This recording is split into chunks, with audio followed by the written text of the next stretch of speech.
Action Man? Who the hell is that? Oh my god, no, it's Synnibear03.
I think the world is so wonderful, the world is wonderful, and we only have one chance to be here. So tell me why you're hurting yourself. I guess I just do not understand what's the meaning of life. Everything I've been told I believe, and yet people that I love just leave.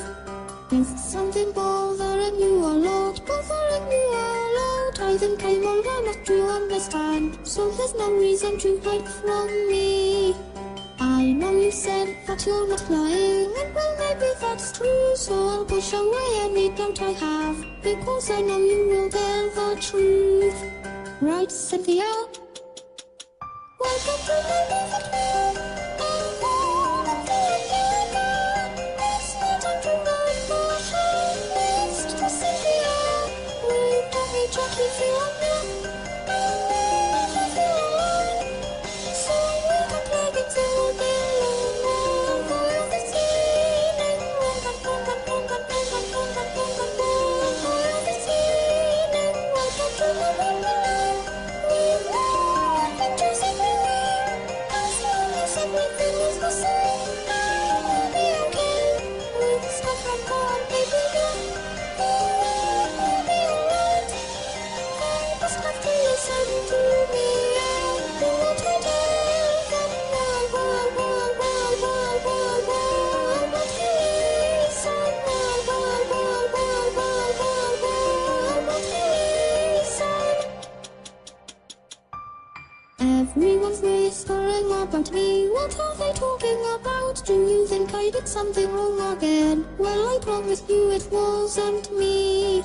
Why does everyone think that I lie? I can see perfectly fine. The truth is that I ignore the bad things. I guess it's too late to do that now.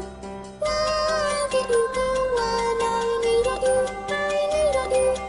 I'm left all alone and I need to start it over now. Did you hear me scream? I can't hold it in, not anymore. Who am I again? A princess or psychopath? Welcome to my paradise. That's not what I I've chosen to open my eyes. No way. It's getting hard for me to breathe. It is tricky to live. Maybe I should have never been brought to this or that. All going, never would be right. Oh, welcome to the break of night. I'm born to a little girl. Just let me over. Be set free. The pain is eating me up.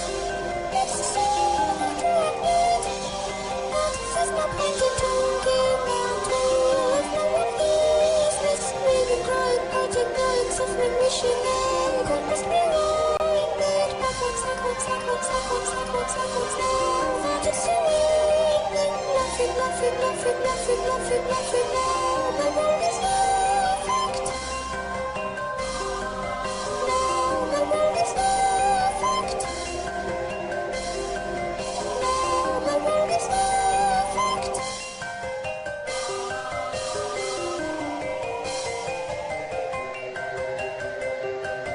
Now the world is perfect.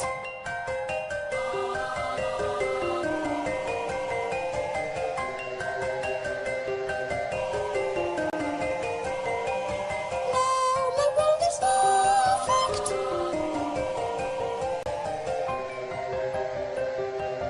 Now the world is perfect.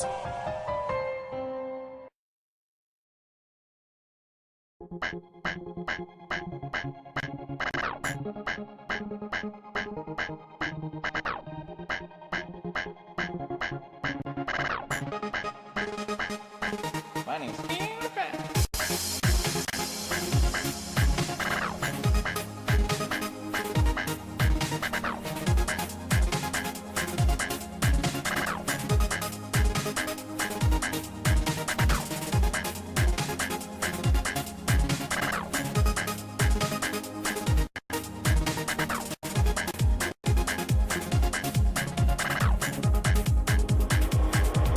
Are you fucking kidding me?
I'm building this house on the moon, like a lost astronaut, looking at you like a star from a place the world forgot. And there's nothing that I can do except bury my love for you. The brightness of the sun will give me just enough to bury my love in the moonlight. I long to hear your voice, but still I make the choice to bury my love in the moonlight. Nothing can breathe in the space colder than the darkest sea. I have dreams about the days driving through your sunset breeze. But the first thing that I will do is bury my love for you. The brightness of the sun will give me just enough to bury my love in the moonlight. I long to hear your voice, but still I make the choice to bury my love in the moonlight. I'm a castaway, and then reap what they sow, and I say what I know to be true. Yeah, I'm living far away on the face of the moon. I've buried my love to give the world to you. The brightness of the sun will give me just enough to bury my love in the moonlight.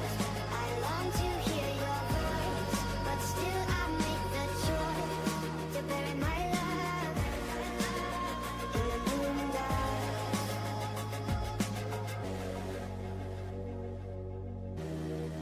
I buried my love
Warning: due to many copyright claims, I can no longer play music during my speed paints.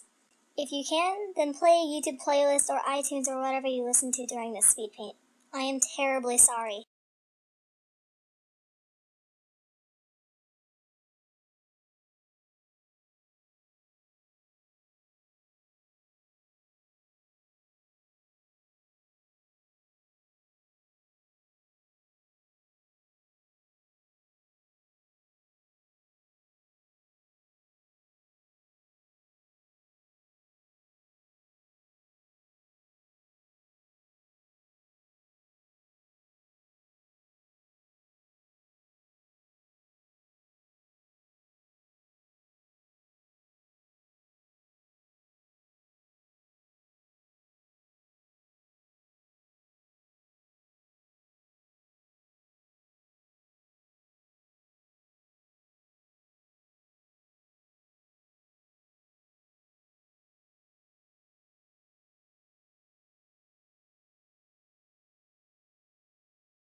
Are you kidding me, Crusaders? We can do better than that. We've been searching for cutie marks for a while now, trying to find out how we fit in. So many ways we've tried before, but we keep on trying more, 'cause the cutie mark Crusaders don't give in. We'll make our mark, one way or another. We'll make our mark on the day that we discover the ultimate reward. So what do you say, Crusaders? Want to just focus on helping others find their cutie marks? Of our cutie marks.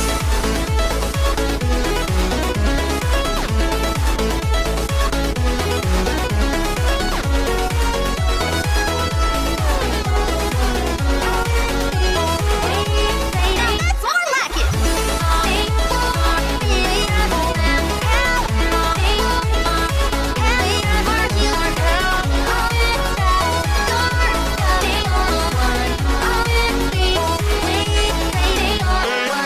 We were searching for cutie marks for a while there, trying to find out how we fit in. So many ways we tried before, but we kept on trying more, 'cause the cutie mark Crusaders don't give in. Now we know what it took all along, and our journey here is never really done. For it is more than just a mark, it's a place for us to start an adventure that has only just begun. We'll make our mark, show the world what we can do. We'll make our mark, helping Phillies to break through the ultimate reward. The ultimate reward of our cutie marks.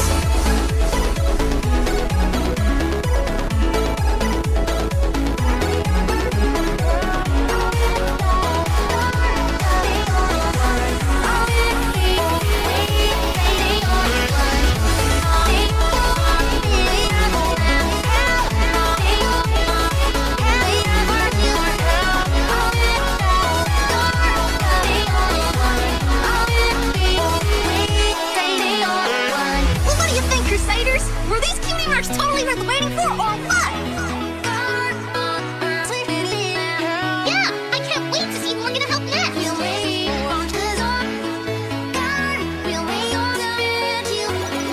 I'm so proud of you, little buddy. You've taught me a thing or two. You've inspired every pony around you, and you've inspired me too. You've made your mark, done Equestria so proud. You've made your mark, and we're here to sing it loud for the ultimate reward. For the ultimate reward of your cutie mark. Started out just three, Crusaders driven to see what we find in our hearts, discover our destiny. And here we are, best friends, a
Wanna be a victim, ready for a passion.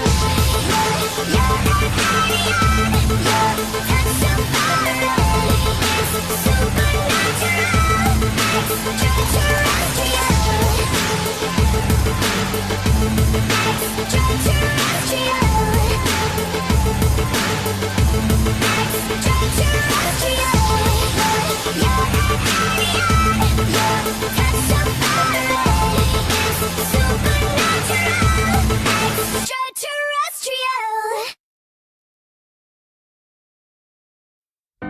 The sun goes down, the stars come out, and all that counts is here and now. My universe will never be the same. I'm glad you came.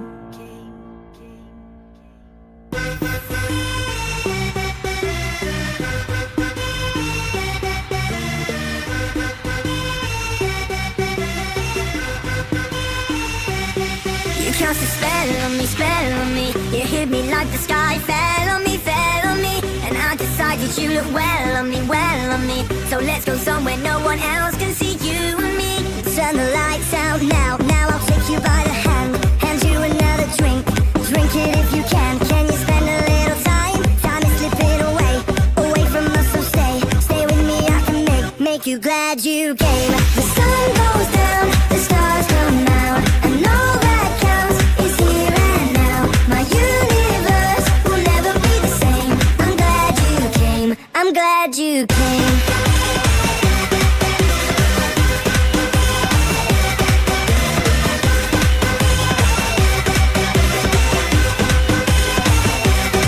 You cast a spell on me. You hit me like the sky fell on me. And I decided you look well on me. So let's go somewhere no one else can see you and me. Turn the lights out now. Now I'll take you by the hand you another drink.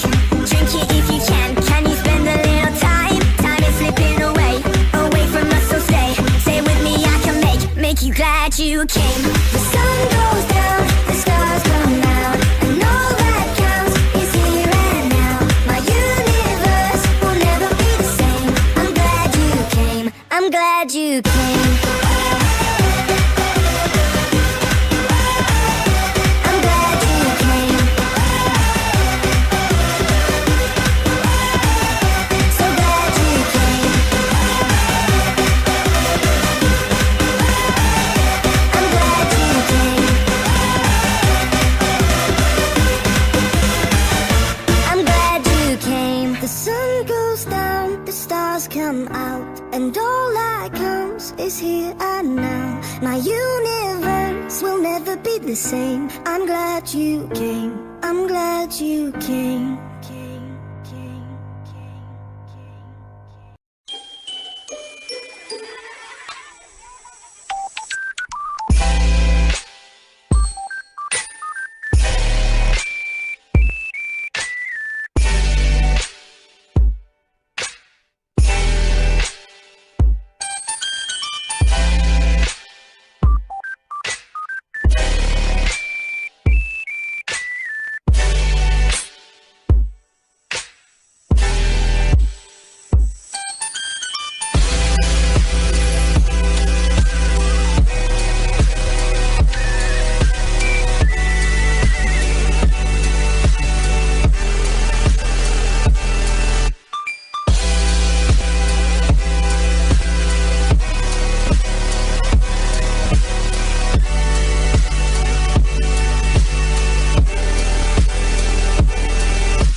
Hey girl, open the walls, play with your dolls.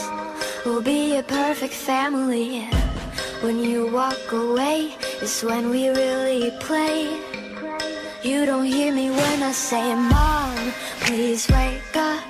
Dad's with a slut, and your son is smoking cannabis. No one ever listens, this wallpaper glistens. Don't let them see what goes down in the kitchen. Places, places, get in your places. Throw on your dress and put on your dog faces. Everyone thinks that we're perfect. Please don't let them look through the curtains. Picture, picture, smile for the picture. Pose with your brother, won't you be a good sister? Everyone thinks that we're perfect. Please don't let them look through the curtains. DOLLHOUSE. I see things that nobody else sees.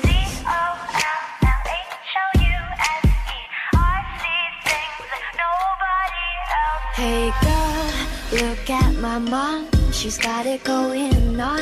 Ha! You're blinded by her jewelry. When you turn your back, she pulls out a flask and forgets his infidelity. Oh, she's coming to the attic. Plastic, go back to being plastic. No one ever listens, this wallpaper glistens. One day they'll see what goes down in the kitchen. Places, places, get in your places. Throw on your dress and put on your dog faces. Everyone thinks that we're perfect. Please don't let them look through the curtains. Picture, picture, smile for the picture. Pose with your brother, won't you be a good sister? Everyone thinks that we're perfect. Please don't let them look through the curtains. DOLLHOUSE. I see things that nobody else sees.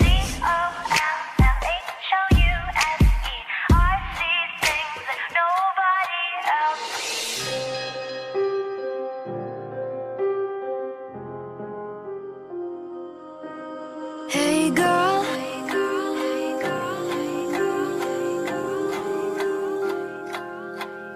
hey girl, open your walls, play with your dolls. We'll be a perfect family. Places, places, get in your places. Throw on your dress and put on your dog faces. Everyone thinks that we're perfect. Please don't let them look through the curtains. Picture, picture, smile for the picture. Pose with your brother, won't you be a good sister? Everyone thinks that we're perfect. Please don't let them look through the curtains. DOL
turning the handle to the voices in your eyes. You pour it out where everyone can see. Your heart's too big for your body, it's why you won't fit inside. You pour it out where everyone can see. They call you cry baby, but you don't fucking care. Cry baby, so you laugh through your tears. Cry baby, 'cause you don't fucking care. Tears fall to the ground, you just let them drown. You just let them drown. Cry baby. You're all on your own and you lost all your friends. You told yourself that it's not you, it's them. You're one of a kind and no one understands. But those crybaby tears keep coming back again. Someone's turning the handle to the voices in your eyes. You pour it out where everyone can see. Your heart's too big for your body, it's why you won't fit inside. You pour it out where everyone can see.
It's me, your babe, and I made something that's real to show you how I feel. Hello, hello, it's me. I will paint my words of love with your name of every word of when my heart fades away. Numa, numa, yay, numa, numa, numa, yay, every word of love I used to say. Now I paint it every day. When my heart fades to gray, hey my love, stay. Oh my God, stay away. Every word of love I used to say. Now I paint it every day.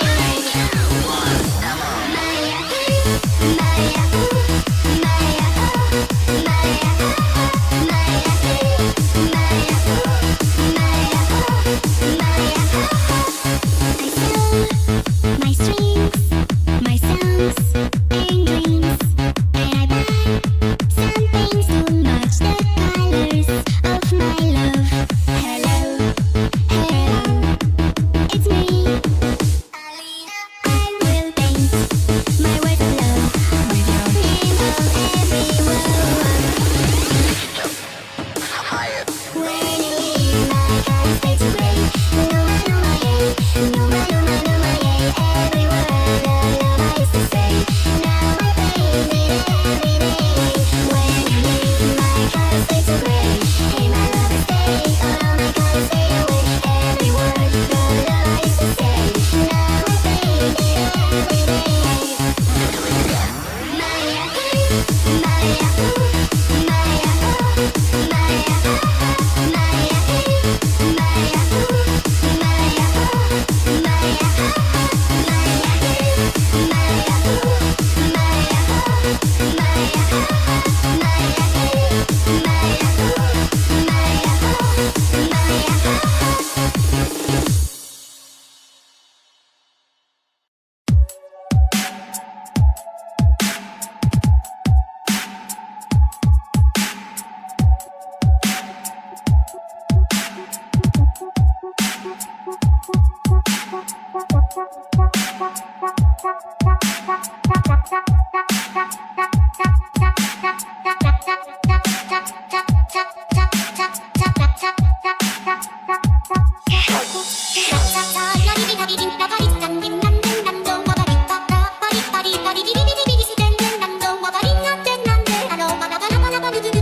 I ain't having fun!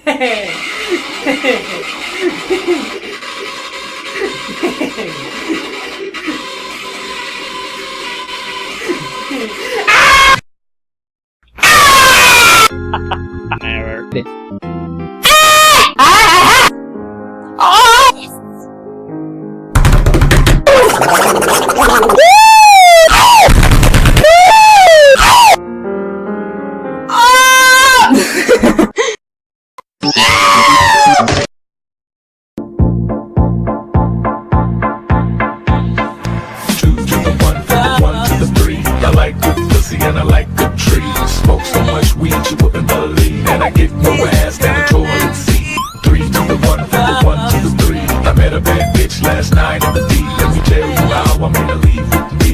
Conversation at the end of C.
Take my eyes, take them aside. Take my face and desecrate my arms and legs. They get in the way and take my hands. They'll understand. Take my heart, pull it apart, and take my brain or what remains and throw it all away. 'Cause I've grown tired of this body, a cumbersome and heavy body.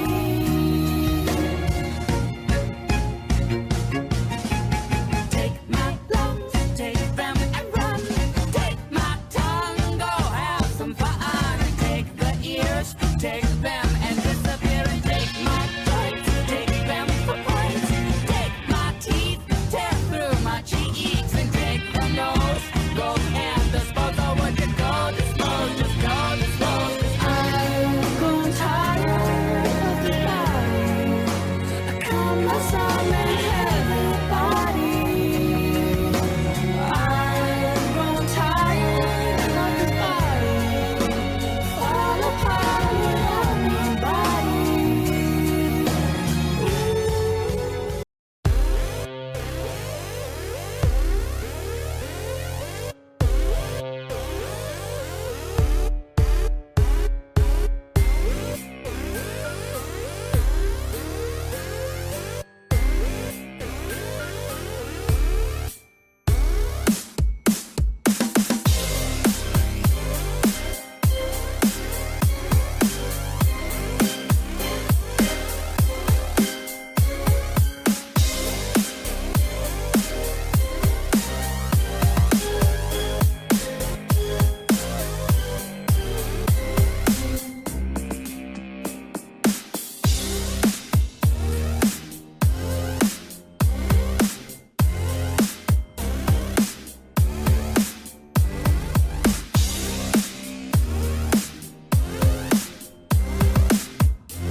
Animal Crossing and alcohol are all that I need. If you're done with that, then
They send you a letter to come back home to play, but to your dismay, this isn't your day. For the happy fun time has begun to fade. Watch as we reanimate our corpses you abandoned, or dismantled, or mishandled, but we won't be skipped and swayed. Trapped within these walls, you left our souls to drip away. The ink decayed, the walls are bay, but a reckoning has come today. You say Loris has no guts, cause you replace it with mechanical stream. We've been tortured, but we move forward. This disorder kills your day. I am alive, immortalized. You're the creator, you traitor. Hey, there's no vaccine to cure that in need. For now you must build up our machine. You die tonight. Tonight, build up our machine. You die tonight. Tonight, build up our machine. You die tonight. So you pound over pieces to initiate the pain. Our venom stains, our knife remains, but the ending's always just the same. No gain. Nod your head to the beat of death as you draw your last eternal breath. Sensations of an invasion start to course right through your veins. You say we have no brains, we're just cartoons for your portrayal. To tell some tale by the boat and sail, but sure this inevitably unveils the fail. Splashes of eternal hate will flood the floor and clean your slate. Now we're the tools and you're the fool. Our nightmare dominates. I am alive, immortalized. You're the creator, you traitor. Hey, there's no vaccine to cure that in need. For now you must build up our machine. You die tonight. I am alive, immortalized. You're the creator, you traitor. Hey, there's no vaccine to cure that in need. For now you must build up our machine. You die tonight.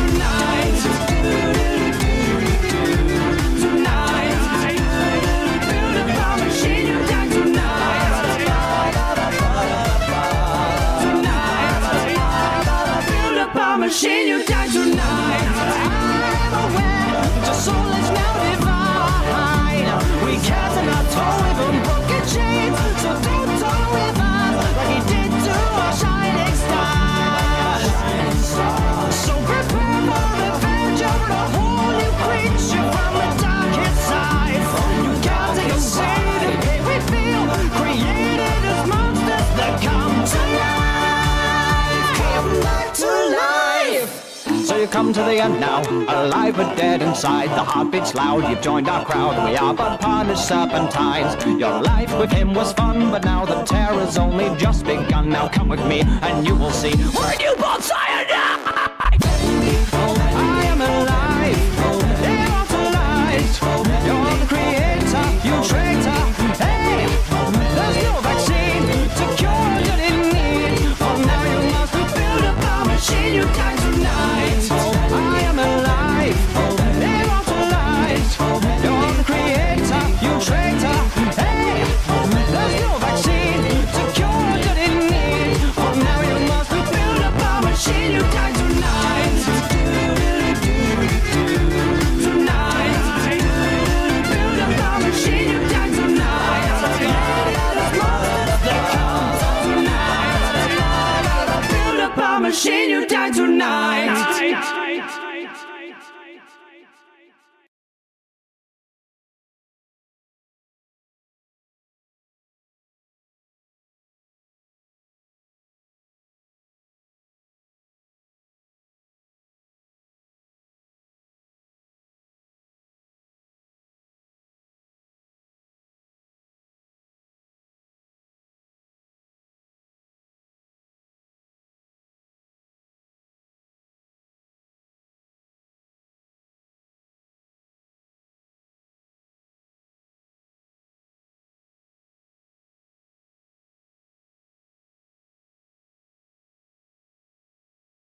I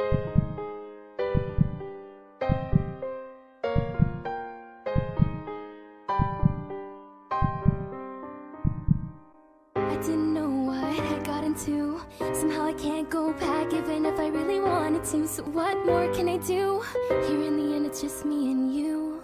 I never wanted to play by all the rules, and knife in hand I'm playing out the part of the fool. So here we go, you can judge me thoroughly. It's too late for apologies. Go ahead and just hit me since you're able.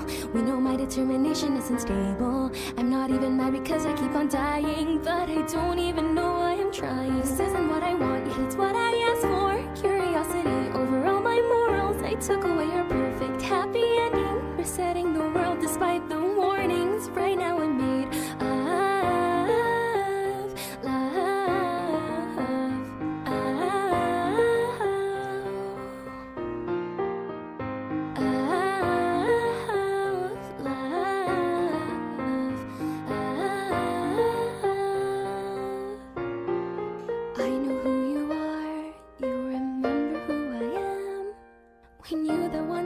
timeline we had grown to be good friends, and yet I killed your brother without giving him a chance.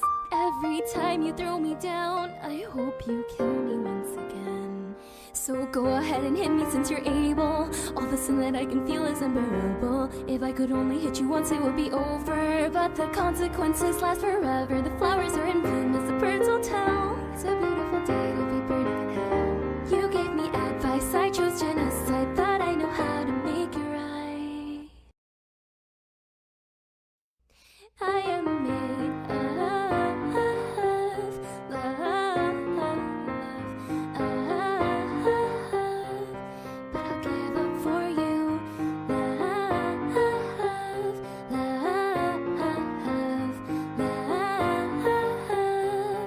I'll give up for you.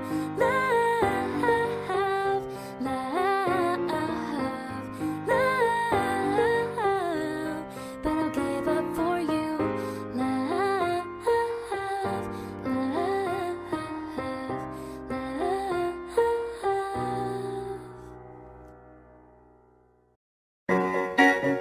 I'm a new soul. I came to this strange world, hoping I could learn a bit about how to kill and take.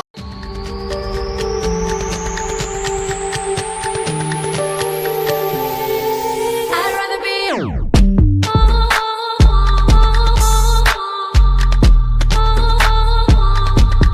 rather be on my own.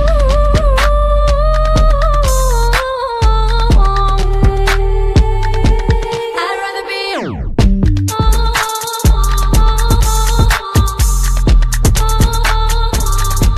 I'd rather be on my own.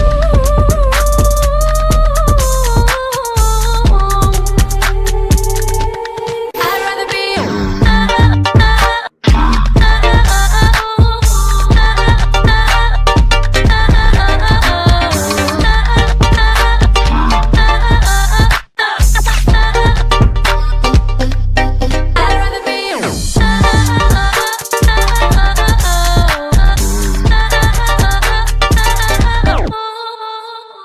I'd rather be I want my kisses back from you. I'm taking all my kisses back from you. And every breath you held on to, I'm taking all my kisses back from you. Give me the hellos and goodbyes, and pack up every morning and good night. I want the sunrises and moons. I'm taking all my kisses back. I want my kisses back from you.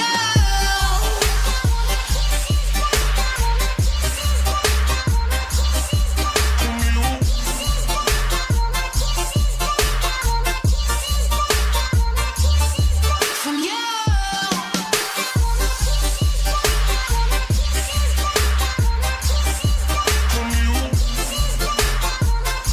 I'm taking all my kisses back. I want my kisses back from you. So this is what goodbyes are said for. That I don't even know you no more. Where you crawl on your begging knees. Oh, don't hate me, please. You want me to forgive, forget you. As easy as his lips guess what you said was mine. No more lying, no, I want my kisses back from you. I'm taking all my kisses back from you. And every breath you held on to, I'm taking all my kisses back from you. Give me the hellos and goodbyes, and pack up every morning and good night. I want the sunrises and moons. I'm taking all my kisses back. I want my kisses back from you.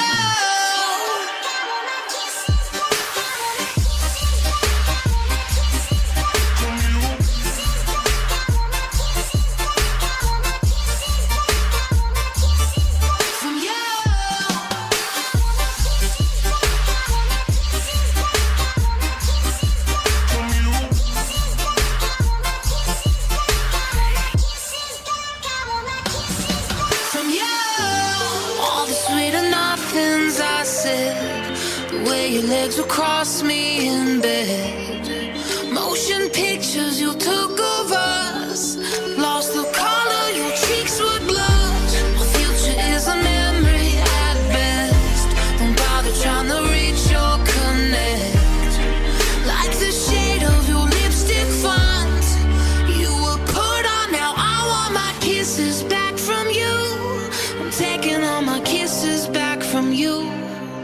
And every breath you held on to, I'm taking all my kisses back from you. Give me the hellos and goodbyes, and pack up every morning and good night. I want the sunrises and moons. I'm taking all my kisses back. I want my kisses back from you.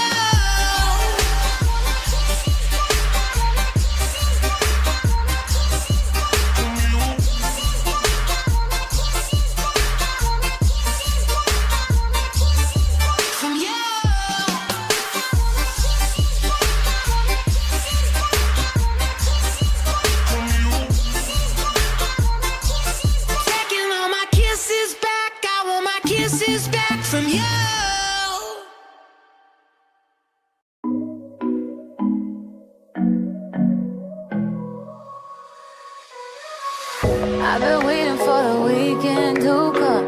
All I wanna do is get it on. And nothing's better than us getting too done.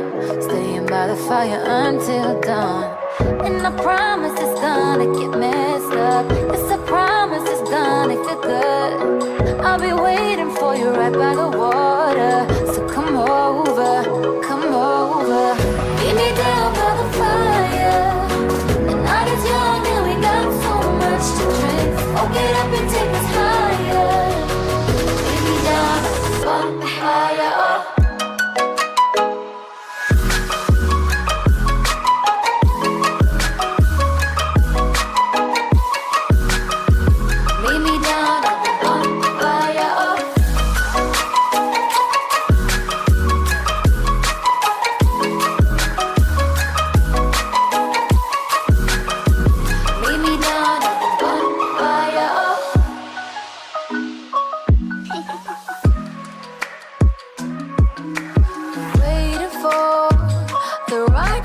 Come along, the right time to set it off, the best place to light it up. I've seen your face before, I wonder if you come along with me till the break of dawn, where we can light it up. Meet me down by the fire. The night is young and we got so much to drink. So get up and take us higher. Meet me down at the bonfire. Meet me down by the fire. The night is young and we got so much to drink. So get up and take us higher. Meet me down at the bonfire.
to sit inside a classroom. I can't wait to run around a gym. I can't wait to wake up at 6:30.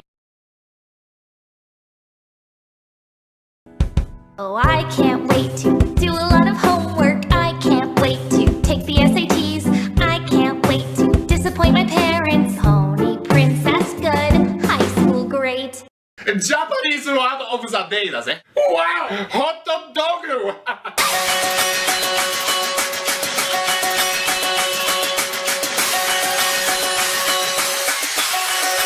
ホットドッグ。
Thank you very much.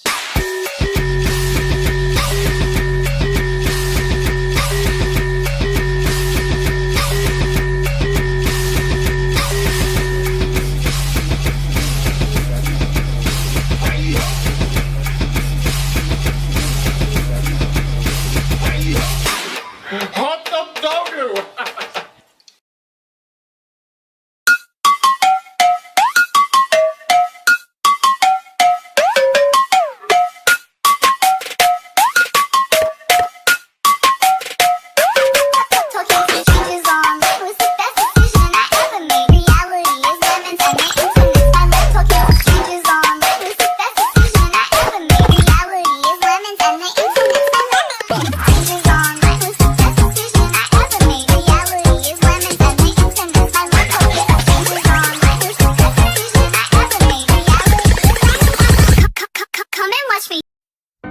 The sun goes down, the stars come out, and all I is here and now. My universe will never be the same. I'm glad you came.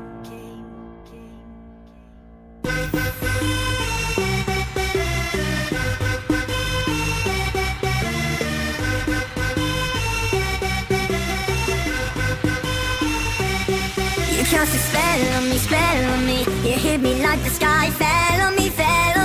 And I decided you look well on me. So let's go somewhere no one else can see you and me. Turn the lights out now. Now I'll take you by the hand. Hand you another drink.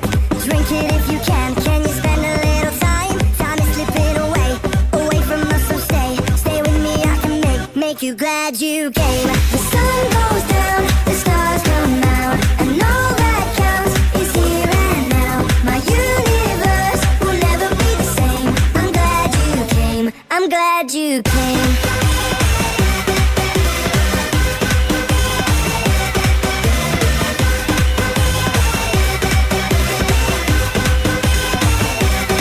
You cast a spell on me. You hit me like the sky fell on me. And I decided you look well on me. So let's go somewhere no one else can see you and me. Turn the lights out now. Now I'll take you by the hand. Hand you another drink.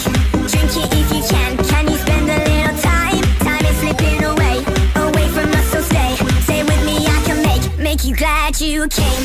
The sun goes down, the stars come out, and all that counts is here and now. My universe will never be the same. I'm glad you came. I'm glad you came. I'm glad you came. So glad you came. I'm glad you came. I'm glad you came. The sun goes down, the stars come out, and all that counts is here and now. My universe will never be the same. I'm glad you came. I'm glad you came.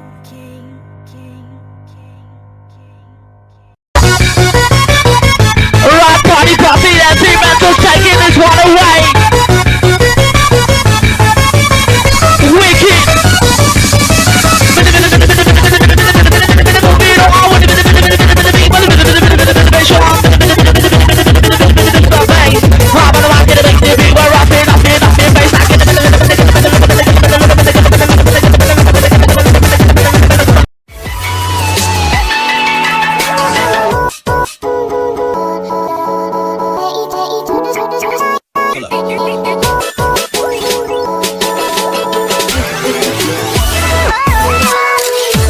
Hello everyone, it's me, Scootaloo Loves Sans. Just here with a quick little message, once again, about my speed paints. For those who watch my channel and keep up with my stuff, you should know that I have a series called Drawing My Fans, where you guys request me to draw you, and boom, I draw you. I draw your OC. Now, there's a quick problem that I've been having with most of my fans once I've made these, is that there are people who ask me to draw them, and they don't even have an OC.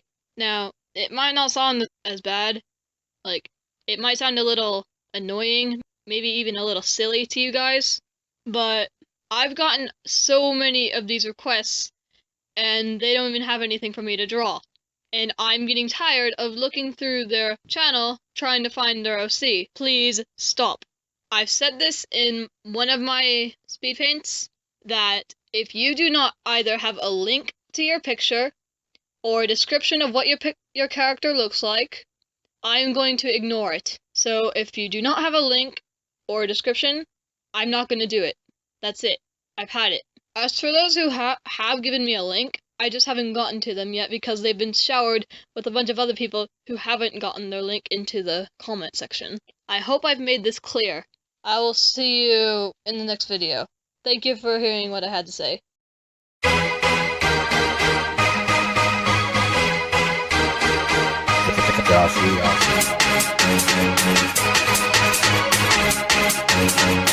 Dance, dance.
What's up, guys? It's me, Scootaloo Loves Sans. How are we doing today? You know, I never really ask you how you're doing. I should do that more often.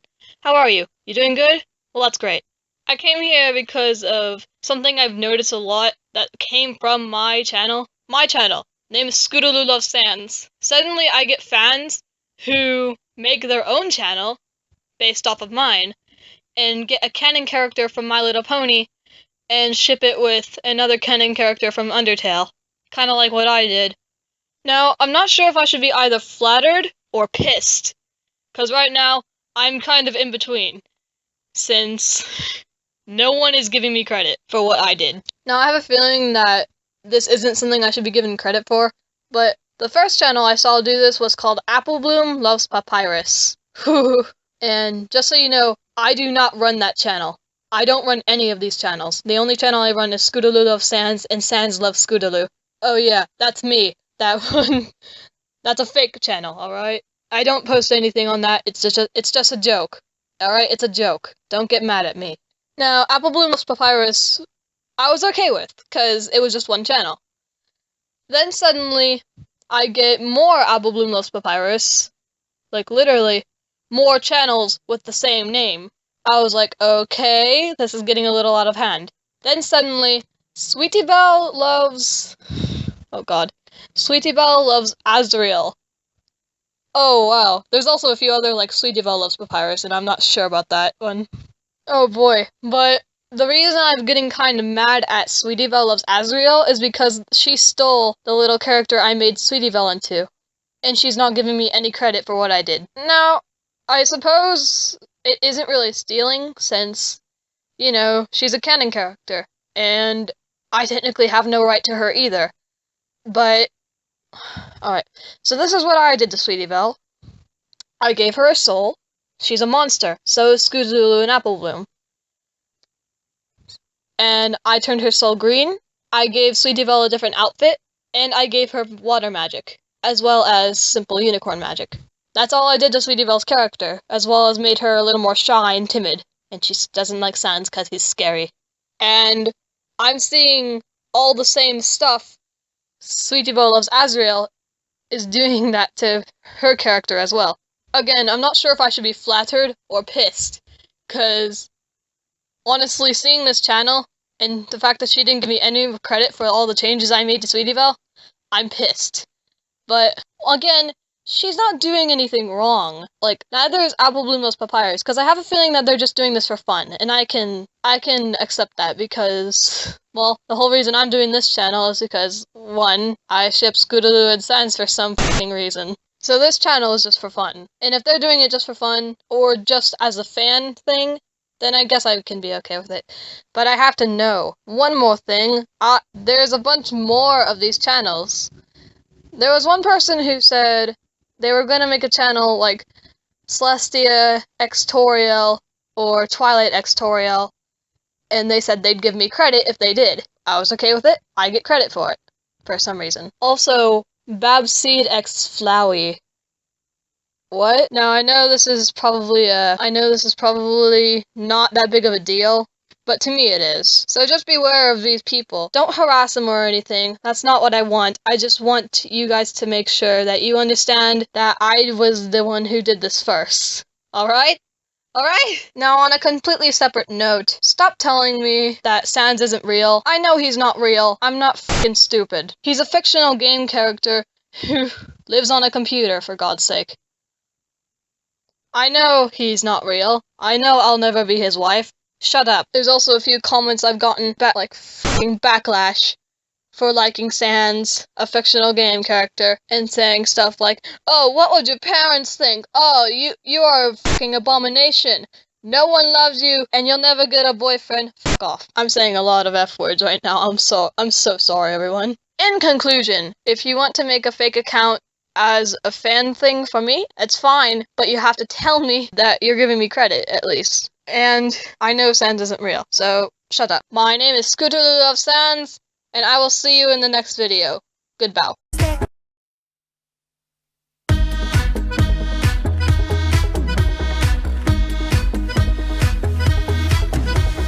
Jenny darling, you're my best friend.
Why I never like your new boyfriend. Forget those amigos.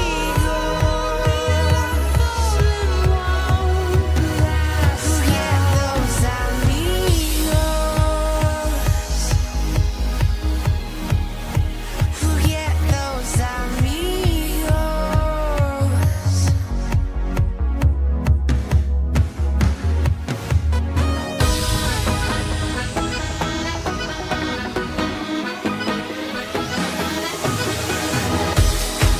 I wanna ruin our friendship. We should be lovers instead. I don't know how to say this, 'cause you really my dearest friend. We should be lovers instead.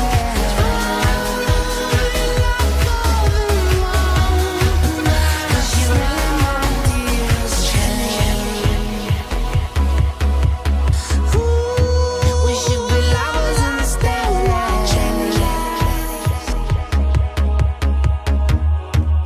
'Cause you really my dearest friend.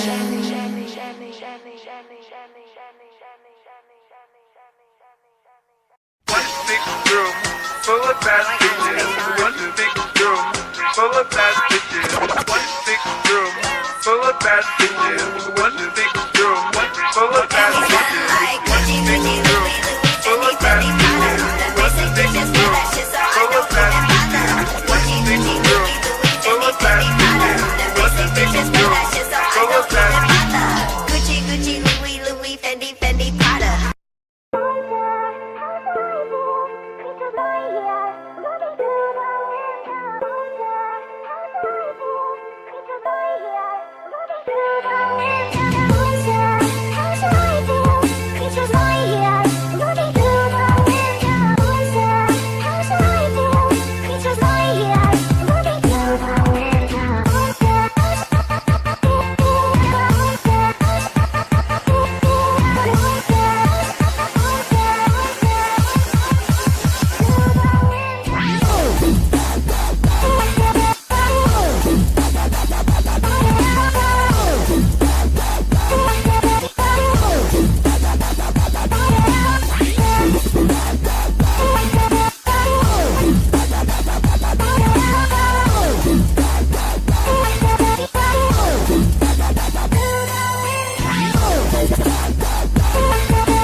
Scared of my own immaturity, scared of my own ceiling.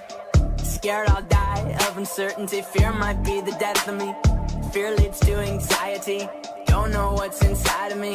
Don't forget about me, don't forget about me.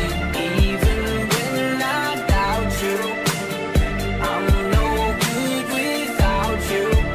No, no.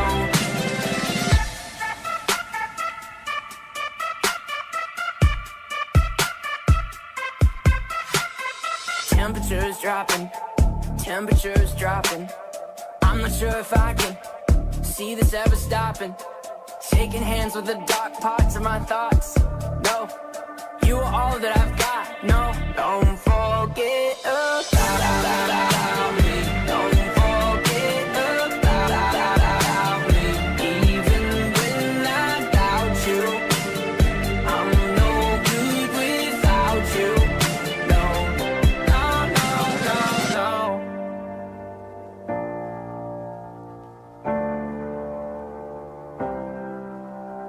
Gnawing on the bishops, claw away up their system, repeating simple phrases. Someone wholly insisted, want the markings made on my skin to mean something to me again. Hope you haven't left without me, hope you haven't left without me, please.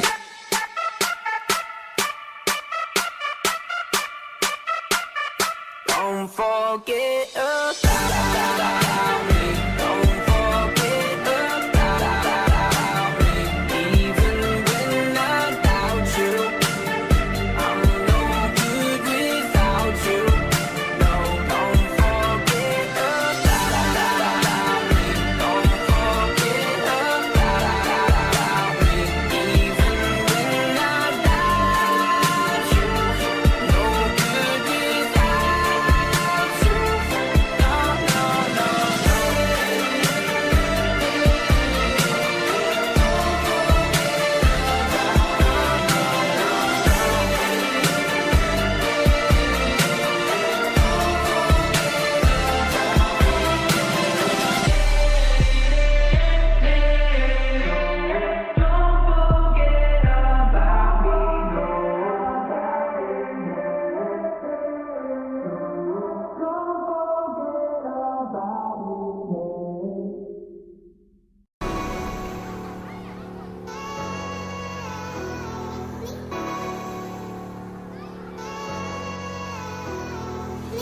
Words fall out of my mouth, they drift to the ground and they don't make a sound. I try to sample them back to the place in my head, but I feel that I lie. The proper speak that I need to narrate the scene, to tell you these things. The proper place for my thoughts, I know that I'm not, they know that I'm not. So getting transparent, I'll try, but I can't promise it. So tight, but I can't realize, the edges hang. Tell me I'm not, no I'm not.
durchgedreht und immer glücklich. Tanz für mich, tanz für mich, tanz für mich, tanz für mich.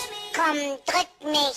Komm, das Spiel mit mir. Komm, das Spiel mit mir. Komm, das Spiel mit mir. Ich bin ein Psycho-Daddy. Komm, das Spiel mit mir. Komm, das Spiel mit mir. Komm, das Spiel mit mir. Ich bin ein Psycho-Daddy. Psycho, yeah, Psycho, Bob, Psycho, Bob, Psycho, Psycho, Psycho, Psycho, Psycho, Psycho, Psycho, Daddy, Psycho, Psycho, Psycho, Psycho, Psycho, Psycho, Daddy.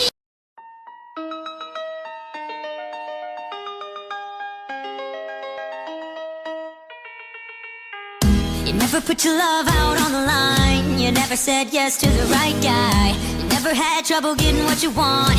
But when it comes to you, I'm never good enough. When I don't care, I can play him like a Ken doll. Won't wash my hair and make him bounce like a basketball. But you make me wanna act like a girl, paint my nails and wear high heels for you. You make me so nervous that I just can't hold your hand. You make me glow, but you cover up, don't let it show. So I'm putting my defenses up, 'cause I don't wanna fall in love. If I ever did that, I think I'd have a heart attack. I think I'd have a heart attack. I think I'd have a heart attack. Never break a sweat for the other guys, but when you come around I get paralyzed. Every time I try to be myself, it comes out wrong like a cry for help. It's just not fair. Brings more trouble than love is worth. I gasp for air. Feels so good, but you know it hurts. But you make me wanna act like a girl, paint my nails and wear perfume for you. You make me so nervous that I just can't hold your hand. You make me glow, but you cover up, don't let it show. So I'm putting my defenses up, 'cause I don't wanna fall in love. If I ever did that, I think I'd have a heart attack. I think I'd have a heart attack. I think I'd have a heart attack. The feelings are lost in my lungs. They're burning, I'd rather be numb. And there's no one else to blame. So scared I take off and run. I'm flying too close to the sun, and I burst into flame. You make me glow, but your cover up won't let it show. So I'm putting my defenses Putting my up. defenses 'Cause I don't wanna fall in love. If I ever did that, I think I'd have a heart attack. I think I'd have a heart attack. I think I'd have a heart attack. I think I'd have a heart attack. I think I'd have a heart attack.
why you gotta be so heartless?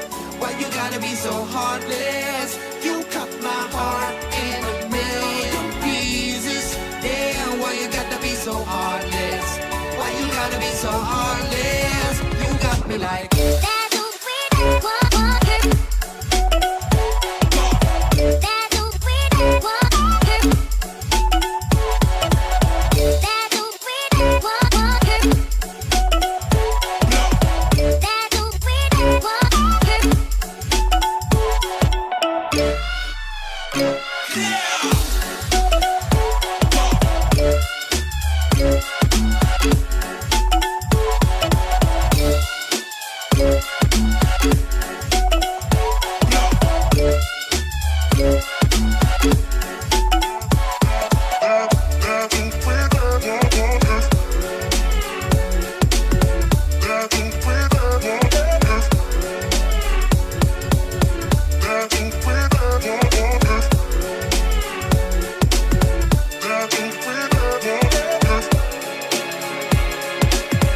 You cut my heart in a million pieces. Damn, why you gotta be so heartless? Why you gotta be so heartless? You cut my heart in a million pieces. Damn, why you gotta be so heartless? Why you gotta be so heartless? You got me like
Hello everyone, my name is Scootaloo Loves Sans, and I have two questions for you. One that I'm going to ask you right now, and one that I'm going to ask you at the end of this video, because I honestly don't believe it's important right now. First question, do you guys like my voice enough for me to make a series out of this, like me talking to the camera? Is that a thing I should do? Like, what do you guys think? Tell me in the comments what you think. Should I make a series out of this? Just me talking to my camera?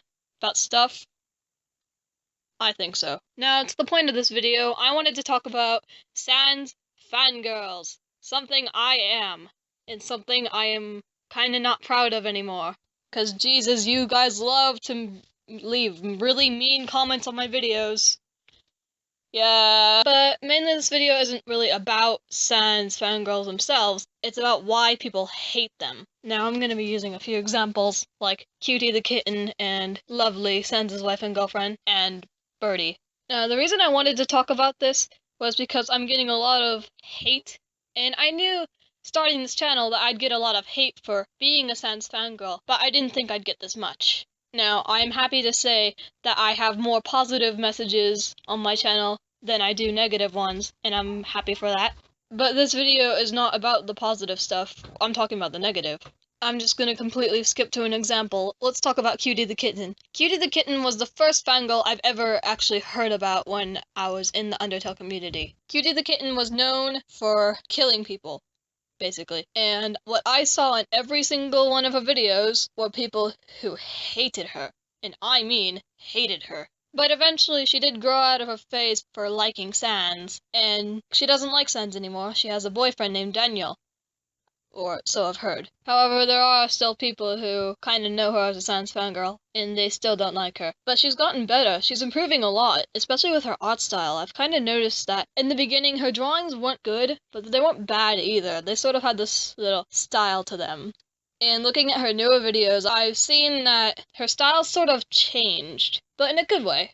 So Cutie right now is in a better place, or Sail, as I'll call her right now. Because I've only kind of known Cutie after she changed her name. But now let's get out of Cutie the Kitten. Now let's talk about Lovely the cat, or just Lovely is what she's called. She didn't post as often as Cutie the Kitten did, but she got just as much hate, because she did the exact same thing. She killed people who hated her, as well as other people who like Sans, and then have sex with him on camera.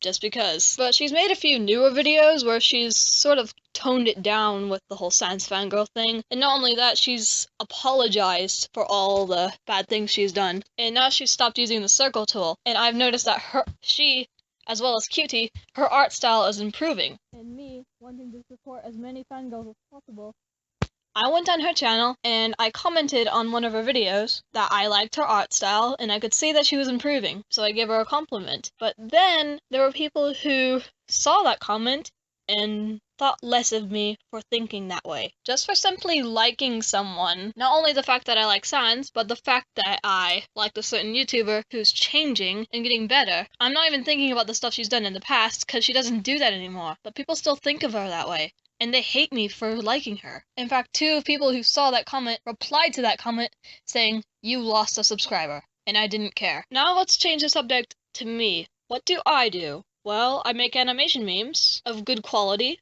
or what I believe is good quality. I make random videos for comedy. I also do that. And I'd make speed paints for my fans. People ask me to draw them, and I'll do it. Maybe. So I don't kill people, I don't harass people, and most of the time I'm quiet about my relationship with Sans, or Scootaloo's relationship with Sans. Why am I getting hate? Like, no, that's an actual question. Why do you guys hate me so much? Is it just because I like Sans? Is it because I'm a Sans fangirl? Or is it because of the fact that I exist? There's no reason for me to be getting this much hate. When I started this YouTube channel, it wasn't to make myself a Sans fangirl. Actually, the first video I posted was a vlog, and I'd post vlogs that no one watched. Eventually I got into gaming and thought I'd make a gaming channel, but that also bombed. Then I sort of relied on speed paints, as well as other vlogs, but no one watched those either. So I took a really long break from YouTube and just did whatever. I didn't post videos for the longest time. And then eventually I got into the Undertale fandom, and I thought, whoa, this game is really cool. I didn't like Sans at the time, but it happened. Eventually, as I started going through the game, I saw Sans more often, and I'm like, you're my friend. You're my best friend. We're gonna go places. And as I saw more stuff related to Sans, I thought, okay, this is a little weird. People like this guy? That's weird. Strange. I don't mind. I'm not sure what happened, but eventually I saw why people liked him so much. Now, the reason I like him is because, well, I like people who make me laugh. It has occurred to me that if you can make me laugh, I will eventually fall for you. And that's what Sans did. He made me laugh. It's like you're sort of a crush. Now, there's other ways I feel like I can relate to him. I'm lazy, I'm always tired, and every day feels like complete repetition of the last. Because all I do is go to school, then go home and sit at a computer, and then repetition. But now, it's just, I wake up, I get on my computer, and I go to bed. And that's basically every day. So, my life sucks. Though I'm pretty sure there's a lot more I don't know about Sans entirely. Those are some things that I feel like I can relate. And honestly, I hope I meet someone like him in the future. That's why I like him. Now, pretty soon I found out that there were girls who also like Sans, but they based their entire channel on them liking Sans. And I thought, whoa, we have a common interest, and I could literally devote my whole channel to doing this. That sounds awesome. So I thought about it, and I thought I could give it a try. So I looked through a bunch of channels who were Sans fangirls and tried to see if I can get an idea of what I wanted my first video to be. But as I looked through each channel, I kind of noticed that it all got worse. They were more violent, they got more hate, and it was more, well, bad. As in quality, but not just in quality, in theme as well. I could see why they were getting so much hate, and I thought, maybe it's not a good idea. Then I came across this one channel named Birdie the Parrot, Sans' waifu, who eventually renamed herself Birdie.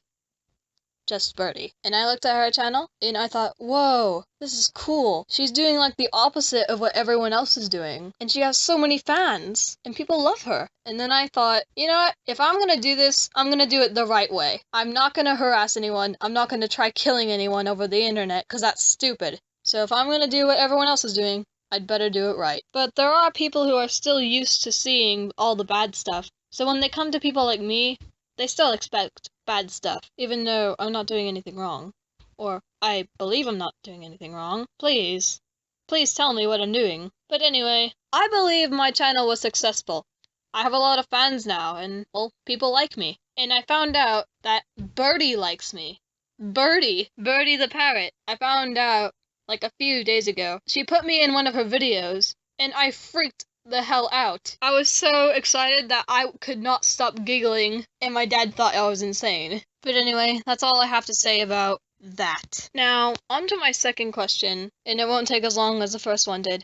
Does anyone really remember my video when I showcased all the Scootaloos in different AUs, or alternate universes? Well, I want to bring those girls back, and I'm thinking of making a new video where I explain the backstory of each and every one of those characters. But I have a feeling that they'd all take up a video of their own, so I'd have to make that into another series. Though I'm not really sure if it's a good idea. The reason I want to do the series is because I said I would put the backstories on DeviantArt, but I'm too lazy to write it all down. So I'm thinking of just putting it into a video series. Tell me what you think in the comments. Should I or shouldn't I do it? I really want to know, because I really want to do it, but I have a feeling no one would watch it. So tell me, please, I beg of you. My name is Scootaloo Loves Sans. Goodbye.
You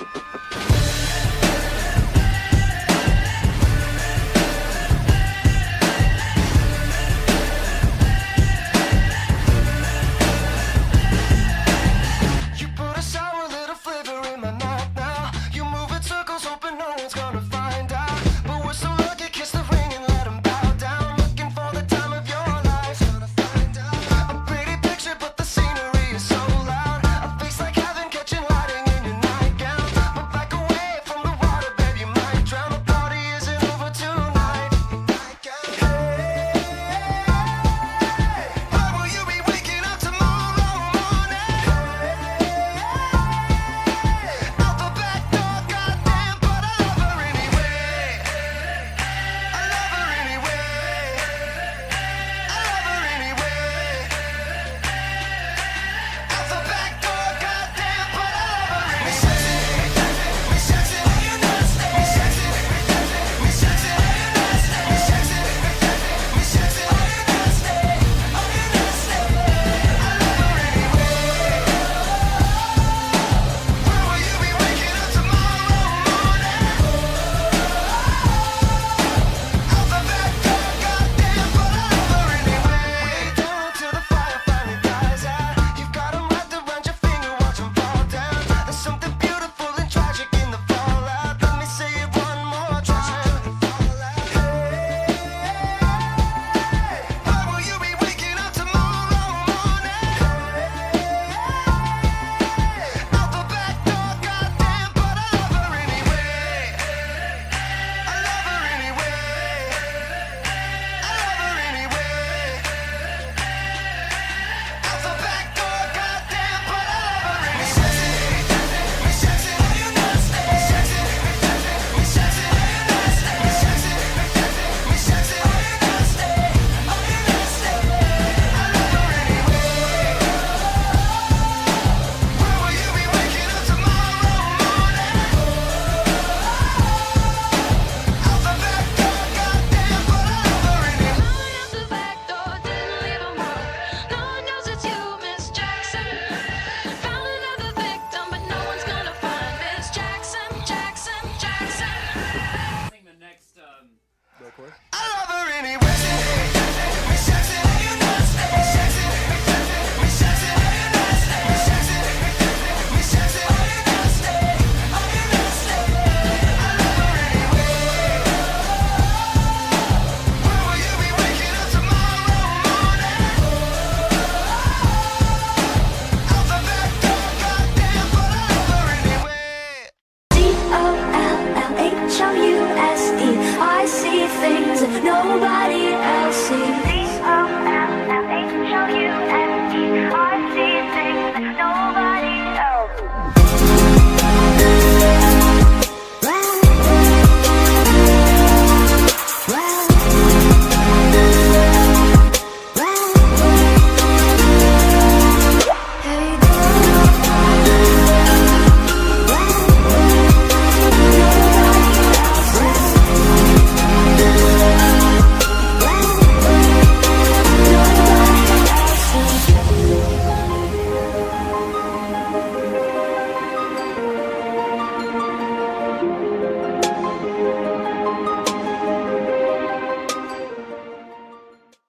Hello everyone, my name is Scootaloo Loves Sans. My microphone is broken but please listen. I need to apologize to Plushy. If you don't know who I'm talking about, she's the one who I called the art thief. I found out that she traced over my videos and I got so mad that I told my fans to go yell at her, completely forgetting how people react when they're mad. It took me until my dad called me and asked me why I did it for me to realize what I had just done. I went to delete the comment, but then I realized that the damage had already been done. I felt so bad that I had just unleashed hell on another person with the intent of hurting her feelings. I didn't know what to do, so I went to bed early and tried to think of what I was going to do. When I woke up, I found out that Plushy was trying to contact me, and I immediately felt horrible. We talked and she apologized for tracing and said that she's editing the descriptions of all the videos where she traced me so that I'm given credit. I hope she forgives me for doing what I did. Do not harass her because no one deserves that and I should have realized that sooner. Sorry that this was such a short video, but I feel that you need to hear what I have to say. Thank you for watching and goodbye.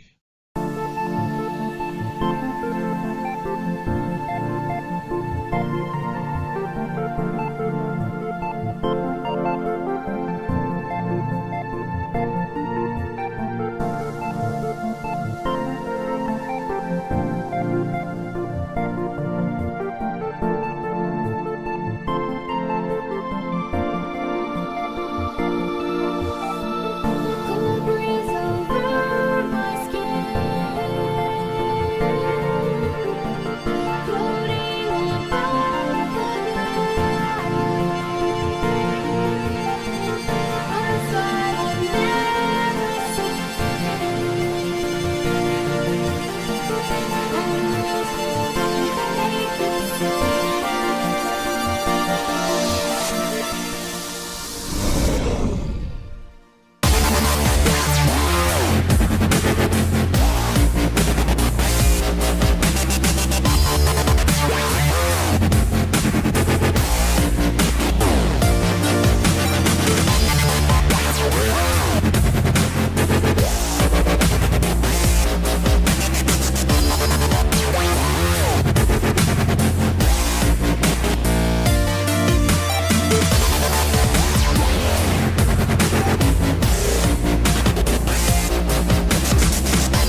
リリリリリリリス天然ランドヤバリンなんてなんでアロマラマルブルブルブルブで言えるパリッカリンなんてなんどタタタタタタブーブーでやるあらささやりりバリリンラバリカンリンランデンランドワバリカタパリパリパリリリリリリリス天然ランドヤバリンなんてなんでアロマラマルブルブルブルブで言えるパリッカリンなんてなんどタタタタタタブーブーでやる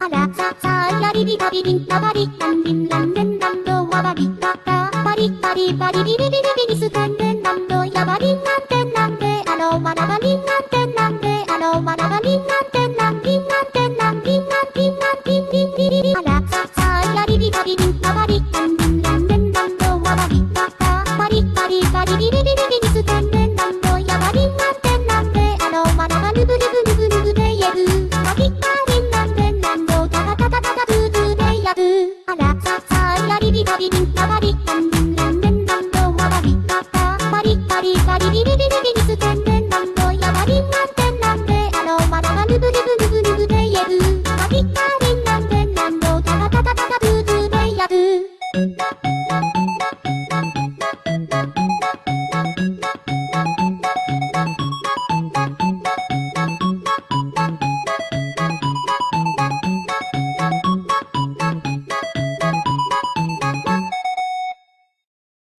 Just imagine a trip to a wonderful land, a candy and jam and ice cream.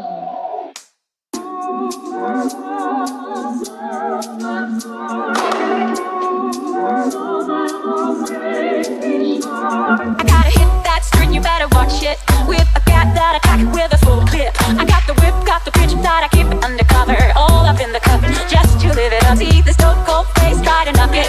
I keep it tight, never walk on the rocket.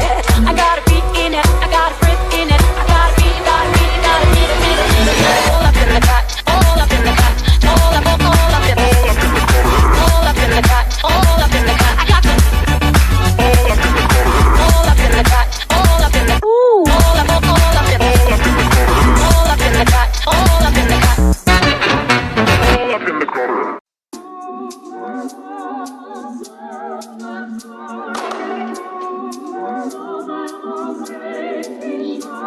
I gotta hit that string, you better watch it. With a cat that I cock it with a full clip. I got the whip, got the pitch that I keep it undercover. All up in the cup, just to live it up. See the stone cold face, try to knock it. I keep it tight, never walk on the rocket. I got a beat in it, I got a grip in it. I got a beat, got a beat, got a beat, a beat, a beat, a beat.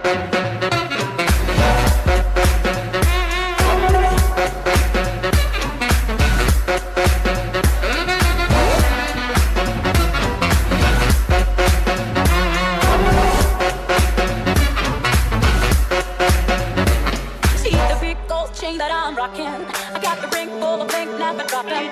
I got a stash for the cash that I owe to my brother. All up in the cup, just to live it up. Look how the streets turn cold when I walk it. It's my rules, no man can stop it. I throw a kick so quick that I leave him in the gutter. Leave him in the gutter, gutter, gutter, gutter.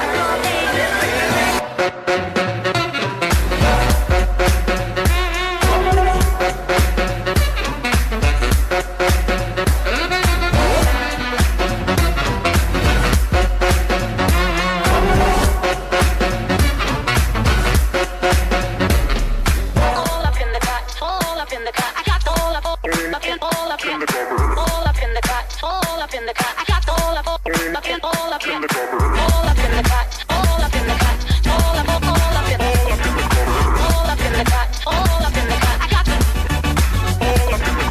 all up in the cut, all up in the cut, all up in the all up in, all up in the cut, all up in the cut.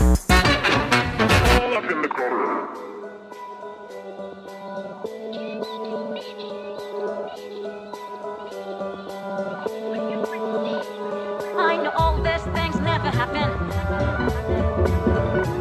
I'm just a random girl with gentle manners. In my dreams I rock and I rule the wonderland. Rule the wonderland. Rule the wonderland. Rule the wonderland. All up in the cut. All up in the cut. I got all up in the all up in the cut. All up in the cut. I got all up in the cut. All up in the cut. I got all up in the all up in the cut. All up in the cut.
imagine how I wanted to see what's on the inside of your head.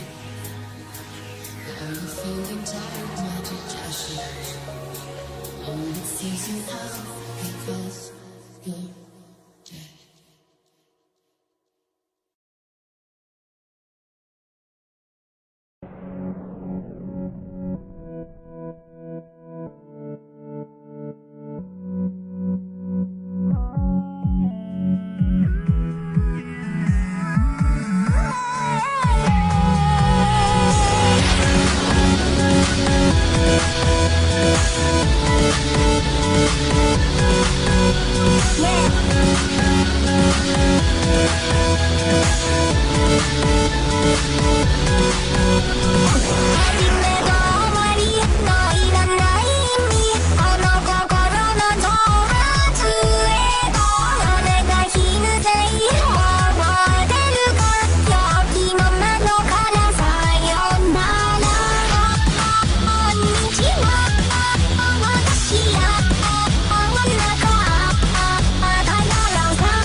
Monster! Monster! Monster!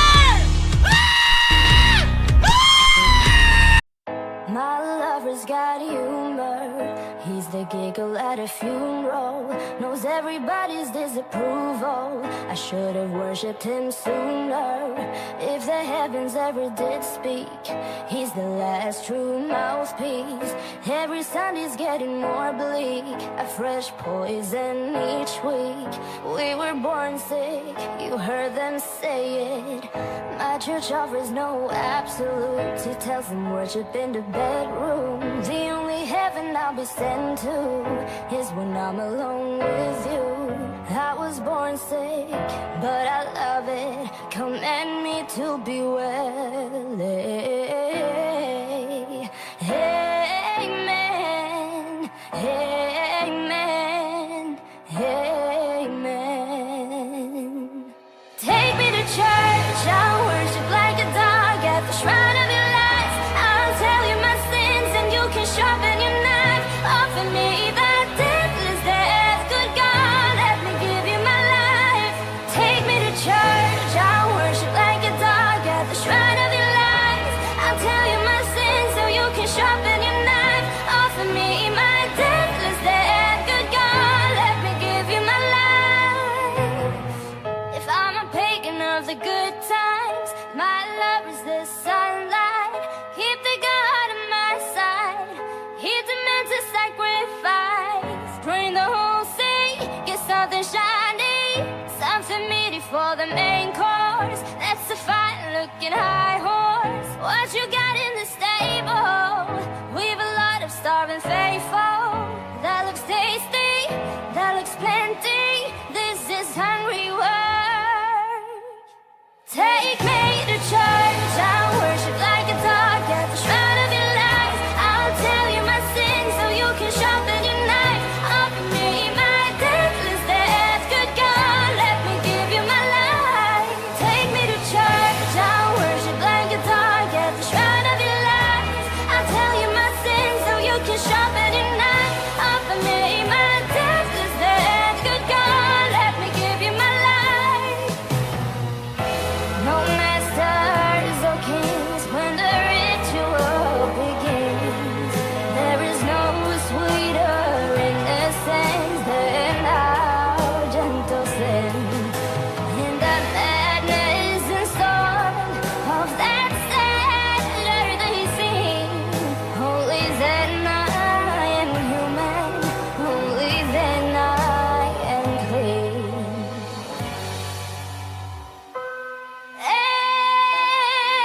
Amen.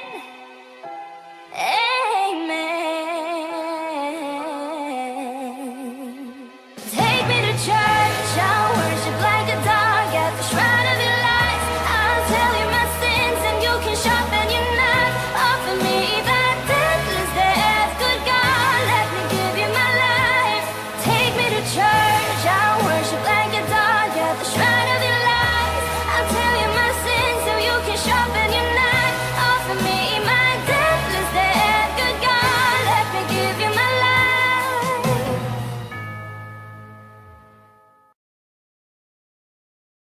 Hello everyone, my name is Scootaloo Loves Sans. Welcome to this video. Sorry for not posting as often as I used to. Animation is getting a little harder now, cause it's getting more difficult for me to stay on track of what I'm supposed to be doing. In fact, I've been putting off this video for so long, but that was only because my mic was broken for a while. Like I said in my apology to Plushy, my mic is broken, but I fixed it now.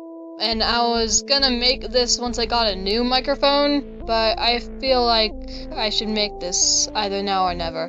No speed paint for today. Deal with it. Now, this is the first video that I'm going to be making in the series where I explain the backstories of all the AUs where Scootaloo roams. Well, I explain the backstories of Scootaloo herself, but I guess I'll also explain how the AU works and, you know, what it is, since I apparently know about AUs more than other people do, so I'm going to have to.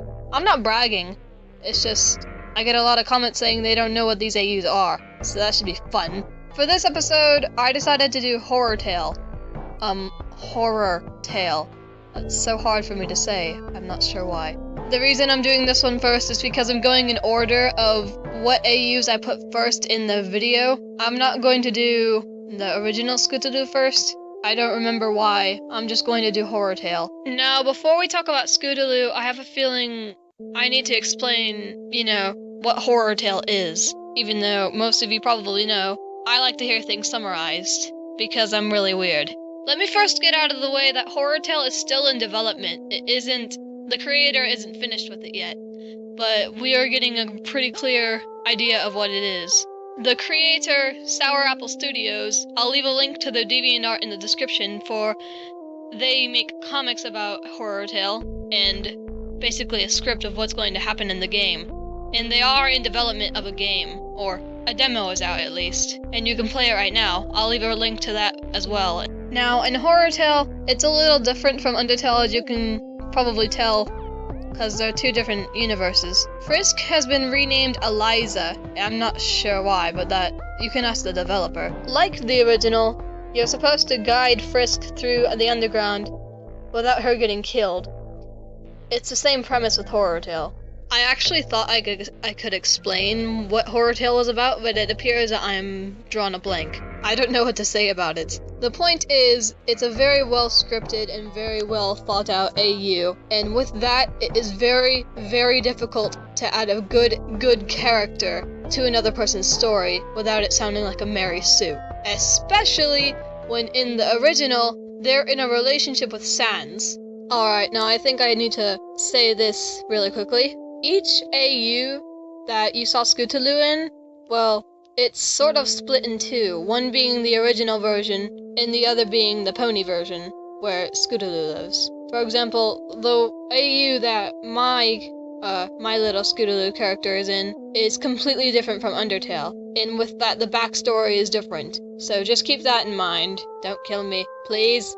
Please! And they're all kind of built the same way. They're both connected. MLP and Undertale.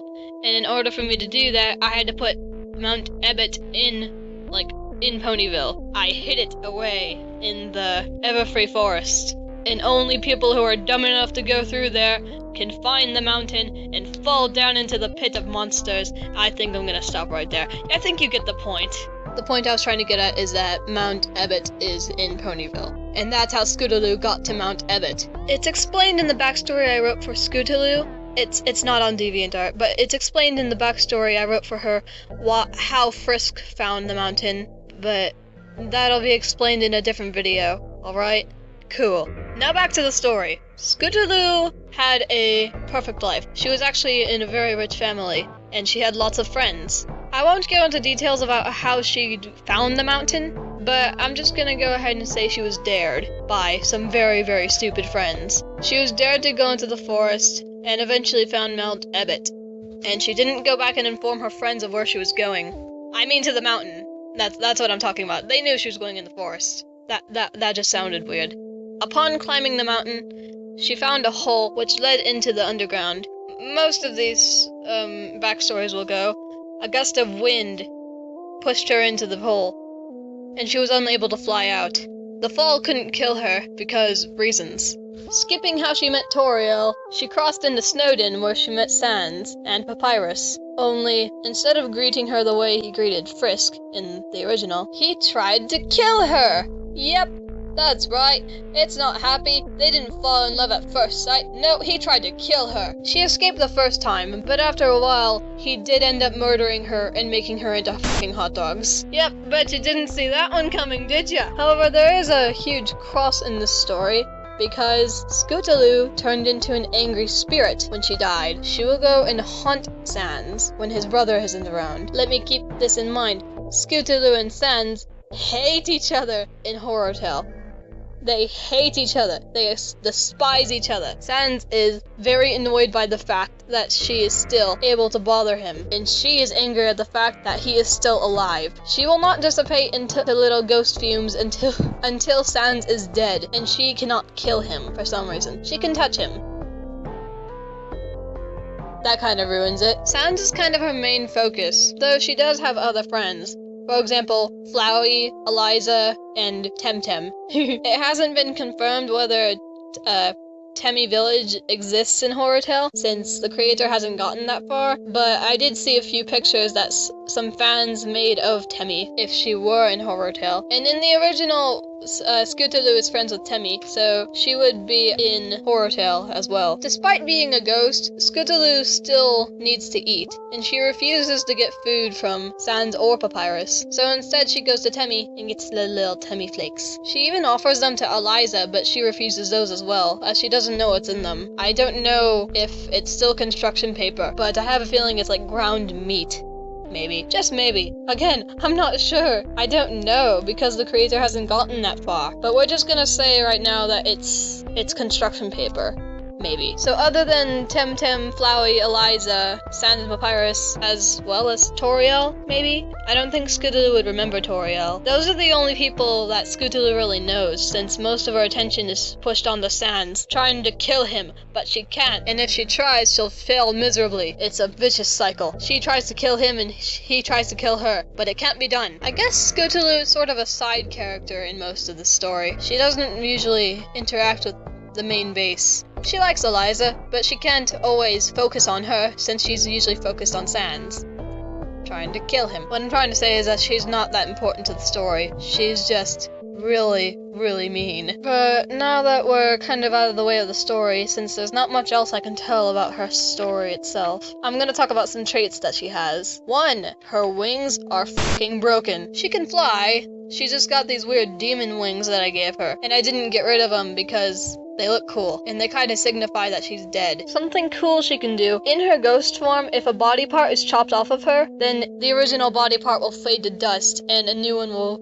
regrow in its place, which is kind of cool. I mean, she can't lose body parts. She's like a lizard. Scootaloo's a lizard! I guess what's another cool little thing that she can do is that she can choose who can see her, and she can choose who can, like, touch her physically. No, I'm not talking in a dirty way. I mean, like, if you tried to poke her and she doesn't like you, you probably won't be able to touch her, because she's really mean. And I'm afraid the only reason she's turned into a ghost is because of the source of vengeance, which is not a good reason to stay alive. Her soul refuses to give up until Sans is dead, and I think we all know that's not gonna happen anytime soon. Poor Scootaloo. Also, by the way, about the transitor meme that I'm probably uploading right after I upload this, which you've probably seen already, those ghosts that Scootaloo are fighting, Outertale Scootaloo is the exact same ghost as those little creatures. So that's cool. She's fighting dead people. Now, I bet hearing all about Scootaloo, you're probably wondering about, you know, Applebloom and Sweetieville. Well, in Outertale, kind of like the original one I made, AU-wise, Sweetieville and Applebloom are Scootaloo's sisters, just because. And they are unaware that Scootaloo is dead, and are currently looking for her on the surface. They refuse to believe that she's dead unless they have any proof, and they don't have any. There are missing signs everywhere. Please help us find our sister. Applebloom is extremely depressed, and Sweetieville keeps trying to get her mind off of it, and their mother is nowhere to be found. It's very, very, very sad, now that I'm saying it out loud. But anyway, that's all for this video. If you have a request for an AU that I have probably never heard about, leave it in the comments and I'll try to see if I can write a backstory for that one. And I don't know, let's see where this gets us. Let's just, if I left out anything that you're curious about, ask a question in the comments, and I'll try to check those out as well. My name is Scootaloo Loves Sans, and goodbye.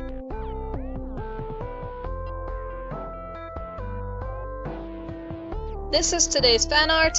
I am doing that now since I can't really make another video showcasing the fan art that people have made for me. If you guys would like to send me fan art, I will leave a link to my DeviantArt in the description, as well as the deviant who made me this piece. Thank you so much for watching. I will see you all in the next video. Goodbye.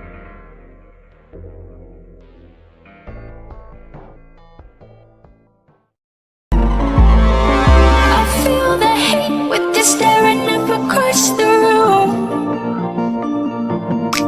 I dare you play your cards, boy, you bet I'm a trendsetter too.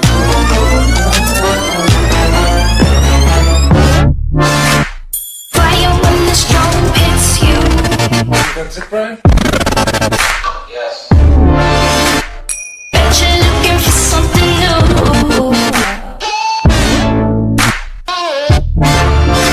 Staring up across the room.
walls are bleeding brown.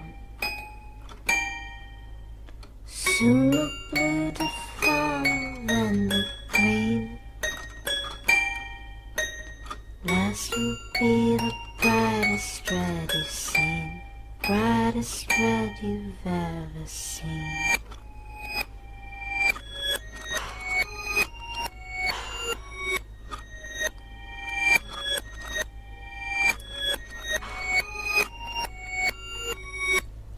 Rotted little holes in all my flowers. I and also I'll be a guard. Tear down the last little coats. Now I see the flaws, I see the holes. I see the flaws, I see the holes.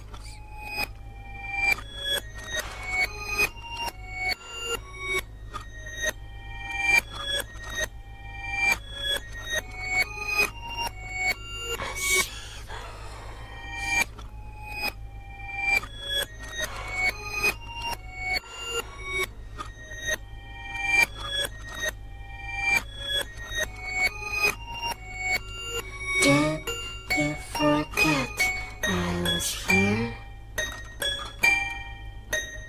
Everything you never thought to fear. Did you mistake me for tame? Brother, things will never be the same. Things will never be the same.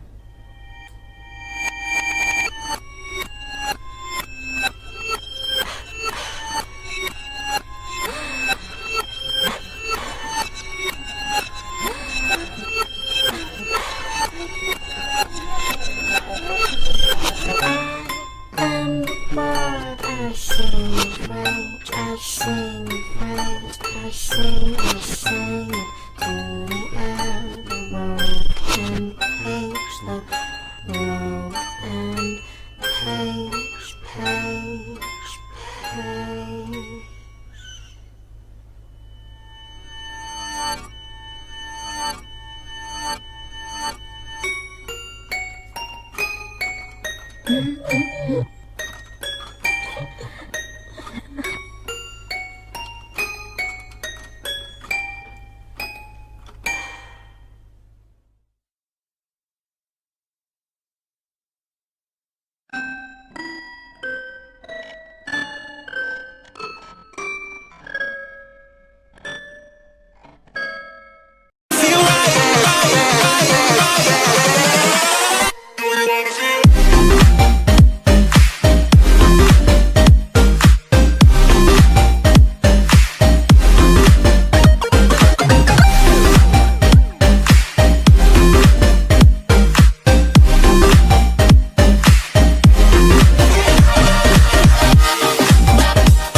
Yo, man, you wanna see a picture of my cock?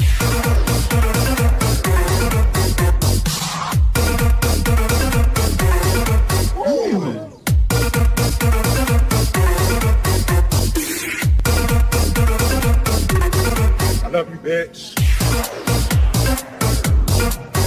Bitch! Get my nuts!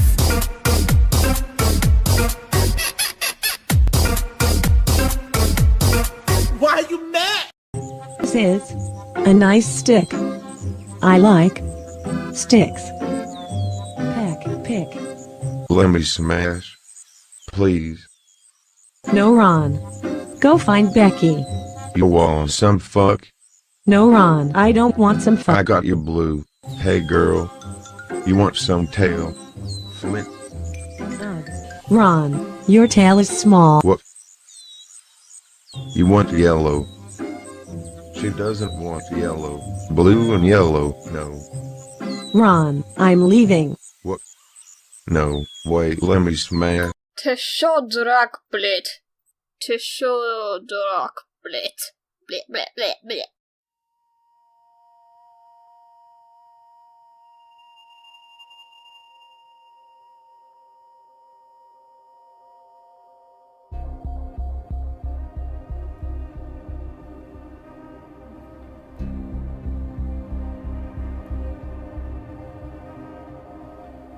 Sweet dreams are made of this. Who am I to disagree?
my name is Scootaloo Loves Sans, and welcome everyone to this new series that I'm going to be calling Fangirl Mania, just because.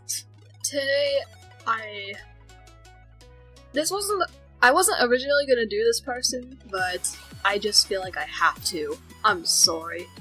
What am I, Canadian? Sorry. Now, what we're dealing with here is an art thief. I think you can tell from all the stuff you're seeing right now. Let's begin with the stolen banner, the stolen profile picture, and a second account with another stolen image. Now, I've already watched a few of these videos and I've already tried to reason with this girl, but she doesn't want any of that, so decided to make this video. What this girl does is she takes people's art, traces over it, and claims it as hers. And if you try to call her out for it, she will yell at you and say, no, it's hers, it's the original. What she also seems to do is post like every minute. Ah, guess not. Let's start with this video. Original art. Do not steal.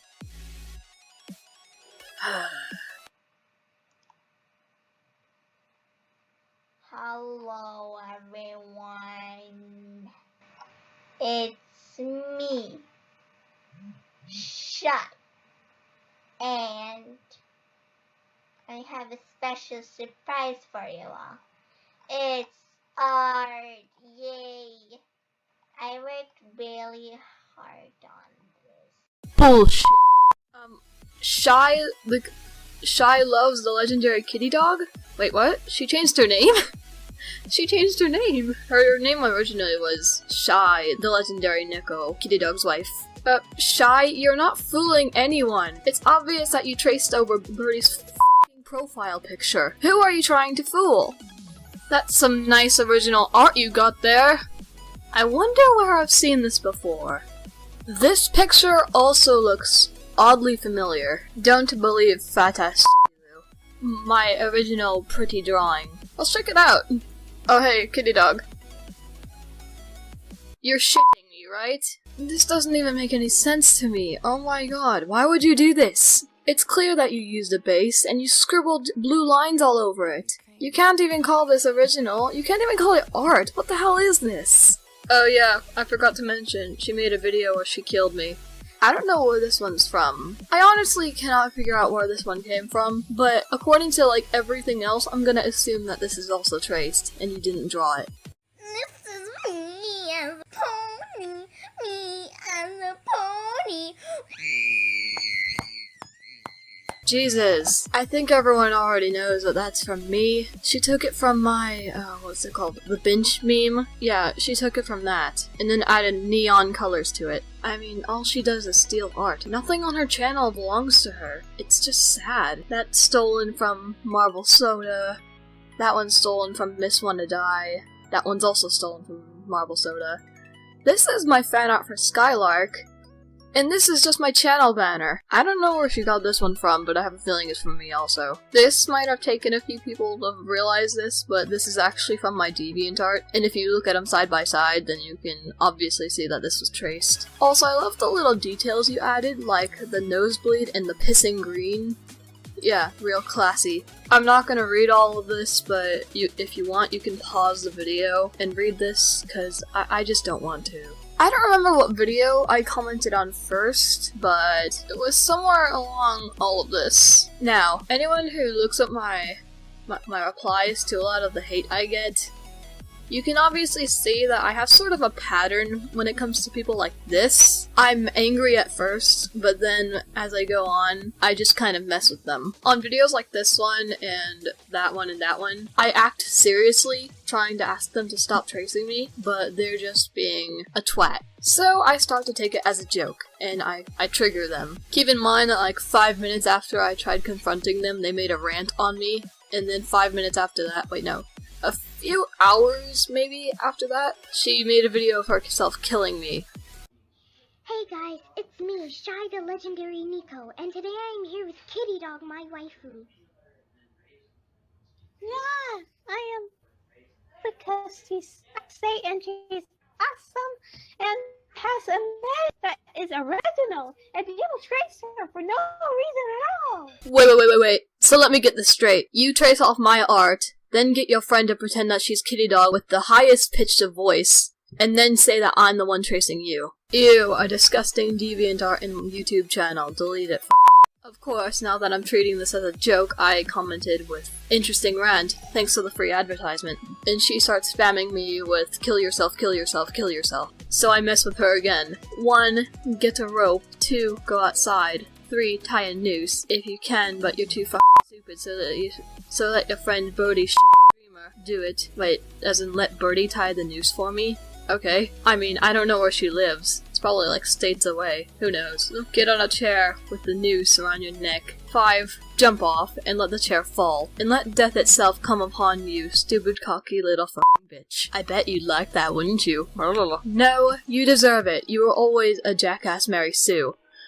Here's my feelings. Tell me more. And then a bunch of other people questioned my morals. I was thinking of animating the rant that they made for me, but I started the animation and then I didn't want to do it anymore, so I just stopped.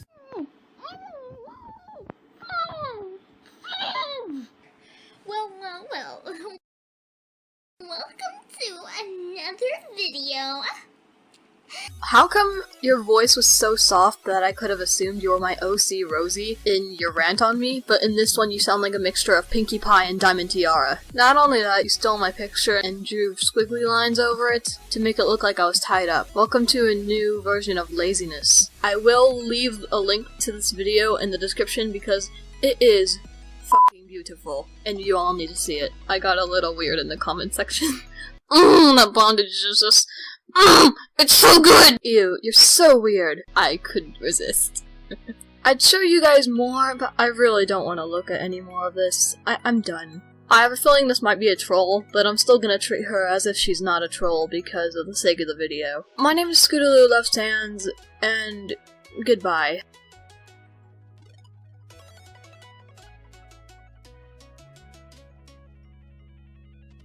This is today's fan art. If you would like to send me fan art, I will leave a link to my DeviantArt in the description, as well as the deviant who made me this piece. Thank you all so much for watching. Goodbye.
Why? Restart. Let's restart that. How's it going, guys? My name's Scootaloo Loves Sans, and I'm here with a good friend of mine named Brooklyn Lee. Hi. Shut up. Today, ladies and gentlemen, we are reviewing together Snow Pearl. Do you want to say it? No, I don't care. Snow Pearl the Mouse Fox Sand Lover. You can't even spell Sans right. The title's so good. Me and friend here have already watched a few of her videos, but we haven't seen all of them. So we're gonna watch her intro, say what we think about that, and then we're gonna do stuff. Oh. We're gonna watch the rest of them then. Get off your phone, I swear to God. I'm sorry. What? Let's look at her intro, shall we? Okay. Do you want to do her voice? Sure. Hi, my name is Snow Pearl, but you can just call me Pearl or Snow. I am a mouse fox. What the hell is a mouse fox? Exactly. Ah! Okay. Also, don't call me a she. I may look like a girl, but I am actually genderless. Call me they or them. Oh my god, so cringy, I'm sorry. In addition to being a snow pearl, you're also a snowflake. So good on you, you genderless Frisk, you.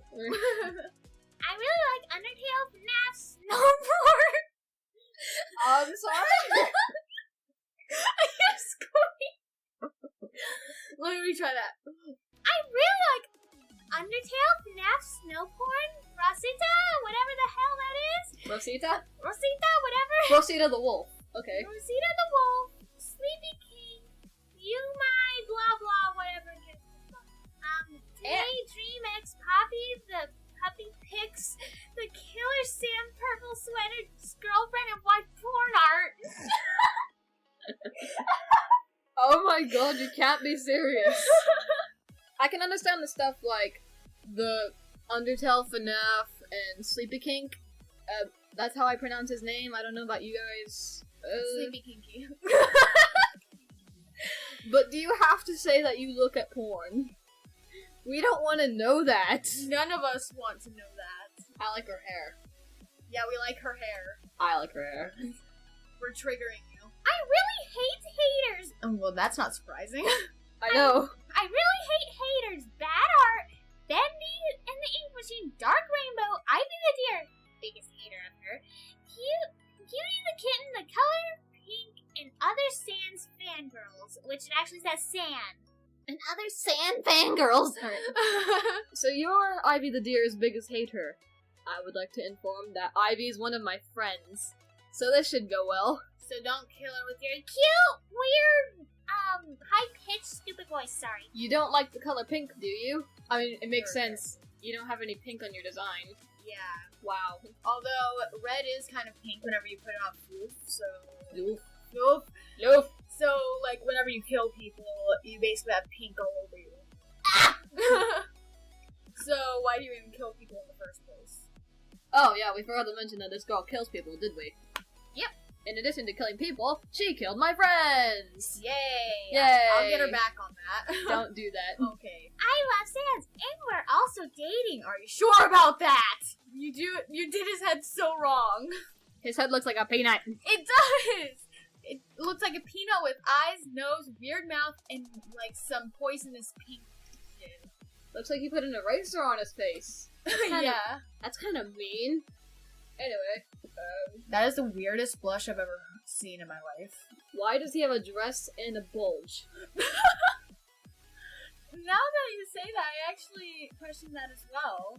I'm sorry, we're getting a little off topic. Yeah, let's continue. It's like the one time you spelled Sans right. Yeah. I am fine if you're friends with him, but if you're trying to take him away from me, you'll die. Really? I'm sorry, that was the cringiest thing I've ever heard in my life. Yeah, but the only problem I have is that, well, you just threatened everyone. Yeah, you basically threatened every single person that subscribed to you. No wonder you don't have that many subscribers. Anyway, so, why do you kill people? What's the point in that? Exactly. You can't kill people over the internet. Well, that too. You can't kill people over the internet, and if you try to kill someone, they kill you back. Yeah, it depends on... They rise from the dead. They rise from the dead and haunt you forever, so you might as well not kill anyone anymore. And then you're trapped in hell with each other. Yeah, have fun, ladies. I never really saw the point of killing other people. I never really thought I'd get pleasure from doing that. Yeah. What do they get out of this? Exactly. Who are your parents? I'm gonna call Child Protective Services on you. It's time to stop! Wait, how many likes are there? Is there like only... There's only one like! Was that from, like, herself? Yeah, you can do that, you know. Oh my god. It's beautiful. Your like ratio is beautiful. You wanna look at the bikini body meme? Oh, sure. That bikini body.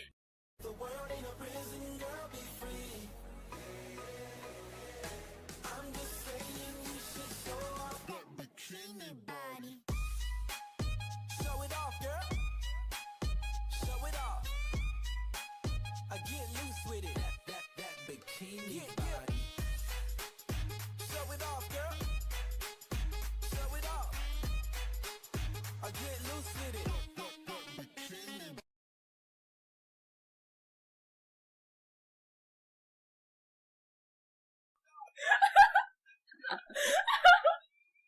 I'm sorry. The song's triggering you, just saying, because you said you're not a girl. Yeah, Can we talk about that last picture, please? Yeah, let's talk about that. You have boobs and a bulge. So, what are you? Are you genderless or are you genderful? Yeah, Something like that. your tail looks like Pikachu. Sans' tongue looks so weird. It looks so freaking weird. I'd recommend practicing your anatomy, at least. We're just giving you tips here. Don't hate. Can I just say that we're trying our best to be professional, but we're sucking at it terribly? Yeah. Oh look, Emily just did the don't get distracted. Killing one of Ivy's kids and then killing Livy Lovey for being mean. Wait! You killed one of Ivy's children? That's so mean. That is child abuse. Let's watch. Okay. That deer! Can I do it? Yeah. That dear I don't think I can say that on YouTube. That dear girl dare have children with my Sans. Oh my gosh. Those floofy ears. Might I ask? Just gonna say, Can I ask? Sorry, you say your thing first. All I have to say is, Sans has had sex with so many other girls, and you're just so many other girls. Hey, guess what? Hey, I have an announcement. Sans is mine.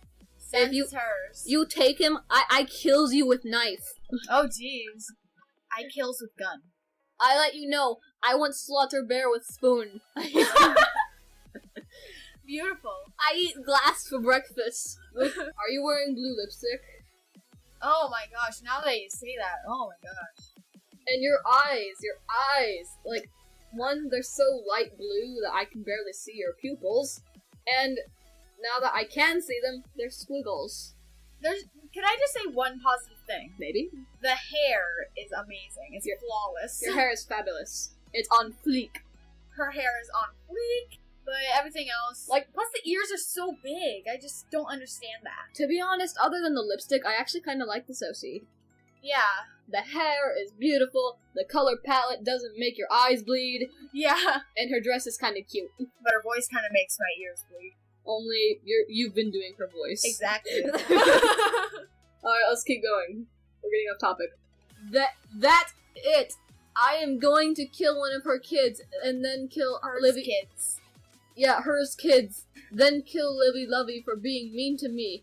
If you don't know who Livy Lovey is, she renamed herself Minty Animations, and then renamed herself Coffee Doodles. Hey look, I'm on her related channels list, and so is Inferno, and Cyberkitten, and Birdie. No. I know all those people. You know all those peeps? All the peeps. And this is Ivy the Deer's channel. Once again, close friend of mine. Well, not close, but internet friend. Yeah. They might be friends, but this is my best friend. Yay! That's my best friend, If I die, you die with me. Ain't no choice. Your laugh, though. Anyway.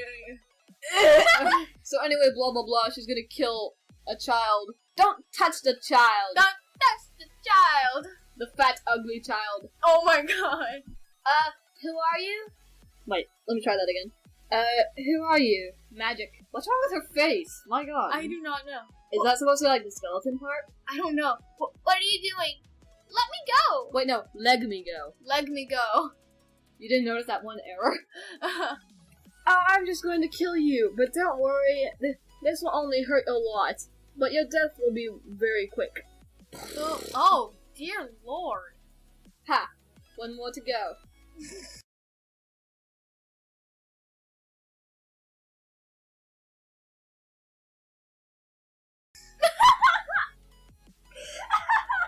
That fall, though. That knife stabbing animation was hilarious. I'm sorry. It's the only thing animated in the whole thing. Like, that and the Gaster Blaster, I guess. Yeah, But that fall, by far, was the smoothest. It's not the best, but it's the smoothest. Wait, no, that was the best. It was the best thing throughout that whole animation. Torturing Ivy the Deer, Part 1. Oh, really? I can't wait for Part 2. Oh, yay. Let's bring back your evil voice. Okay. My evil Snow Pearl, the Mouse Fox Sand Lover. That dress is fabulous. I know, it's a fab. Oh my god! I'm sorry. I'll do Ivy. Okay. That animation, though. I know her boobs are awesome, but don't grab them like that. I know, right? No, stop! What are you doing?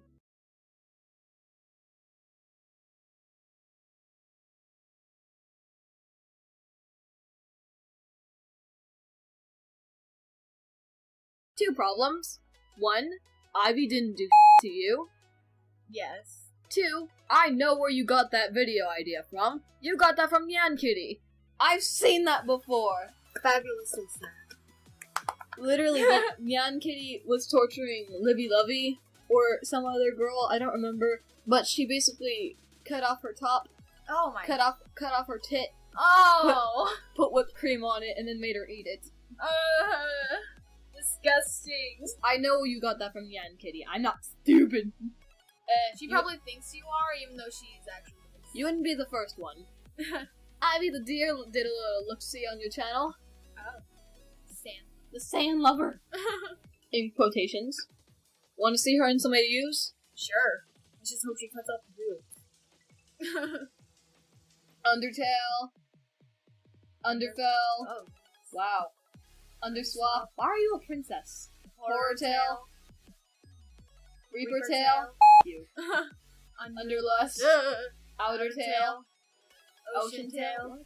Those were awesome. I would have to say Underlust is the most cringiest because, like, the outfit. Why are you a princess in Underswap? Why are you a princess? Who are you swapped with? Wait, let me see if it's in the description. I am proof of this, and I don't care what you see. Oh, wait, I know why she's a princess in that one.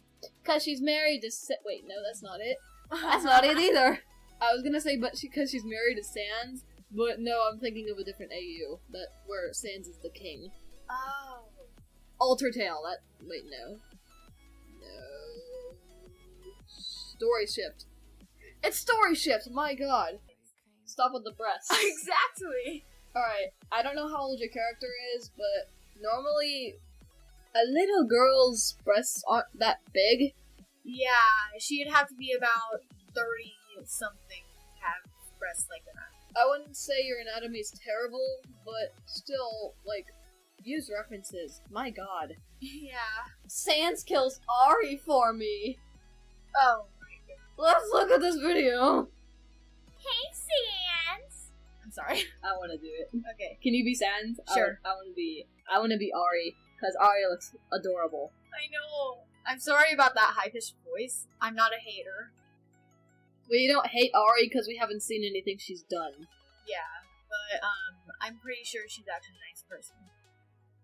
Or maybe not. Yeah, who knows? That rainbow hair is on fleek! Yeah. Hey, Sans! What? Try speaking up. What? I'm sorry. I love you! Sans?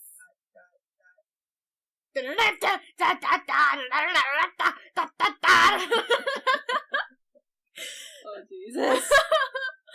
This is so violent! Oh, dear lord! But Sans... Oh! But Sans...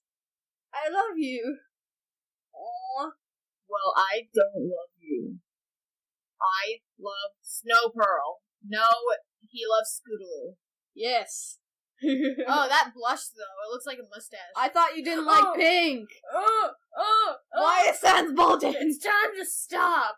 It's time to stop, okay? No more. Where the f are your parents? Who are your parents? That video looks awesome. Oh my dear lord. Have you been looking at that stuff again? Anyway. Hi. Hi. Oh look, it's Daniel. Daniel Diamond Mixer. It's Daniel Diamond Miner. Daniel. From my angle, it looks like Diamond Mixer. It's Cutie's boyfriend.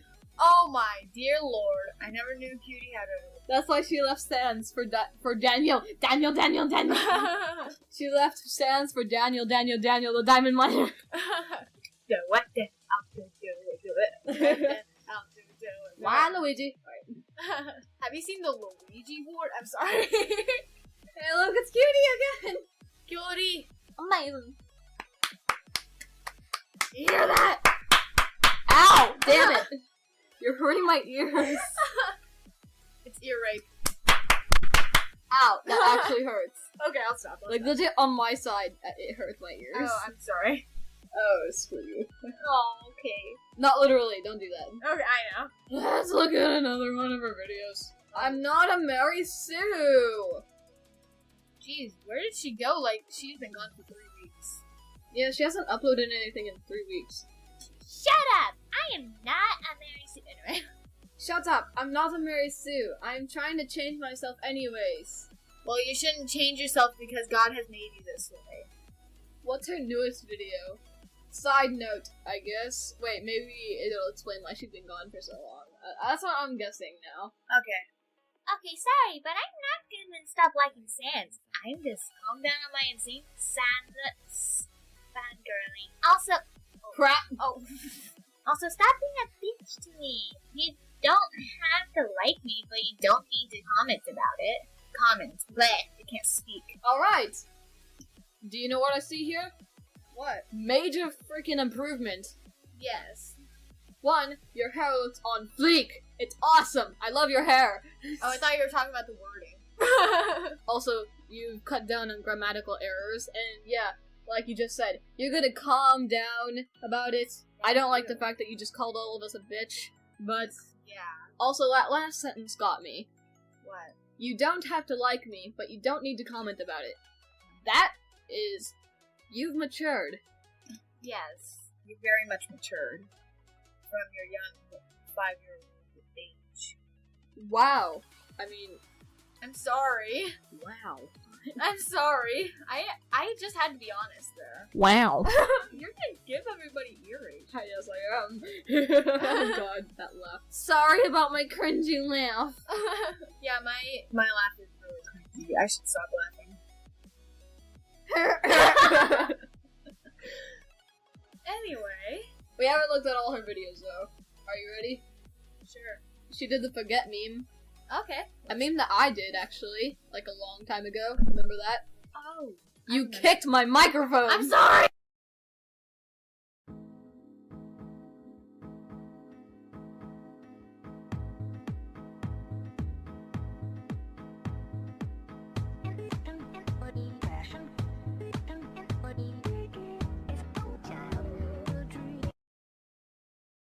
I'll have to say, I actually like this. Aw. This is a what is that? What the What is that? That? What is that? Oh my dear lord, that's terrifying. Name it 4. Yes. Brilliant name. Shut up. Apparently this is a whip, and for people like you who don't know what that means, it's not done. I don't understand why she did that though, because it looks like she had all the frames necessary. Like, yeah. My god, she just needed to loop them a couple times. Yeah. Basically it. I thought it was cute. Yeah, it was actually really cute, but the ending just got me. She tore her head off. Yeah. It was awesome. Really? That was horrible. No hate. Yeah, no hate intended. I'm still kind of mad at you for killing my friends. Yeah, I am very mad at you. So, But to be fair, she's getting better. My god. She is. Should we look at another one? Sure. We're gonna do one more, and then I think we're gonna end this, because this has gone on for way too long. Yeah, who knows how long. We've been talking like idiots for about 30 minutes. Yep. Alright. We've looked at them all. Jesus. Oh my god. Oh no, that's not good. Alright, so I guess sort of an end review, I guess. Yeah. I like her OC. Yeah, her OC is really pretty, I can tell you that. But I just don't like the lipstick. yeah, I don't like the lipstick. Unless that's supposed to be like color on your muzzle, like a fur pattern. Yeah, but I have to say your outfit actually gave me an idea for a drawing, so thank you. So I might just draw stuff like that later. I like your dress. It's Yeah. pretty. Yeah, it's really cute. I would have assumed that you were a troll, only you did something that most trolls never do. Improved and matured. Yes. So, please, everyone, if you're watching this, do not harass this girl for doing what she has done, because I believe she will do better in the future. Yes. And I hope she proves me right, because... Yeah. I know she'll be able to become a better person. She just needs to find it in herself, really. Okay, that was really cheesy. I'm yes, sorry. It was. You have massive potential. Don't put it to waste. Okay. My name is Scootaloo Loves Sans. This is Brooklyn Lee. Yeah. We will see you never, because I'm not sure when you're coming back. I will see you in the next video. Goodbye. Goodbye.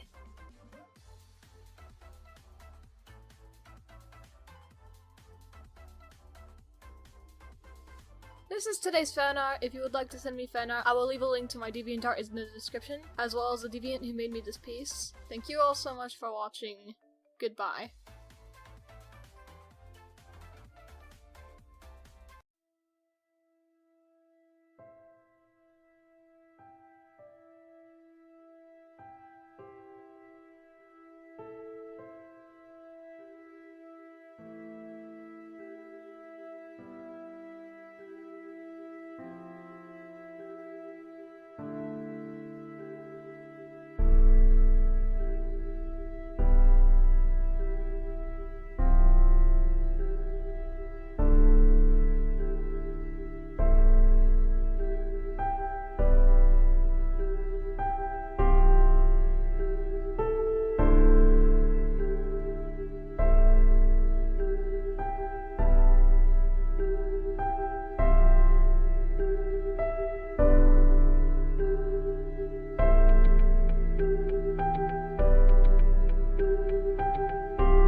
know my friends say my voice is sexy. Hello everyone, my name's Scootaloo Loves Sans, and I'm here to talk about a subject that I'm sure you're all curious about. What's up with my voice? This question has come from a few videos in particular, which is I react to my death, why I haven't drawn you yet, and Sans fangirl haters. Because what you heard in I react to my death, as well as my livestream, was my real voice. And in a lot of my newer videos, I have an accent, which a few people have noticed as others pointed it out in the comment section. Now that I call this my real voice, I bet a small percentage of you are a little confused. Let me explain. The first video of me talking to my camera, or into my phone, was this video right here. Back then, I didn't know this was going to be on the internet until I edited it and uploaded it, so I had done nothing to my voice at the time. No big deal. Same thing goes on for a while until I got to why I haven't drawn you yet. I didn't notice this until I rewatched the video for audio errors, but I was absent-mindedly giving myself a weird British accent, and for reasons I'm about to explain, I kept the accent for YouTube videos. Because, 1, I knew I could do better, I sounded like crap during that time, and 2, because it made me feel smart. Now, hear me out on this part, because saying that out loud only makes me realize how much of a loser I am. Now, a 13-year-old like me who has holes in all her jeans, skips all her meals, locks herself in a room daily, and makes cartoons on the internet, doesn't have very high self-esteem. So having this accent made me feel smarter, which is why I've had an accent in most of my videos. Another reason I've kept this accent is because I'm a big fan of dank memes, and I thought it'd be kind of weird hearing a girl with a British accent make all these weird jokes, but I don't know, I think that's just me. If this, for some reason, makes you feel less of me, then I don't care. I hope this at least makes a little bit of sense and doesn't make you feel the need to unsubscribe. I honestly don't know what to do after giving you this information, because now I'm just sad. I don't know. Anyway, that's all I really had to say, so my name is Scootaloo Loves Sans, and goodbye. You're my daddy, come I'll give it to you. Oh my daddy, come and now we're making you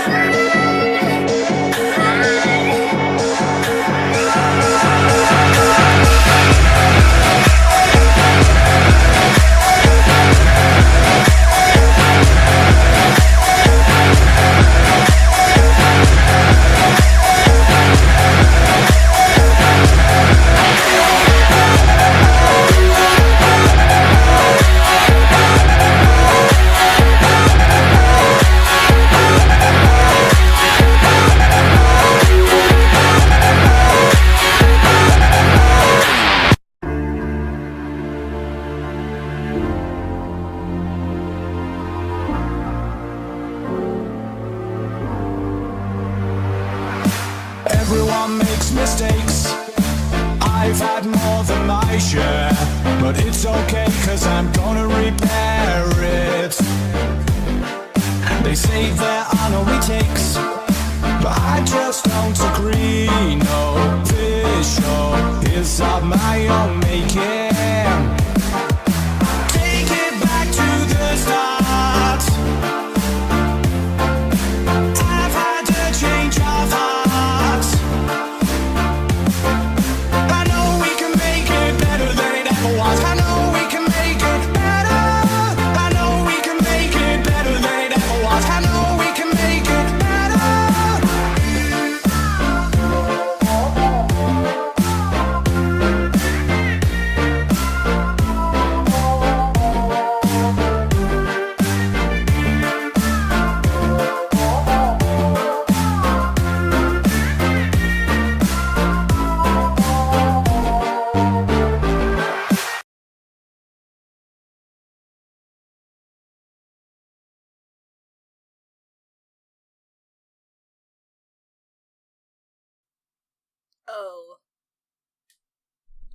Oh boy. Let's try to read this, please. Ito igra pod nazvaniem.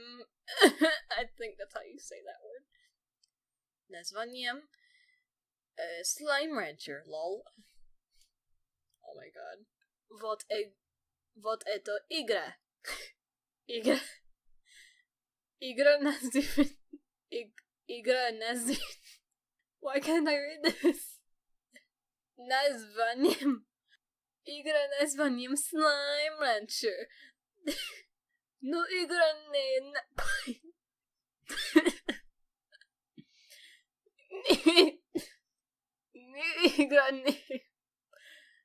Игра не Pluxley. Who the hell do you think you are? Это игра названием Slime Rancher. Slime Rancher. Пожалуйста, убей меня, убей меня.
Money, motherfucker. Money on my motherfucking mind. Got 5 haircuts at the same time. White gold pants, jet ski, marijuana. Foie gras, Buster, Albert Einstein. Get money. Money at my motherfucking mouth. The mansion, a ranch, and a camp in a town. A motherfucking store with the floor made of scouts. Bobby from the block, though, got rocks, he got outs. Get money. Money in a motherfucking jar. Shark fin pastry, summers on Mars. 20 motherfuckers in a levitating car. 747 full of women and cigars. Get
回り続けるノンスタイルミュージック、体が勝手に動き出すメロディー、いくつ抜きに直接心を揺らす音と言葉、繰り返すエンドレスミュージック、体が勝手にうずき出すメロディー、いくつ抜きに直接心を叩く音と言葉、声が枯れるまで歌い続けようでろ、疲れ果てるまで踊り続けようなの、その旋律に好み全てを任せて感じるままに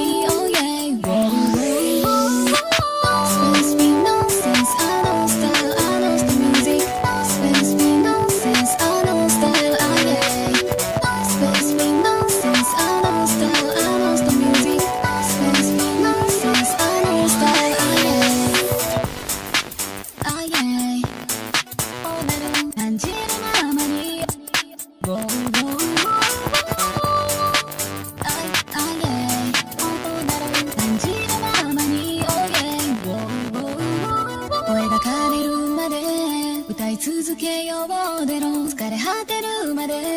踊り続けようなのその旋律に好みすべてを任せて感じるままに Oh yeah Whoa, whoa, whoa.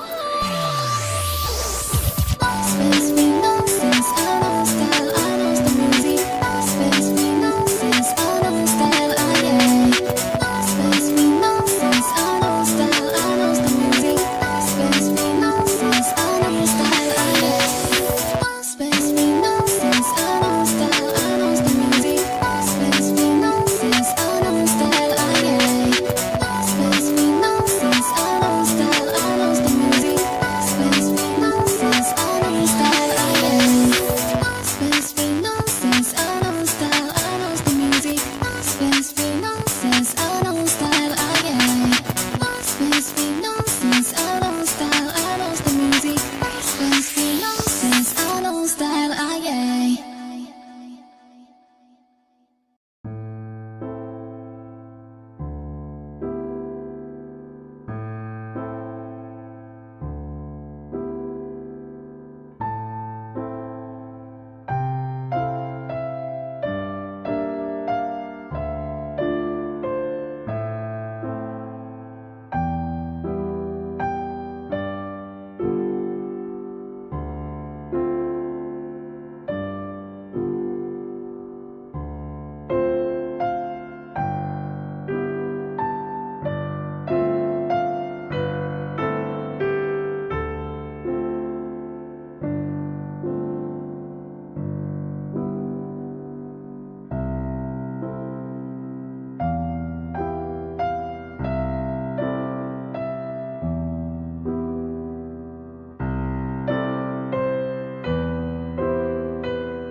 Hey everyone, I'm sick.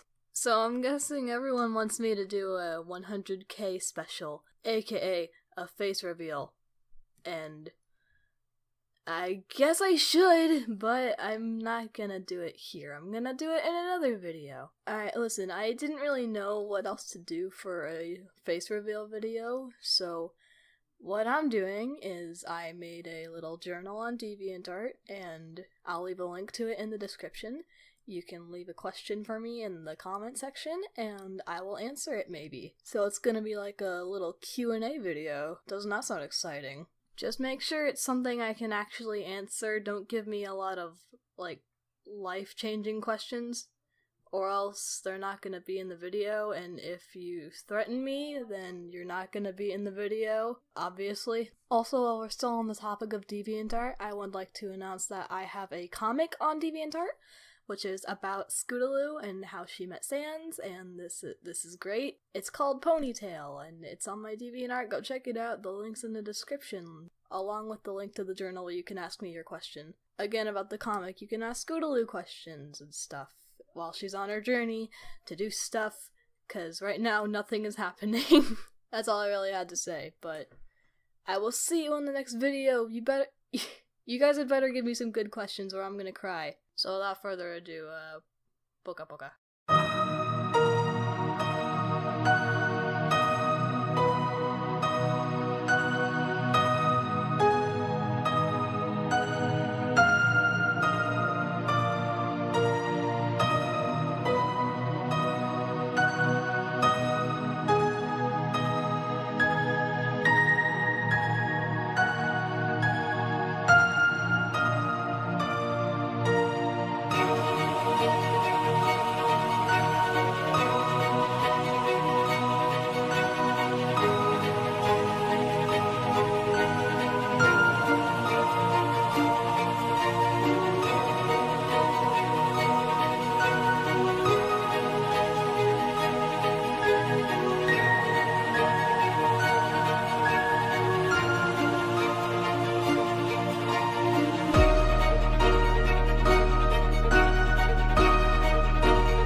I haven't been on this chat in a while. I just...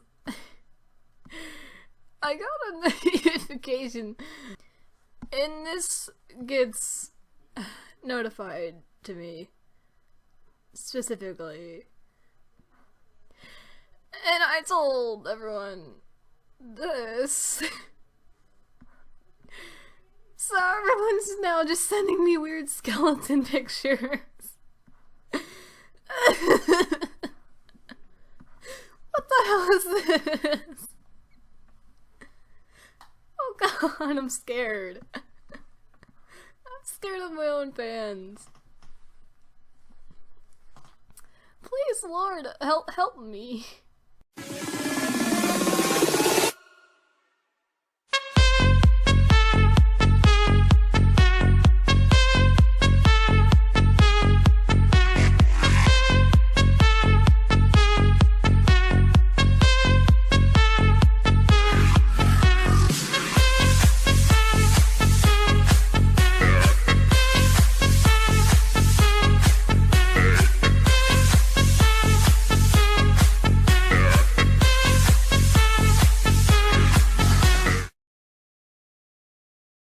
Hello everyone, my name is Scootaloo Loves Sans, and sorry I had to interrupt this little animation meme, but I just wanted to talk about my 100k special, you know, that thing that I promised I would do. I've been taken back a few steps. It's gonna take a lot longer than I thought it would just to get it out. I'm still having trouble setting up my camera and all that shit, and now I'm just... yeah. I'm sure you guys can wait a few weeks for it to come out, right? You guys are great at waiting. Why the hell would you stay this long if you weren't? Anyway, I'm gonna do a face reveal. Don't worry about it. It'll happen. It's just gonna take longer than I thought it would. Alright? Cool.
Всем привет, меня зовут Scootaloo Loves Sans, and I'm back from a very, very, very long break.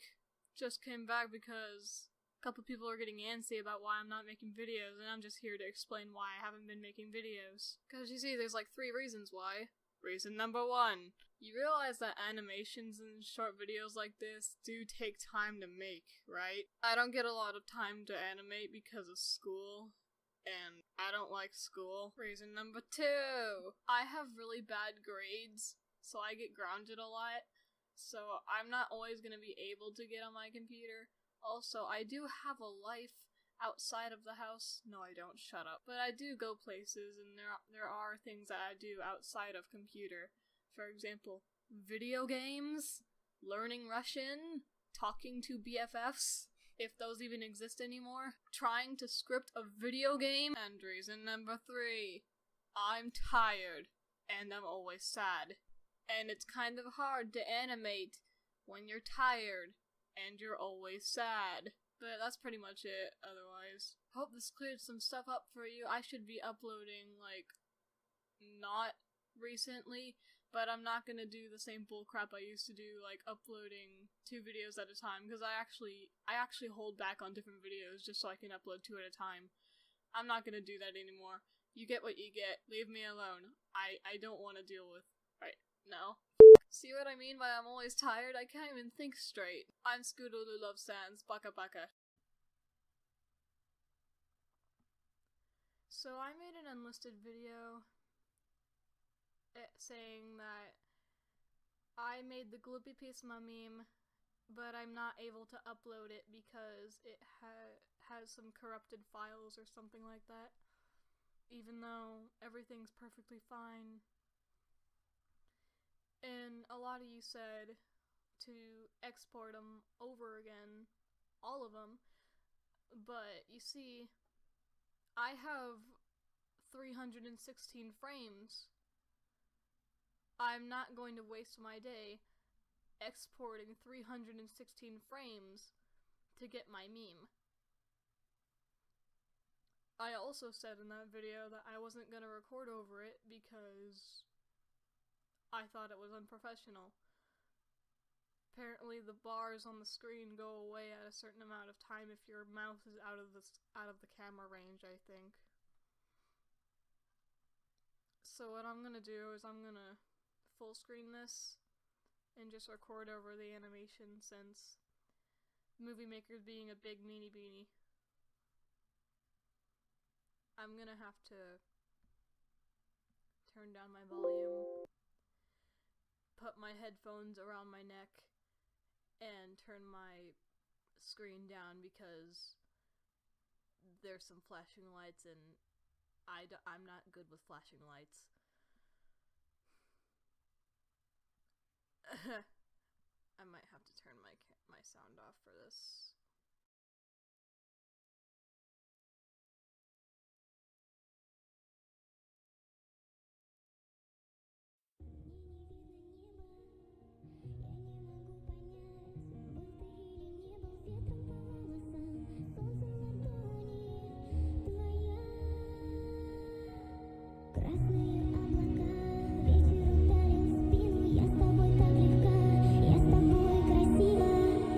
Бешено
I was unable to look at that. I hope you were able to look at that, because I wasn't.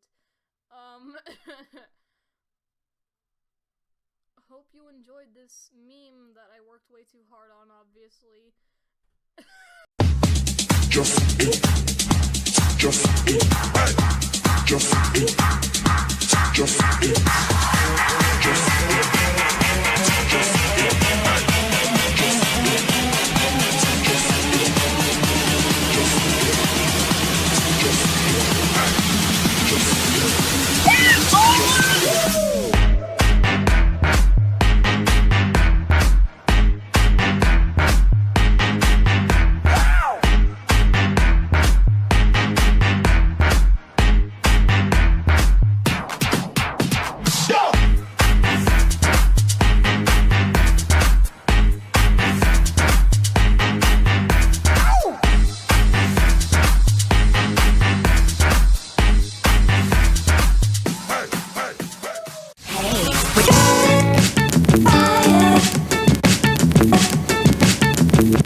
Love to suicide.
Hey everyone, it's me, Scootaloo Loves Sans. Remember Fangirl Mania? I haven't made a Fangirl Mania episode in a really long time.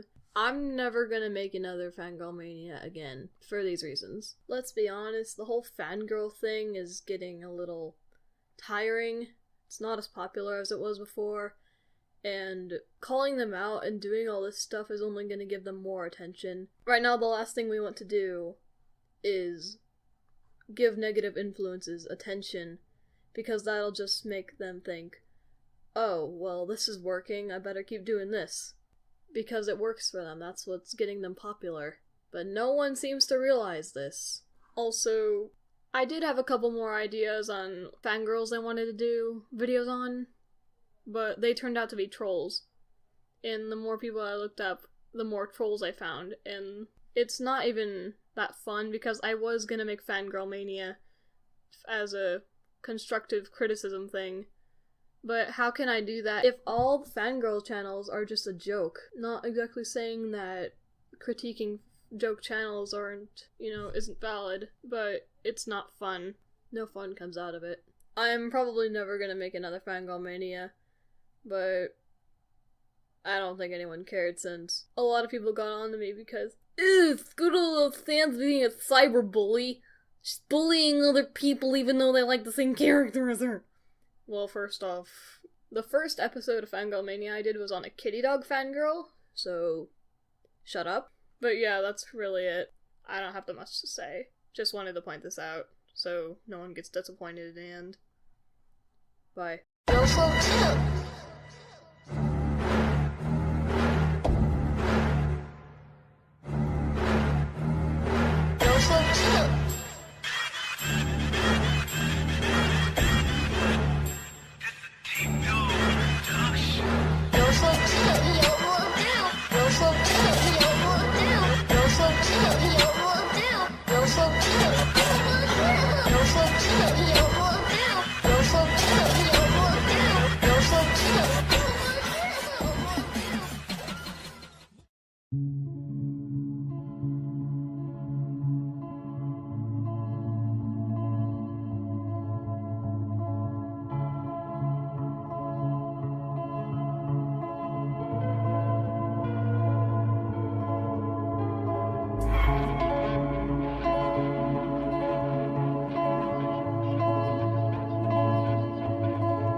darkness, walk for the light.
PK Russell and Pufferfish did like one collab with each other, and ever since then I kept having this weird idea that if Pufferfish ever ended up in Ponytail, then he'd just be a pufferfish that can talk, but he'd be in a little fishbowl, and someone would have to carry him around everywhere. And then I thought, what if PK Russell got to hold Pufferfish and just carry him around everywhere? Oh, that would be so cute. Oh, I wonder what would happen if they saw this. By the way, don't show this to PK Russell, he might kill me.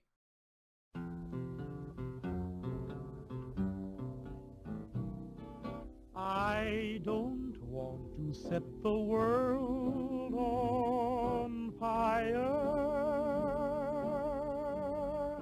I just want to start a flame in your heart.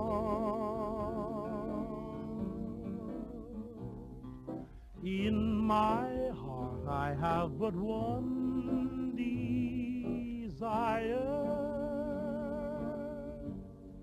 and that one is you. No other will do.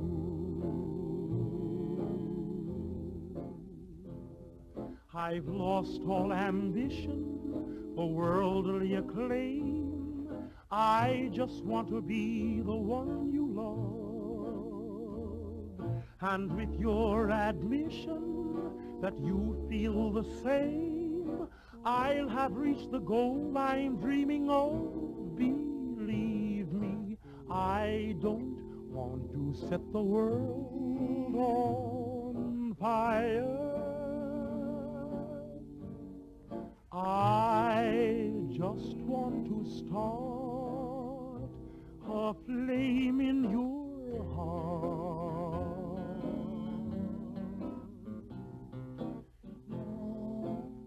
I don't want to set the world on fire, honey. I love you too much. I just want to start a great big flame down in your heart. You see, way down inside of me, darling, I have only one desire.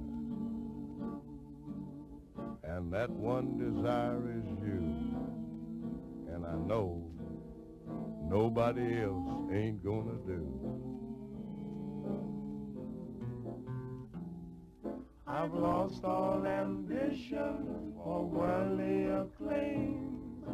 I just wanna be the one you love. And with your admission that you feel the same, I'll have reached the goal I'm dreaming of. Believe me, I don't want to set the world on fire. I just want to start a flame in your heart.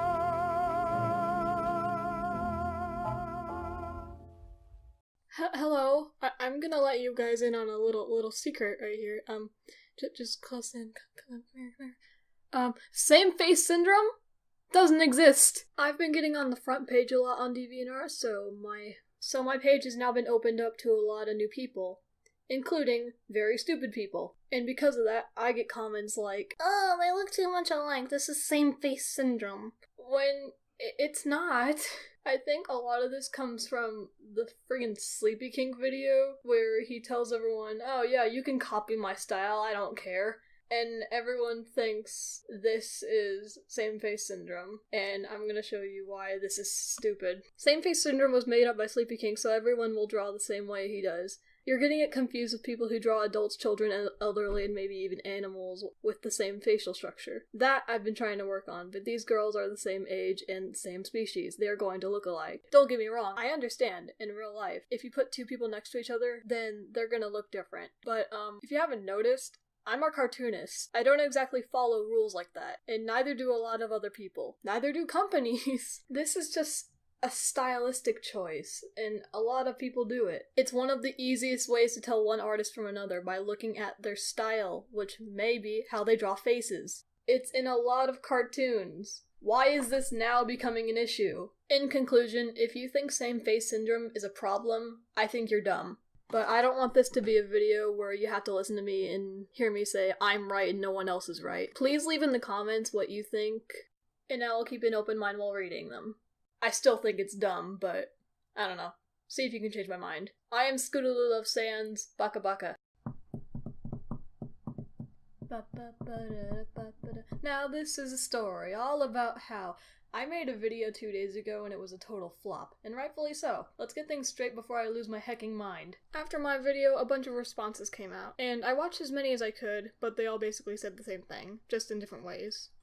Some a bit meaner than others. That doesn't mean I didn't listen to them and learn something. I now understand what same-face syndrome actually is, and I know why people acknowledge it. I want to say at the time of making the other video, I didn't know much about it, and I was just saying my thoughts. I believe I can properly apologize now that I am informed on what I was originally talking about. The video was made to share my opinion on same-face syndrome, but my opinion was completely tuned out by the misinformation in that video. Misinformation seems to be a recurring thing on my channel. I may need to work on that. Even though I said Sleepy King quote-unquote created same-face syndrome, I wasn't trying to say that he did.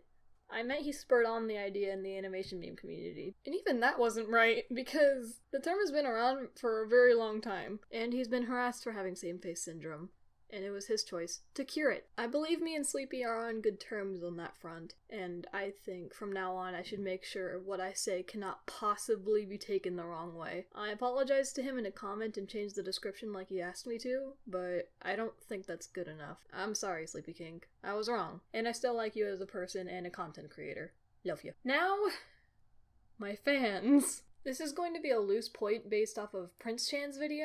I was very disrespectful to the commentators on my DA page. It wasn't right to call them stupid because they were just trying to help. And it definitely wasn't okay to feature their comments without censoring their names or something. Jeepers Crispies. I don't want people getting the wrong idea that I don't take criticism. I actually get kind of mad when people can't give me proper criticism, which is what I want. But I take what I can. And I think I spent a very large segment on a live stream where I encourage criticism towards artists. On another note, Prince Chan, you do not know me! I'm sorry, but I will not sit back and listen to you say that I do not want to improve my art because of one misleading video. I do want to improve, but that doesn't mean I have to agree with everything people tell me. A critique can be criticized. Be aware of that. And don't make assumptions because your video made me very salty. People in your comment section were equally as frustrating. I'm not going to call out names, cause that's bad. But I specifically remember one comment saying, I also think same-face syndrome is a problem, but Scootaloo took it too far. I took it too far. I took it too far because I called you dumb.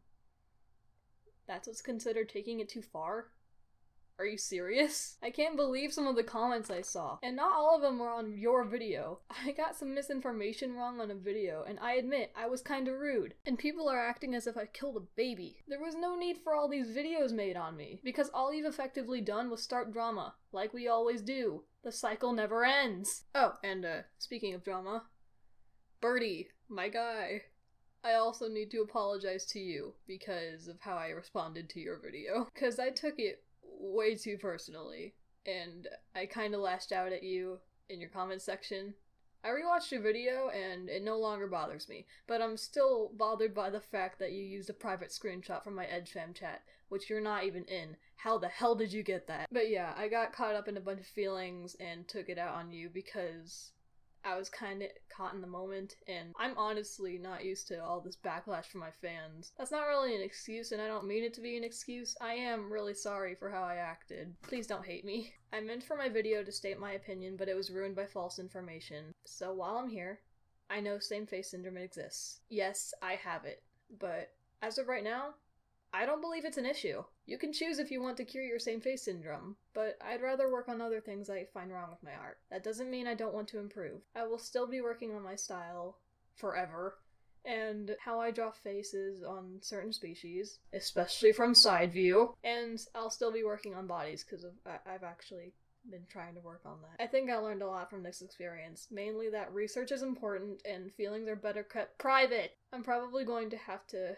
take another giant hiatus until I can work on my attitude, and maybe even some videos. Once again, I'm up for debate. If you have a differing opinion, leave it in the comments or something, and I'll try to read as many as I can. I'm Scootaloo Loves Sans. Please, learn from my mistakes. Pucka pucka. I am the Much Cry. I was supposed to be on hiatus for maybe like a month, and then I'd probably get back to YouTube with a stupid video, somewhat similar to this one. And I'm a little disappointed because the whole time I was on hiatus, I was planning on working on animations while I was gone, you know? But I've been grounded from my computer for 3 weeks, and I've gotten nothing done. My YouTube channel has been offline for a very long time. I don't know what I'm gonna do with my life, but now I have to go on another hiatus to get the freaking animation done. What a lovely life I live. Expect a lot of speed paints because I'm gonna have to take breaks for this animation. Because this is an animation that is so long, I had to make a storyboard for it. Before you even touch that remote, let me finish this recording, please. So I'm gonna have to take breaks, so expect a couple speed paints here and there. It's also so my channel doesn't die. I think that's all I really needed to say. This has been a poor excuse for an update video. Hope you like saltiness. And rolly chairs. She say, do you love me? I tell her only partly. I only love my bed and my mom. I'm sorry.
опять на районе потерял себя в одном из дворов. Ты опять в метро звонишь, чтобы знать, что я жив и здоров. Среди тех пацанов, барыг и быков, машин мусоров. Я пообещал бросить дуть и петь, ведь это любовь. Руки в петли, руки прямо как узлы, руки на замок. Руки в пепле, губы об твои губы, глаза в потолок. Я снова в дверях, руки врозь, прости, что валюсь с ног. Я снова пообещал все, что смог, ведь это любовь. Еще одной темной ночью каждый твой вдох и каждый твой выдох кричит об одном. Еще одним холодным утром руки без слов кричат об одном. Это любовь. Ты опять в телефоне ищешь сообщения, что я посплю. Ты опять их находишь, будешь, орешься, нервы к нулю. Среди кресел, столов и полок, посуду в пол я тебя ловлю. Ты снова прощаешь все, руки говорят, я люблю. И опять самолетов, самолет в поезда. Ты опять в переезде 5 часов, не устав. Я с дороги в дом, ты туда же, все в привычных цветах. Ты опять оторвешь, не удержав, я люблю. Еще одной темной ночью каждый твой вдох и каждый твой выдох кричит об одном. Еще одним холодным утром руки без слов кричат об одном. Это любовь.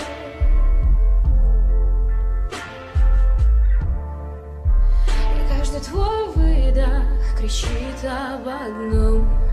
Еще одним холодным утром руки без слов кричат об одном.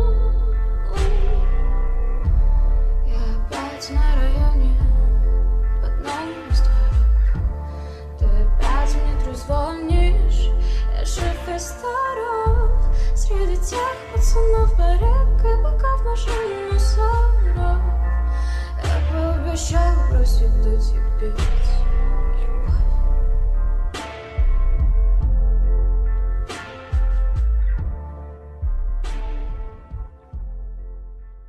Ding, fries are done, ding, fries are done, ding, fries are done, ding, fries are done. I gotta run, I gotta run, I gotta run, I gotta run. I work at Burger King, I make flavor wafers, I wear paper hats. Would you like an apple pie with that? Would you like an apple pie with that? Ding, fries are done, ding, fries are done, ding, fries are done, ding, fries are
Всем привет, меня зовут Scootaloo Loves Sans, and welcome to I Hate Drama. Drama is bad. I was really scared to record this video because the last time I shared my opinion on the internet, it didn't go too well. Now, you can't compare my last video to this video because this is entirely opinion-based, but it was such a big deal when it happened, it took me like 3 months just to record for this video. I made a post on DA explaining my dilemma and everyone told me to just go for it, so I am. I have an entire script of what I wanted to say about Sashly, and instead of using that one, I brought up the points with Sashly herself on Discord, and I said, hey, so I was gonna make a video about why you're bad, but I kinda sorta don't want to make you out to be a bad person, so I'm gonna give you the points from my script and give you a chance to tell me what you think. And she was like, Okay, So I'll read small points off my original script, then I'll read off what she said, and further explain the point.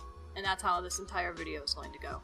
But before I start the video, I want you peeps to keep in mind that I don't hate Sashly. There's a lot of people who think I do, but I don't. There are just some things that she does that I don't agree with. She doesn't have to listen to me if she doesn't want to, and neither do you. Now let's get on with this, shall we? Inspiration. Sashly has a bad habit of getting inspired to do the same thing everyone else is doing. Inspired in quotations because she has gone from taking little things and rolling with them to making carbon copies of other people's animations. Not even generic memes, just everything, even shitposts. Inspiration is not a bad thing at all, don't get me wrong. If you like another artist and want to reference their work because you think it'll improve your art, that's awesome. But it becomes a problem when that's all you freaking do. Almost to the point where inspiration just sounds like an excuse so she can copy people and not get any backlash. And so far, it seems to have worked. I agree, I was a ripoff of a lot of people and got inspired too much, but I'm gonna try to change that and do original stuff. QWQ. You know what really boils my piss? I made the Transitor meme like a year ago, and both Sashly and Casual Susan both heavily referenced it. But you know, I didn't have a problem with it. They both gave credit in the description. But recently on my video, I got a lot of Sashly fans mad at me because I copied her when my video came out 2 months before hers did. What? There was even someone who went on Sleepy King's Don't Talk meme and said, "This kinda looks like Sashly's video." This isn't Sashly's fault, of course, because she left credit. It's just that no one looks for the credits in the description. Also this person. Someone copied you, but I like the person who copied you better. Wow. Rude. Character! What even is this? What is this? Oh god. This character is and has always been just a cluster of traits. A lot of them are from other YouTubers. That's fine. This is fine. Except you stole my claws! But Scootaloo's claws are made of obsidian and Sashly's are made of Oof, I've stuck with the main things for a while and I've been hesitant to give her wings. Well, sometimes she has things for certain types of videos. I'm gonna try to change that up though. Sunglasses emoji. Okay, so this isn't her final design. That's neat. But, you change your character all the time. It's always changing. It's not bad if you change your character maybe once in a blue moon. Changing it every month or so, it makes your character seem inconsistent and not thought out. Like you're just adding things as you go because you can.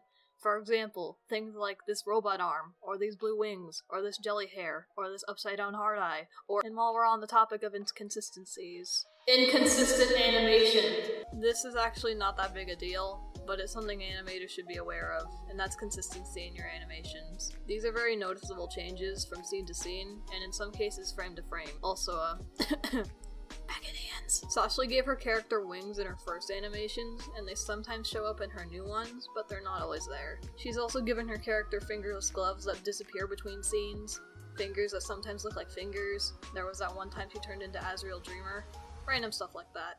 For example, in her Kanayu loading meme, her character had no whiskers in the first scene, and in the next scene, she had whiskers and no nose. There's very little consistency in these animations, which is pretty easily fixable. Just pay more attention to your frames. Maybe have a friend look through your animation and tell you if there's something missing. There are times when your style just changes between animations, one of them being your old solo meme. This is a frame from the beginning of the animation, this is another frame from the same video, and this is a frame from the same face angle from a different video. One of the biggest examples of Sashly's inconsistency is her original meme, the Tonight meme. It starts off with Ashley, her character, Ashley, standing on top of a building, motionless, and in the next scene, suddenly her hair is blowing in the wind, and her tail is missing. She then falls off the edge and somehow ends up in this position, once again motionless while cars are bouncing in the background, in what looks to be a busy road. But they're kinda just bouncing in place, they're not really going anywhere. She didn't even have an argument for this point, so I guess we're moving on. Backstory! What is Ashley's backstory? I looked through the descriptions of every single video she's uploaded, and all I could find were these. So let's break this down, why don't we? Ashley fell into the underground, met Azrael, and he took her home with him. Ashley became like family. She lived with Grin, Kara, Azrael, Asgore, and Toriel. Soon after, when all that tort went down, when Toriel and Asgore lost 2 children, Ashley ran away and met Papyrus and Sans. Ashley became best friends with Papyrus and Sans, had a small crush on her. Ashley became roommates with them. Sans confessed to Ashley one day, and they went on a date together. After a few, they soon dated, now 2 years. Now Sans just asked Ashley to marry her. Next screenshot. When Sans died, he gave her a flower crown that lived from happiness. So as long as Ash was happy, they would live. She tried, but she was just too lonely and they died. That was literally all I found. And I looked through her entire channel, from December 17th, 2018 to the beginning of her channel. Hey, it's Scoots from the future. Remember when I said this took forever to make? Yeah. Since I script this video, Ashley uploaded 6 more videos. But I checked the description on all of them, and they don't have anything to do with her backstory either. Anyway, carry on. Okay. This doesn't seem right. This is way too vague for a backstory. Especially when so many of her memes look like they'd play some sort of role in the backstory of this character. What about this meme, where there's a house on fire and she finds a note or something like that? Did that have anything to do with her backstory? What's with the whole thing about her being a traitor? You never gave us an explanation for that either. And Ashley's response to the question, what is Ashley's backstory, is that she doesn't have one yet. That's great. I love wasting my time for a video. It's freaking great! Also, I'd like to point out this screenshot. I hate it. Lancer! So in order to keep the salt from spilling out of every orifice of my body, I made this point for no reason, other than to expound my Ashley x Lancer headcanon. Ashley uploaded an AMV about Ashley and Lancer, stating in the description that she was now a Lancer fangirl. She told me that was just a phase and she's over him now. That was fast. But then again, who can resist this face? Like I showcased earlier, the lack of planning for this character makes me very angry. So I made my own little thing for Ashley, knowing full well that it will never be used by anyone. So in /Tale, I assume all fangirls have their own AU. Sans is dead, and Ashley is super depressed. So maybe Ashley was just so sad that she couldn't be with Sans anymore, that she tried to leave her AU to find one where Sans didn't die. But AUs are very, very difficult to navigate without a guide. That's a rule I made up, by the way. So I don't think she'd make it that far. She'd be running through random AUs until she ends up in one that takes place in Deltarune, and that's where she meets a hopefully aged up version of Lancer, and AMV music ensues. Do what you want with this, cause I'm not using this, and I know Ashley isn't going to, so open for interpretation, I guess. Ashley's DeviantArt. This also isn't important at all, but it's something I wanted to bring up because it drives me nuts. I'm going to show you this picture, and I want you to try to guess what's wrong with it. Ready? Go. The answer is everything. Messy lines, janked anatomy, and obnoxious colors. These were the ingredients chosen to make that joke's not funny. Now, most of my audience might not understand why this picture is so bad, and the only reason I say that is because Ashley's fans don't seem to understand either, and we share a lot of subscribers. But fret not, for I made a little sheet to outline the body. Now, if I take away the picture underneath, does that look right to you? The way her back is arched so her butt is in the air, it looks like she'd be laying down, but she's standing. So I get the feeling if she stood up straight, her butt would either disappear, or it would look like she's hiding balloons in her bikini. Her tail looks like it's coming from under or behind her, when that's not how tails work. Her neck is very long, that tuft of fur looks very out of place, the breasts are distorted heavily, one of the arms are noticeably thicker than the other, the legs are alarmingly thin compared to the torso. It's just a huge mess, and if I'm gonna be honest, it looks as if you drew over an anime base and stuck your character's head onto it. Not saying you did, but it looks like that. If you're wondering what's wrong with the colors, well, it looks like she's going for a pastel tone, but she has random colors that step out a little too far from the pastel look. Like the purple bows, and the blush, and the colors on the beach ball. They're just a little too saturated. I think thicker line art would make this look better, but that's just my opinion. There are multiple parts in the line art that overlap, and that is one of the easiest things to fix. Just erase the lines. Rip indeed, Ashley. Rip indeed. Suck. Ashley, I don't know much about you as a person, but I assume you're the type of person who takes criticism personally. This video is not to make you feel bad about yourself, believe it or not. It's just to give you some pointers to better your art and animation. You don't have to use any of this, it's completely up to you. But you have a growing fan base, and you should at least consider improving your content. To anyone who's watching this, whether you agree or disagree, you can leave your opinion in the comments, and I'll try to look through all of them. If you think I left something out, then leave that in the comments as well. That was all I had to say, so subscribe to ScootyPie so we can defeat T. Ashley. I'm Scootaloo Loves Sans. Baka baka. Hello, this is also Scoot from the future, but at the end of the video, just thought I'd make a small end card real quickly to tie up this video with a nice little bow. The picture I drew looks kinda mean, I know, but in all honesty, I do not hate Ashley. Ashley was very cooperative, giving me what I needed for the video, and she was a little scared too because she's worried about this video causing drama, aren't we all? She was actually very prominent on me making the video on the community itself and not on a specific person, but no one is exempt from criticism, and I need permission from no one to make a video on someone. I hope you enjoyed the video. No hate to Ashley. Peace.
Всем привет, меня зовут Scootaloo Loves Sans. This is unscripted. This isn't any sort of real content video, just sort of an update. If for some reason you don't know, I've been working on this really big animation project for a couple months now. In fact, almost a year. And it's taken this long to realize I hate working on it. It's keeping me from doing literally any other project I want to get done. I've halted every other thing I had in my head, and the fact that I got grounded for like 2 months doesn't really help. I've completely lost motivation to continue this project, and I wanted to keep it a surprise for a really long time, but I don't see the point in that anymore, because keeping it a surprise means it has some sort of value, and I don't think it does anymore. I was actually working on The Floor is Lava, which had just lost popularity when I started working on it. I wanted to make sure I had an idea for the meme before doing it, and it took the meme dying down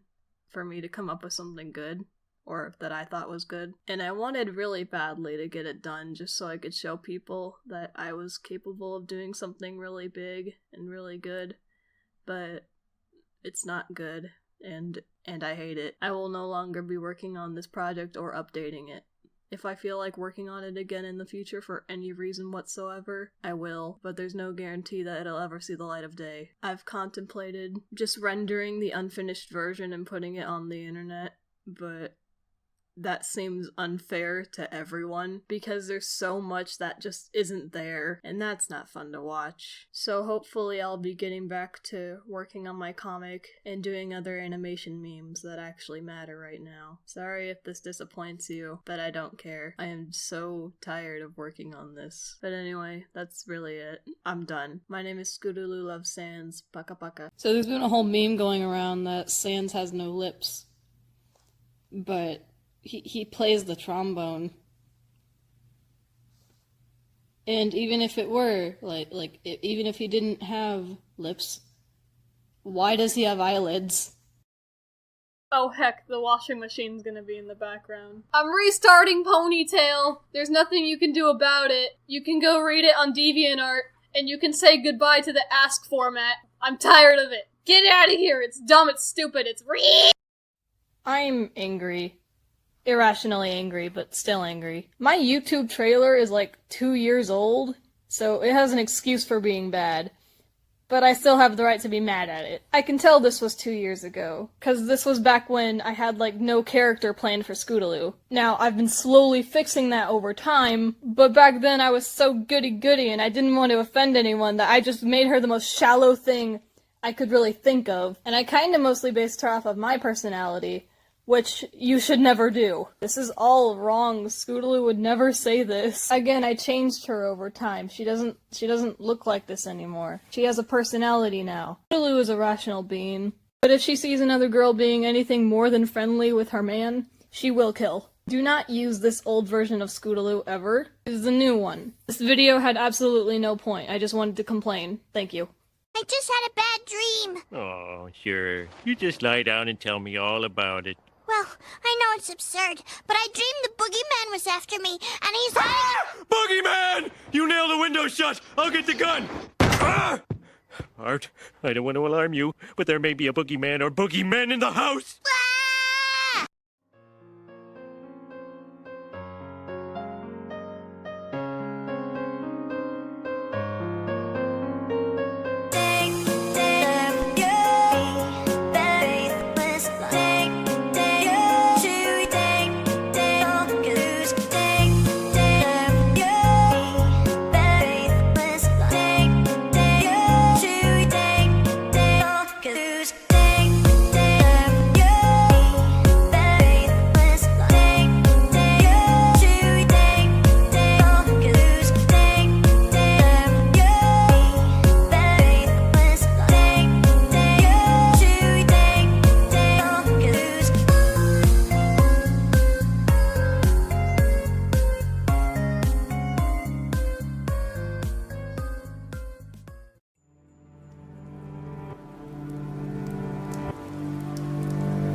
I'm gonna show you some pictures. This is Tatiana Vaskovtail, and this is Yana from We Bear Bears. They're pretty similar looking. Now, swallow these facts. Tatiana Vaskovtail released her first video on October 2nd, 2016. The episode Icy Nights, which is the first episode that Yana was released in, came out October 20th, 2016, which is 18 days after her first video. Coincidence? I think not.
16, starting to find my way. Got a new job, gonna start at the mall today.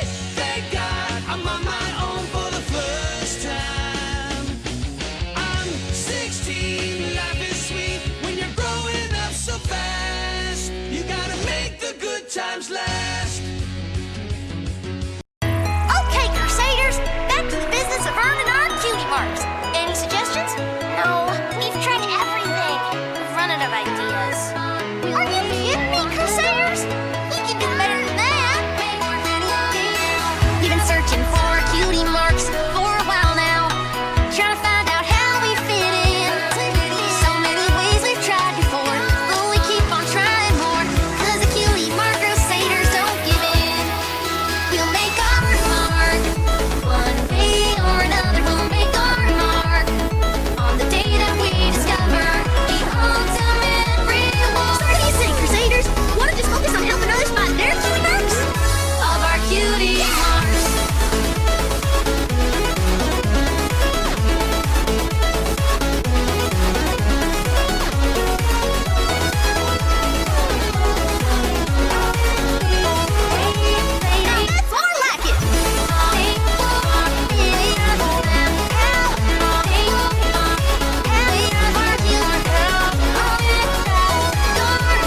I'm taking a break.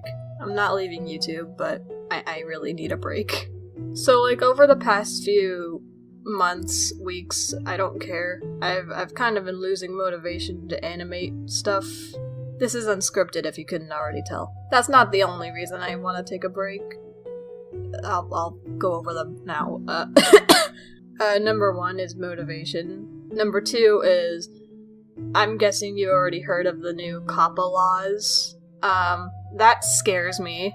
I'm not gonna talk about it because I know absolutely nothing, just like all of you know absolutely nothing. And I can't make an opinion or anything. All I know is that I'm scared. Though there are a lot of people I follow who say, like, oh, this is gonna end up like the adpocalypse did. It's gonna take effect for like the first few months and then it's just gonna die out, I guess. That's what I'm hearing. But no, I know absolutely nothing about the legal system, so I can't make a fair judgment about like what you should do or what I should do. But I made like a tweet at Team YouTube, and I made a comment on the FTC website thing that people keep talking about, and I signed a petition. My videos aren't aimed at kids, they're more like aimed at people my age, like teenagers. Yeah, but I'm more for like a general audience, I would say. So at first I wasn't really like scared about COPPA, but now that I'm hearing everyone talk about like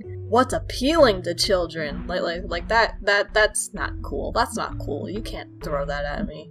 But enough about that. 3, I'm gonna be getting a job pretty soon. Like, I just turned 16, like months ago, so I'm gonna have to get a job at some point. I'm gonna have to get a driver's license. I'm gonna have to not be a stupid child anymore. So I'm not really gonna have a lot of time to animate or anything. Doesn't mean I'm leaving, it's just gonna mean I'm not gonna be able to post every week like I've been trying to do. I have been trying to post like at least one video every week, even if it was a speed paint. No one watches my speed paints.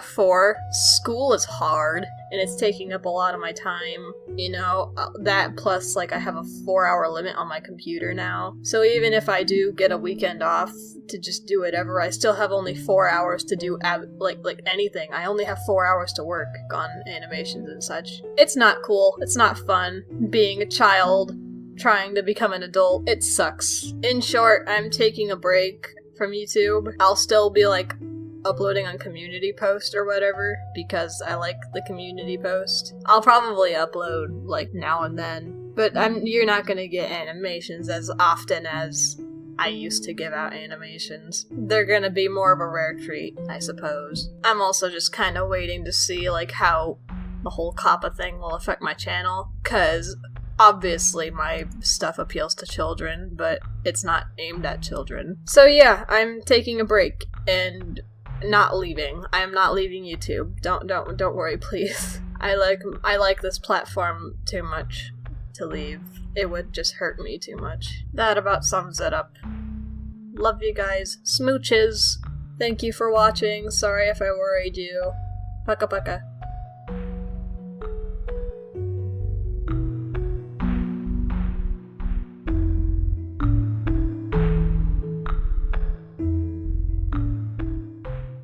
Всем привет, меня зовут Scootaloo Loves Sans, and welcome to I Hate Drama, Drama is Bad, Part 2. Can you believe my last Ashley video was like almost a year ago? It's almost been a year since my last Ashley video was made. This isn't about the Ashley drama that happened like months ago, but I'd be lying if I said that didn't inspire my video. To be honest, I kind of forgot about my video until Ponder Sprocket brought it up, and when she did, I kind of realized how bad it was. I don't really like my video, and I don't agree with a lot of the stuff I said in that video anymore, so that's why I'm making a part 2. Not because I have more bad things to say about her, but because I want to talk about the old one. This video isn't for clout or anything dumb like that. I made some mistakes in my old video, and as a content creator who is watched by a lot of people, I think it's my responsibility to point out when I make an oopsie. Because if I don't, people won't see that what I did was bad, or that I've changed, and no one learns anything. I planned to make this video like months ago, but when I tried writing a script for it, I just kinda gave up. But I still wanted to make this video, so I decided that since script making is hard, I'm just gonna do this unscripted. I have a couple bullet points written down I have a general idea of what I want to say, but no script for today. I'm gonna watch my old video and interject at parts I did wrong or that I don't agree with anymore. And yeah, that's what we're doing. I was gonna use my cool new sprites that I showed off on my YouTube community tab, but today I'm feeling like noodle sprites, so that's what we're getting today. We got noodle sprites here. I don't have any more disclaimers, so I think we could just jump right into it. Let's go, gamers.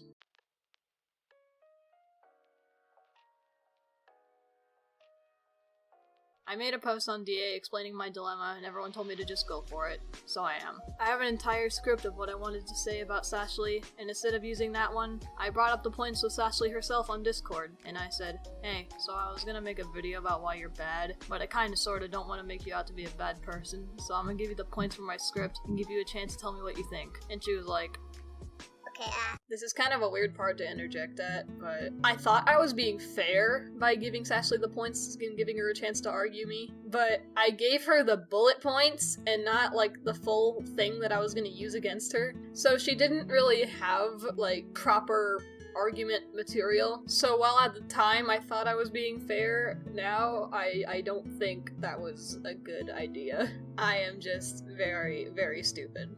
But before I start the video, I want you peeps to keep in mind that I don't hate Sashley. There's a lot of people who think I do, but I don't. There are just some things that she does that I don't agree with. She doesn't have to listen to me if she doesn't want to, and neither do you. Now let's get on with this, shall we? Inspiration.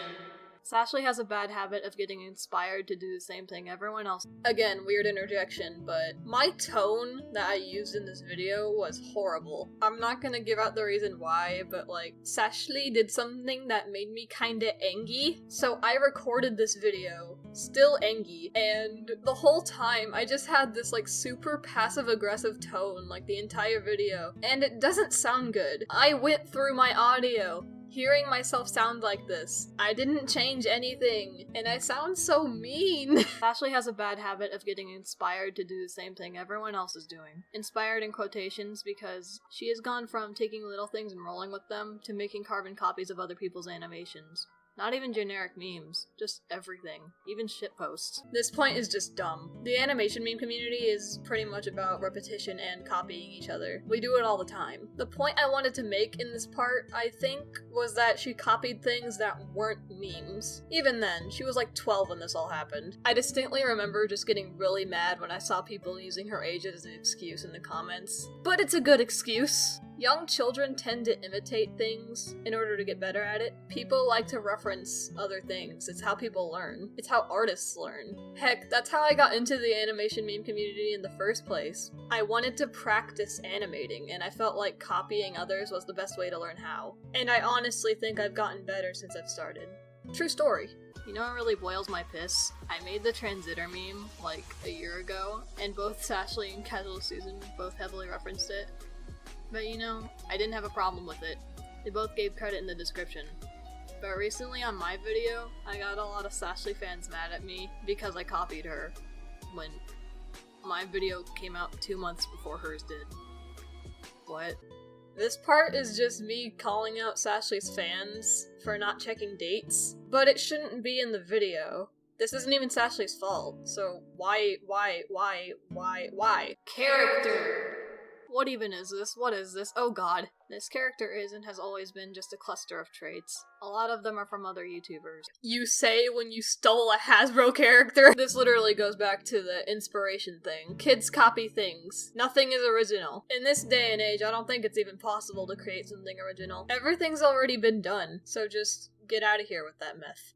I've stuck with the main things for a while and I've been hesitant to give her wings. Well, sometimes she has things for certain types of videos. I'm gonna try to change that up though. Sunglasses emoji. Okay, so this isn't her final design. That's neat.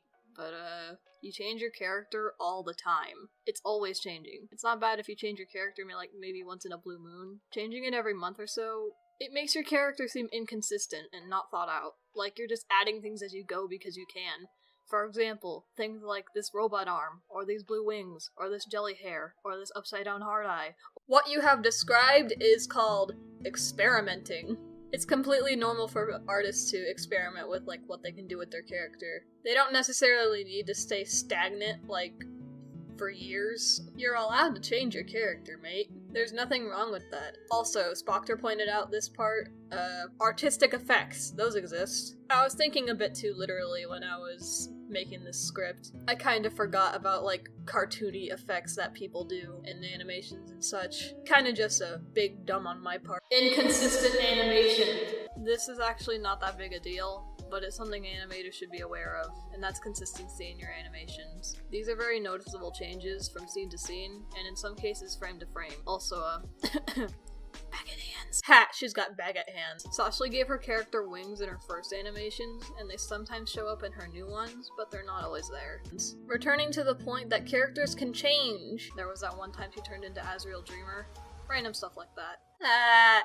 For example, in her Kanayu loading meme, her character had no whiskers in the first scene, and then the next scene, she had whiskers and no nose. There's very little consistency in these animations, which is pretty easily fixable. Just pay more attention to your frames. Maybe have a friend look through your animation and tell you if there's something missing. The rest of this point is just like a critique, so I'm gonna skip this point. She didn't even have an argument for this point, so I guess we're moving on. Look, you made her cry, bully! Backstory. What is Ashley's backstory? I looked through the descriptions of every single video she's uploaded, and all I could find were these. About this whole backstories bit, I don't really agree with it anymore. Like characters, you don't really have to stick with your backstory if you don't like it. You don't need to have it like entirely planned out. You can have it as messy as you want it to be. Personally, I don't like having messy backstories, but that's not necessarily Sashli's problem. And also, maybe instead of like looking in the description for her backstory, she might be trying to tell it through visuals, like the actual memes. You can tell a story with your memes, but we don't really do that. Lancer! This point is just me being a goof, so I'm skipping it. Sashli's DeviantArt. This also isn't important at all, but it's something I wanted to bring up because it drives me nuts. I'm going to show you this picture, and I want you to try to guess what's wrong with it. Ready? Go. The answer is everything. This is also a critique, so skip. Suck. If you think I left something out, then leave that in the comments as well. That was all I had to say, so subscribe to PewDiePie so we can defeat Sashli. You all failed! But yeah, that concludes my interjections. So what do I think of her now? Well, we're friends now. We weren't friends when the video was made, but we're friends now. Sashli has improved a lot since my video was made. She still does animation memes, she still takes inspiration, but that doesn't mean she's a bad animator. And I can tell that she's trying, and that deserves respect. Sashli is a good girl, and I'm done trying to defend my old video because it's bad. Hello, it's me, Future Scoot again, at the end of the video. Here's some fan art. Some better art than the one I had in my last video. I thought the other picture was kind of mean, so I wanted to draw another one. For those who are wondering, like, why I made the video, I thought about making a series where I would say my opinion about other animators, just for the sake of I like to make videos where I critique people. I like making videos like that. They're fun to make. That's why I started Fangirl Mania, but that had to be discontinued. And I started with Sashli because she just kinda had my attention at the time. I didn't mean for the video to come out as bitter as it was, and I'm really sorry about that. I'll try not to let that happen again. I do have other animators that I want to talk about in maybe future videos, but I don't know when those videos are going to be made. They're most likely going to be unscripted too, because scripts are just so hard to make. But anyway, until then, here's some fan art, and I will see you all in the next video. Paka paka.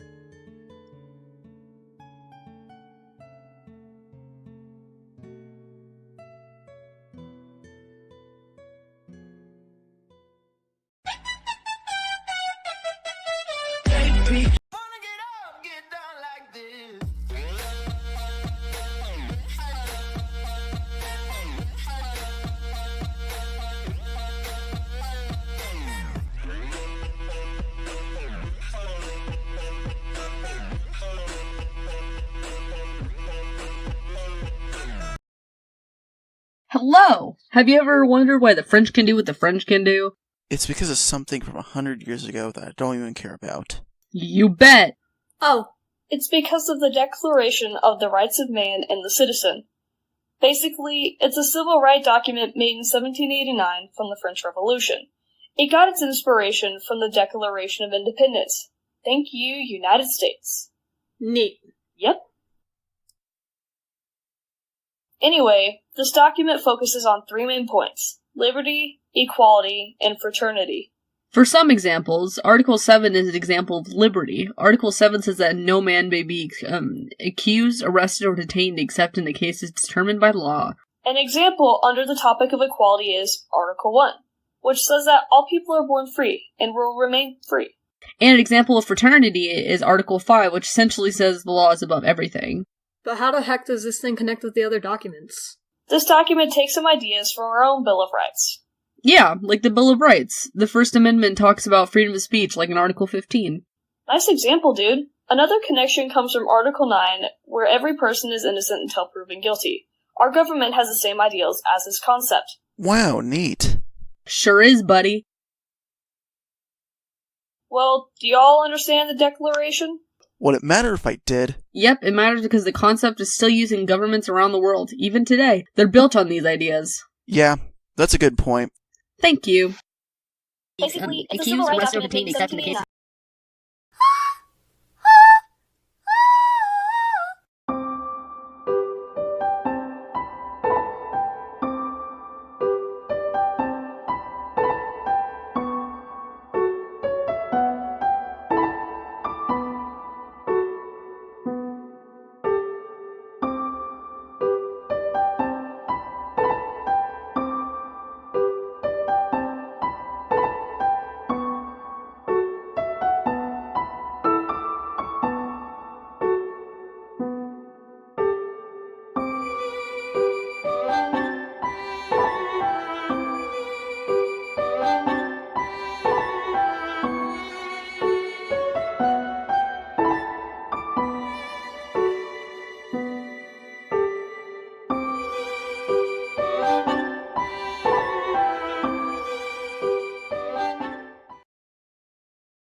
Please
I'll cook up a solution with the knowledge I've accrued. They say a kitchen time saves 9, but I'm just saving 2. I've gathered the ingredients to make some time sorbet. There's hardly room for seconds when the seconds melt away. Watch as I work my gypsy magic. I have been nude in cinnamon. Watch as the matter turns to batter. Open the portal, jump in.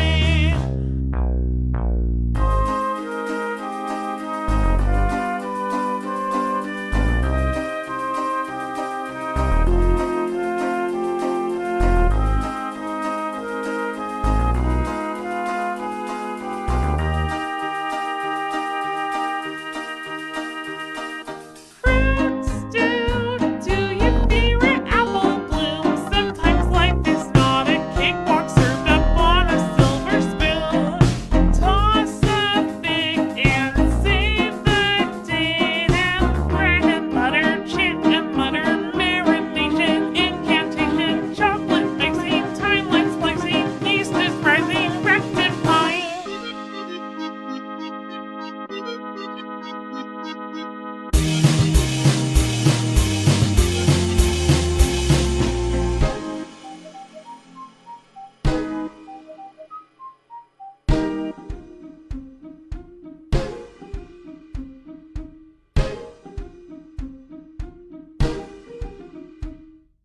Pinky, if you're hearing this, it means we're dead and gone.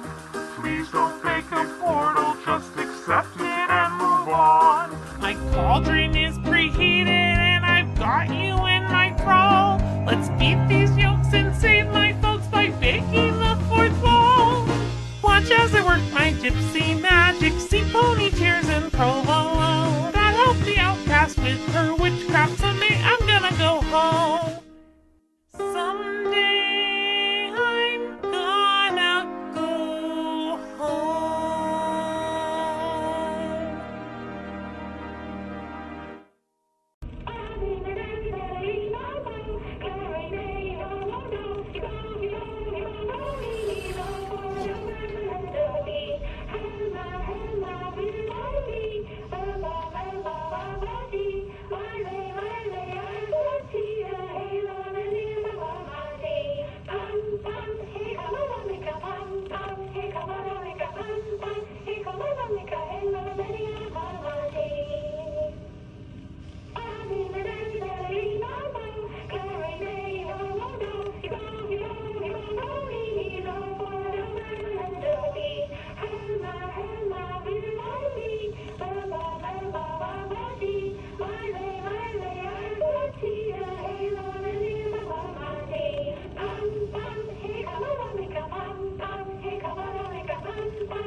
Всем привет, меня зовут Synnibear03. Did you know that today is my birthday?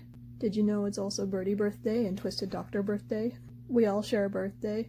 I mean, what a coincidence that is. Ain't that wacky, ain't that goofy. That's just a fun little fact for y'all. Happy birthday, you guys, and also because it's my birthday. So for some odd reason, my pea-brain just does not want to turn 17. I refuse to turn 17.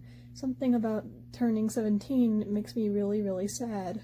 So I've decided that instead of turning 17, I will be turning 16, the sequel. Also, look at my balloons. They're all Vent Gang colored, except for that one. That one's wrong. Vent Gang, Vent Gang. Hey,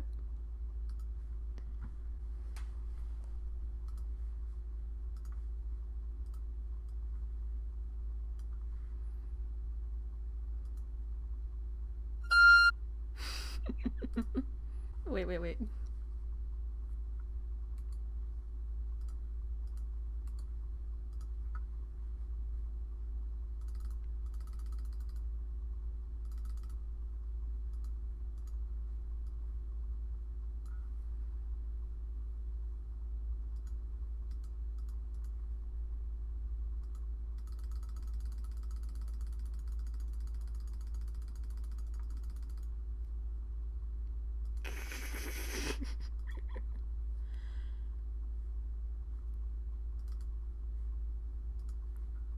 Oh no.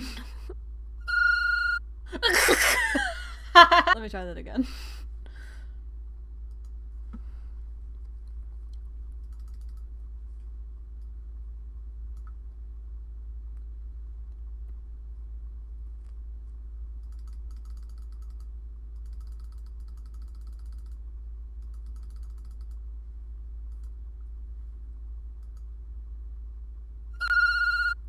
It's still stupid. Let me make it longer. I think it worked last time because it was longer.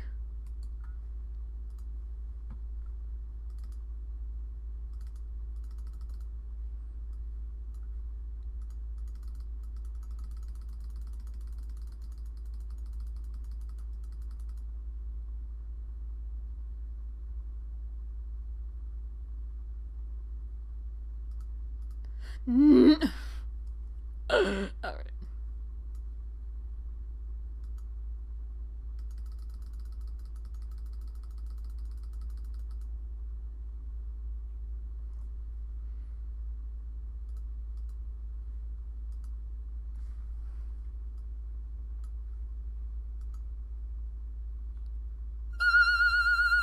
Yeah. I want to introduce y'all to my doggies. This is Sprinkles. She is very tiny. She is eating grass. She is a precious little baby. And I love her very much. And she loves me too. At least I hope she does. Look at her go.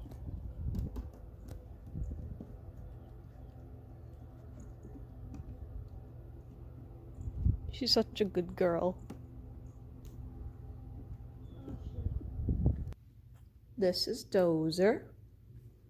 He's a sweetie. He's got a little sweater.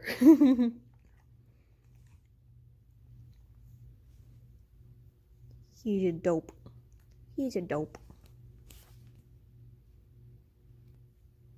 He's very, very nice.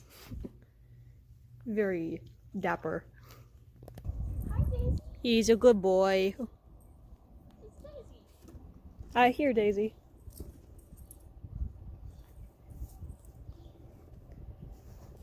They're both kind of jerks, but they're like best friends.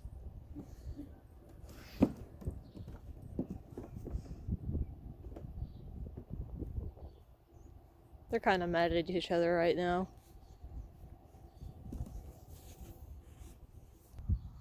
But yeah, that's my doggies. The world ain't a prison, girl, be free. I'm just saying you should show off that bikini body. Show it off, girl. Show it off. I get loose with it. That bikini body. Show it off, girl. Show it off. I get loose with it. Bikini body. Polka dot or stripe, girl. It really don't matter. Cause if you're sweet like candy, I ain't looking at the. I kind of wish I had started recording before I kicked all the swings, but I kicked all the swings and a bunch of ice fell off. It rained and snowed last night, so like everything is covered in like icicles. I want to at least like get some footage of like the peeling of this. My god. It's like a sleeve. It's a sleeve of ice. Ah!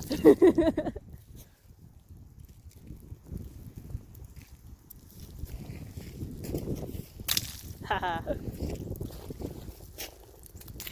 First you see a video of my doggies, and now you get to see me like throw a bunch of ice.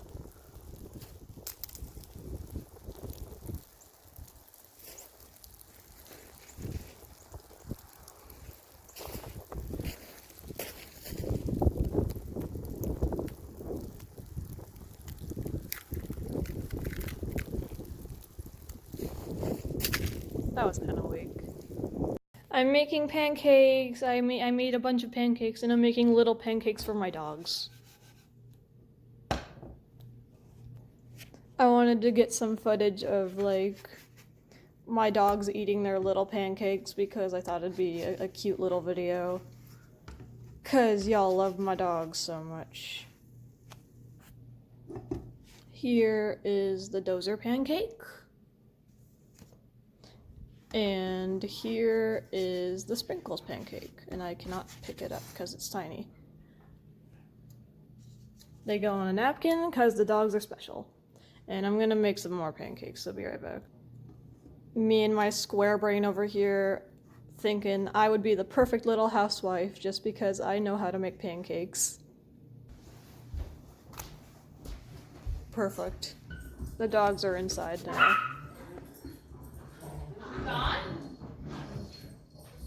Haha. Alright, what's the second one gonna be? I think I would be a perfect housewife.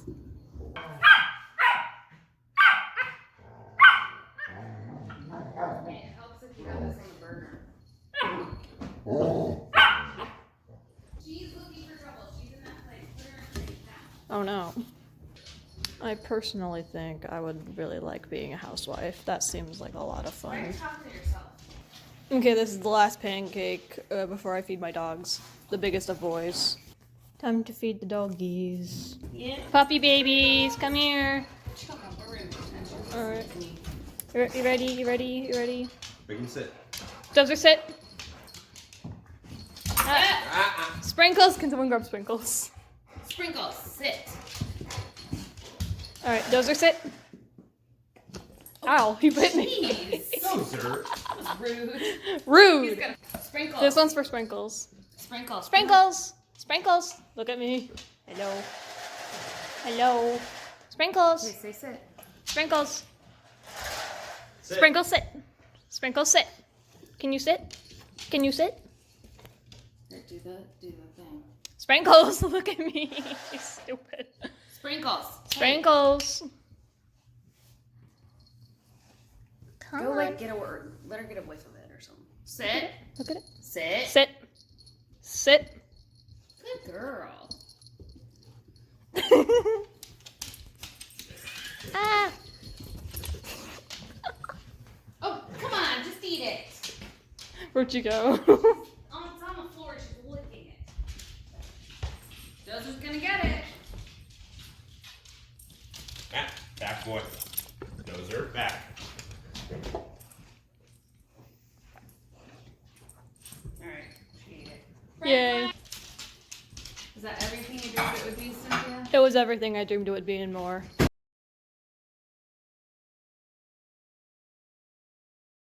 I'm probably gonna sound rude, but I've noticed that when you ship yourself with Error Sans or Nightmare Sans, and there's nothing wrong with self-shipping, I do it too, you usually make a joke somewhere about them being abusive towards you and how it's hot, but it's not hot. You made an AU where Nightmare Sans kidnaps you and forces you to be in love with him. That's not healthy. And there are many ways that you could ship yourself with those two characters without making it abusive or toxic.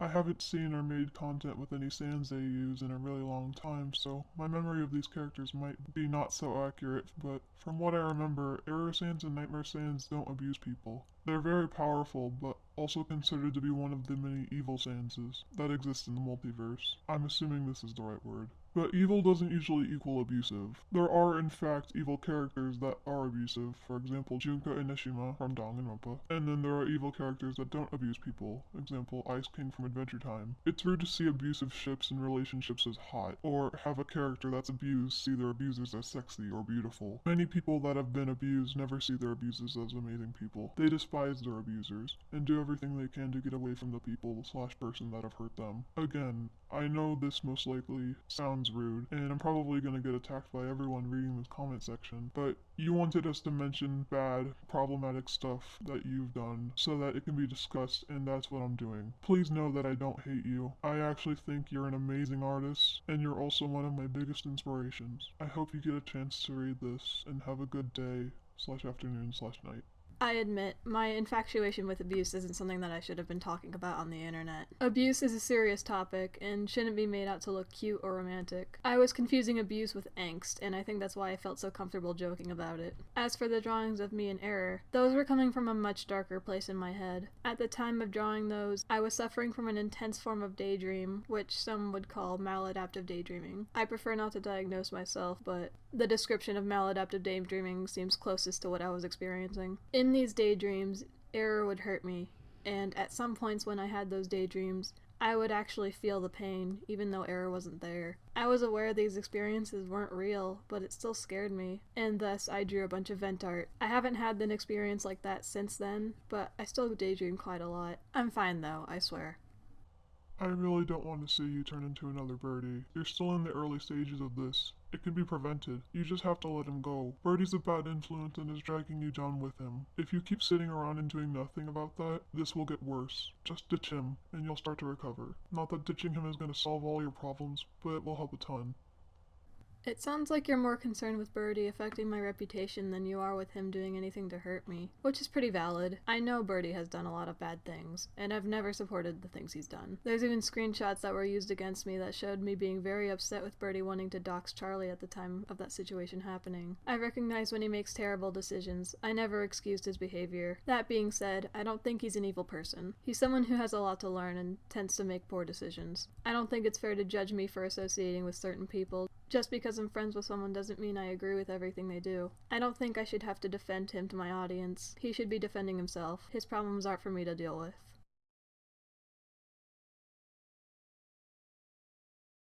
This is less so of a complaint and more so of a concern, really. It seems like you romanticize abusive behavior. I remember a few years ago with the Seth situation. It became apparent because of the one comic where he elbows you in the throat so hard you choke/cough, and with Nightmare and Error Sans being super abusive in comics as well towards your persona. It's just something I've been a little worried about.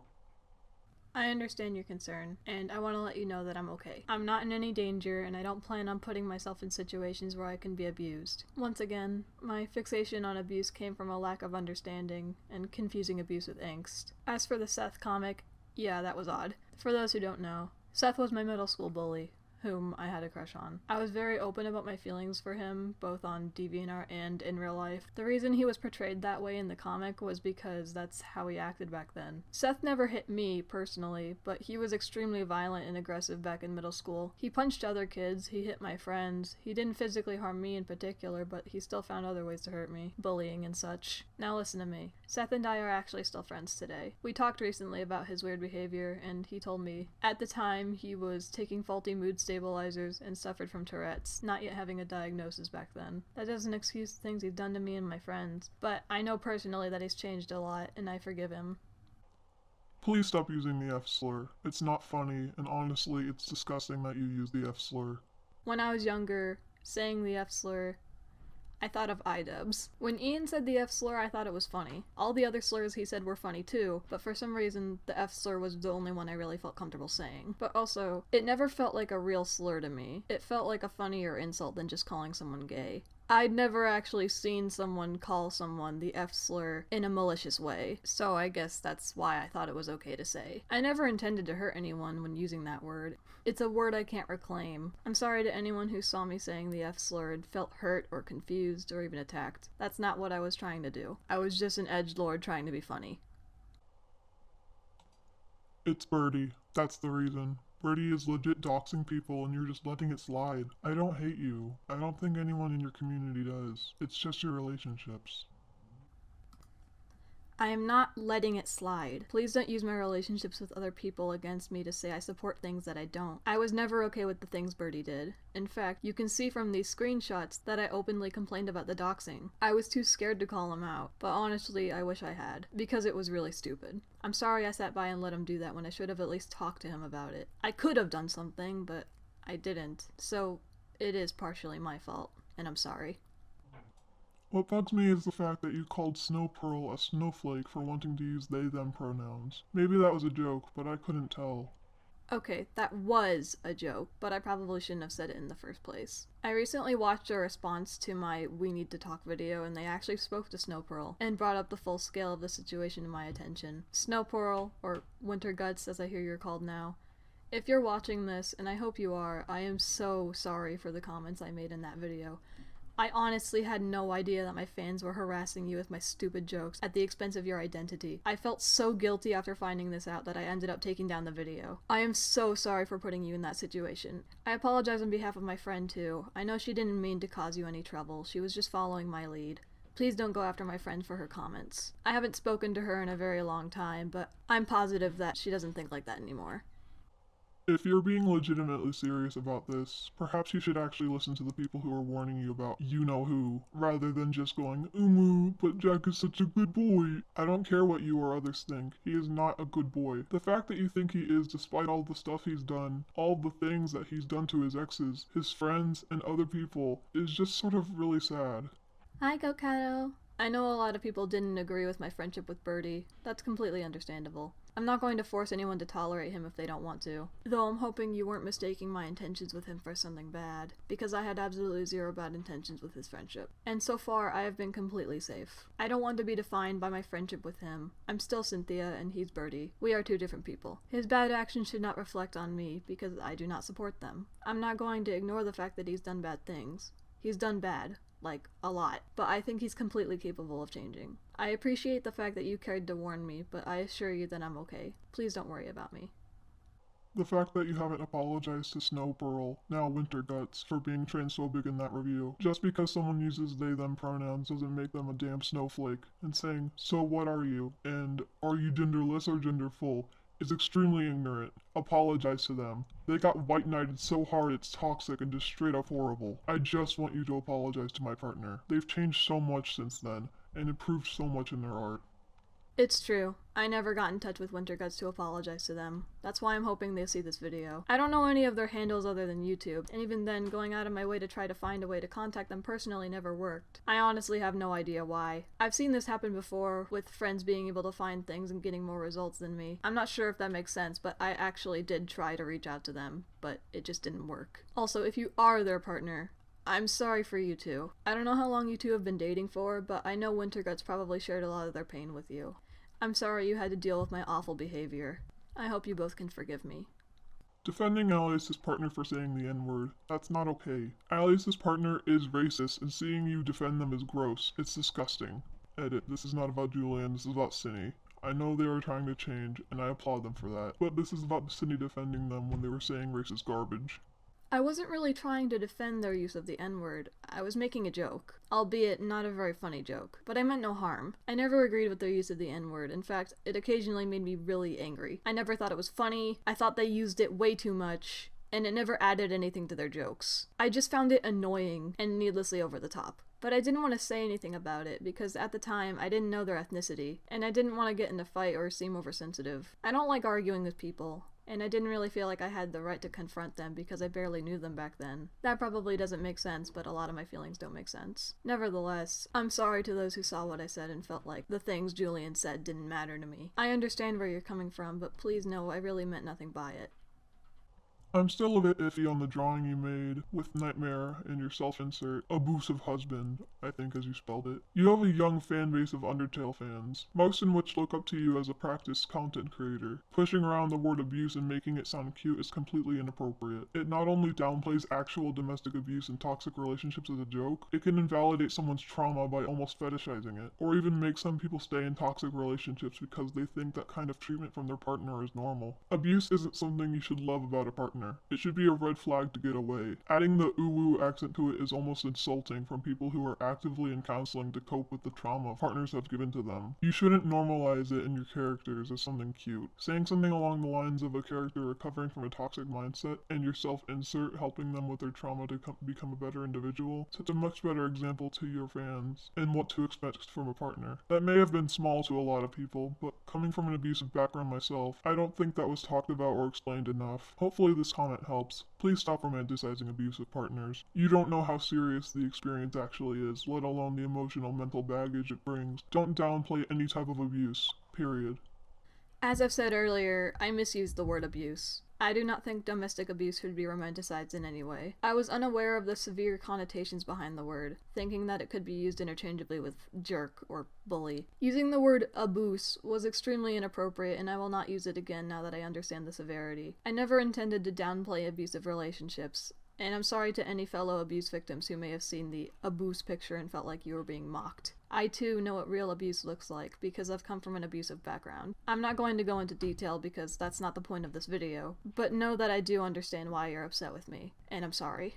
To be honest, the main thing that just makes me angered is the whole thing with your ex-girlfriend. I feel like that was a terrible thing to do, and there was really no excuse for it, especially when you could have split it up sooner. I mean, the obsession with Birdie is just making many people, including myself, uncomfortable. I understand liking them, but to act in that way and ruin a relationship for them is just not normal behavior. I've been following you for a very long time, and this whole thing hurts me terribly. I know you're a kid, just like me, but when you have a following this big and want to keep it just gives you a lot of responsibility. I'm having hope that your actions will be improved on and accounted for. I do truly care for your well-being and health, so I do hope you feel better sooner than later. Please stay safe and drink water. I have no excuses for the things I said to Harper. They didn't deserve to go through the things I did to them. I blamed them for things that were my fault. I kept them with me even after telling them I wasn't attracted to them anymore. And on top of that, I confided my sick fantasies to them and expected them to be okay with it. I wasn't aware of how much I was hurting them until it was too late. I was an idiot for blaming them. I was a coward for not breaking up with them sooner. I was selfish for holding my crush over their head. The 2 years they spent with me are 2 years they will never get back. And if I could take back the things I said, I would. I am so sorry. The biggest problem I have is that whole abuse thing that you had going on with that error kidnaps Cindy and forces her to marry him AU. While you did apologize for it, the concept of your AU in itself seems to be romanticizing abusive relationships. I've already discussed my misuse of the word abuse, but the concept of the nightmare AU didn't seem like a big deal to me at the time, mainly because of things like Bride of Discord, Sleeping Beauty. It's not a new concept. The story behind the AU is a little messy, but it's supposed to start off with Nightmare not really understanding the idea of love and marriage. He mostly wants to get married for status purposes, and I just happened to stumble into his castle. But over time, he builds a relationship with the small Cinny and puts in a lot of effort to be a better husband, and they all live happily ever after. I intended for the interactions between me and Nightmare to be menacing and uncomfortable, but again, I said abusive. I'm sorry I hadn't thought of better ways of explaining myself and resorted to using that word so many times. Stop associating with Birdie. He's a toxic, vile, horrible individual. He can't be fixed, and he's not sorry for any of the things he's done. His actions have negatively affected you and others, and we can see it due to your posts about him, and how obsessed you are with him. Please keep away from him, Cinny. Birdie is not at fault for my mental health. I don't appreciate the amount of people saying I shouldn't be friends with him. I'm completely capable of making that decision of my own. I admit, he's done some very questionable things, but Birdie has been nothing but kind to me since I became friends with him. He hasn't tried to hurt me once. He's been a good friend to me. For me, it's about your relationship with Birdie. He's just being a drama magnet, and how he acts is affecting you, or at least seems to be. I do not condone Birdie's bad behavior. I never have. His problems are not my problems, and making it sound like I think everything he's done is okay is absolutely wrong. Honestly, I'm mostly worried of the screenshots that was shown of you hanging with Birdie and some of the things you said. I really do think you're a wonderful person, and those things were said in private, but the things said in there were pretty disturbing, and Birdie's behavior is absolutely disgusting, yet you continue to hang out with them, which is not good. Your followers and supporters are worried that this behavior will influence you, and we really do not need another Birdie in the community, especially from someone like you, who shows intense talent and artistic skill. This comment doesn't bring up specific things I've said, but I do know I tend to say very strange things around my friends. Maybe even slightly offensive things. I'm forced to be vague, but I don't know what disturbing comments they're talking about. But I'm not going to deny that I've said disturbing things before. If I disturbed you, I am sorry. When I say things in private, I don't take into consideration that the things I say can be leaked to the public without me knowing, and I end up scaring people or even hurting their feelings. I apologize if I've done such things to you. Once again, for Birdie, I'm okay. The indications you make with your OCs, kidnapping, abuse, and what seems to be rape or something like that, and your fanbase doesn't seem to be very knowledgeable about it either. I can safely say most of the people who are subscribed are probably like 12, and exposing them to stuff like that is not good. I'm sorry to hear that your friends leaked your DMs. That was very wrong of them. I don't control who watches my videos. I make videos that I like and that I think people like me would enjoy. I don't have an age range for my audience. I don't really care who watches me, because it shouldn't be my job to babysit the kids who are too young to have a YouTube account. Also, I'm gonna bring this up again toward the end of the video, but I'm not advocating rape, abuse, or kidnapping. I do not condone those things. I do not intend to romanticize them. I am simply telling a story that features abuse and kidnapping. Rape was actually never part of my story between Taffy and Heath, but more on that later. From what I've seen, some are mad about you interacting with Birdie and having a crush on him, and other stuff surrounding that. Yep, that happened. I'm not going to apologize for having a crush on Birdie, but I do regret the things I did and said while I was still in a relationship with Harper. I regret it immensely. Hello, I'm not too sure how to start off this comment, so I'll just get straight into my quote-unquote complaint. Could you please in your next video address the leaked DMs between you and your friends? I completely understand how having two of your closest friends leak your private messages to ranters could hurt, but I'm sure they had good intentions in mind while doing it. They and all of your fans just want some sort of explanation as to why you'd want to associate with someone like Birdie, especially when there's clear evidence of him still doing not so great things in 2021. I really doubt they had good intentions when leaking my DMs. And if they try using that as an excuse, I'm going to lose my mind. I can tell from the screenshots of Harper talking about me that she didn't have good intentions. I don't buy that for a second. There were many other ways they could have gone about being concerned that didn't involve airing my dark thoughts to the public. As for the other friend, who I'll just call B, because I don't know if the name I call them is what they still go by, I don't feel like B ever really cared about me enough to have good intentions. Some of the screenshots they took, I can tell were taken in calls back when I was still friends with them. To me, it feels like they planned to use these things against me throughout our friendship. They broke my trust and jeopardized my privacy because they were concerned. Do you know what things Birdie has done to me in the duration of our friendship? Nothing! Yet I've had multiple panic attacks because of the things that my friends did out of concern. What they did was not okay. Okay, this isn't really a complaint, but more of a question for clarification. Why did you break up with Nexima, saying that you're straight, from what I heard, and then create a relationship between one of your Sonos and Sayu from NSR? I really hope this doesn't come off in a mean way. I'm just confused and I want to make sure I'm not jumping to conclusions. Okay, this might be too much information, so if you feel uncomfortable, you can go to this timestamp. But I broke up with Harper because I realized I was straight, and I knew I couldn't give them what they wanted, so I had to let them go. I definitely should have cut it off earlier than when I did. I still don't fully understand my sexuality.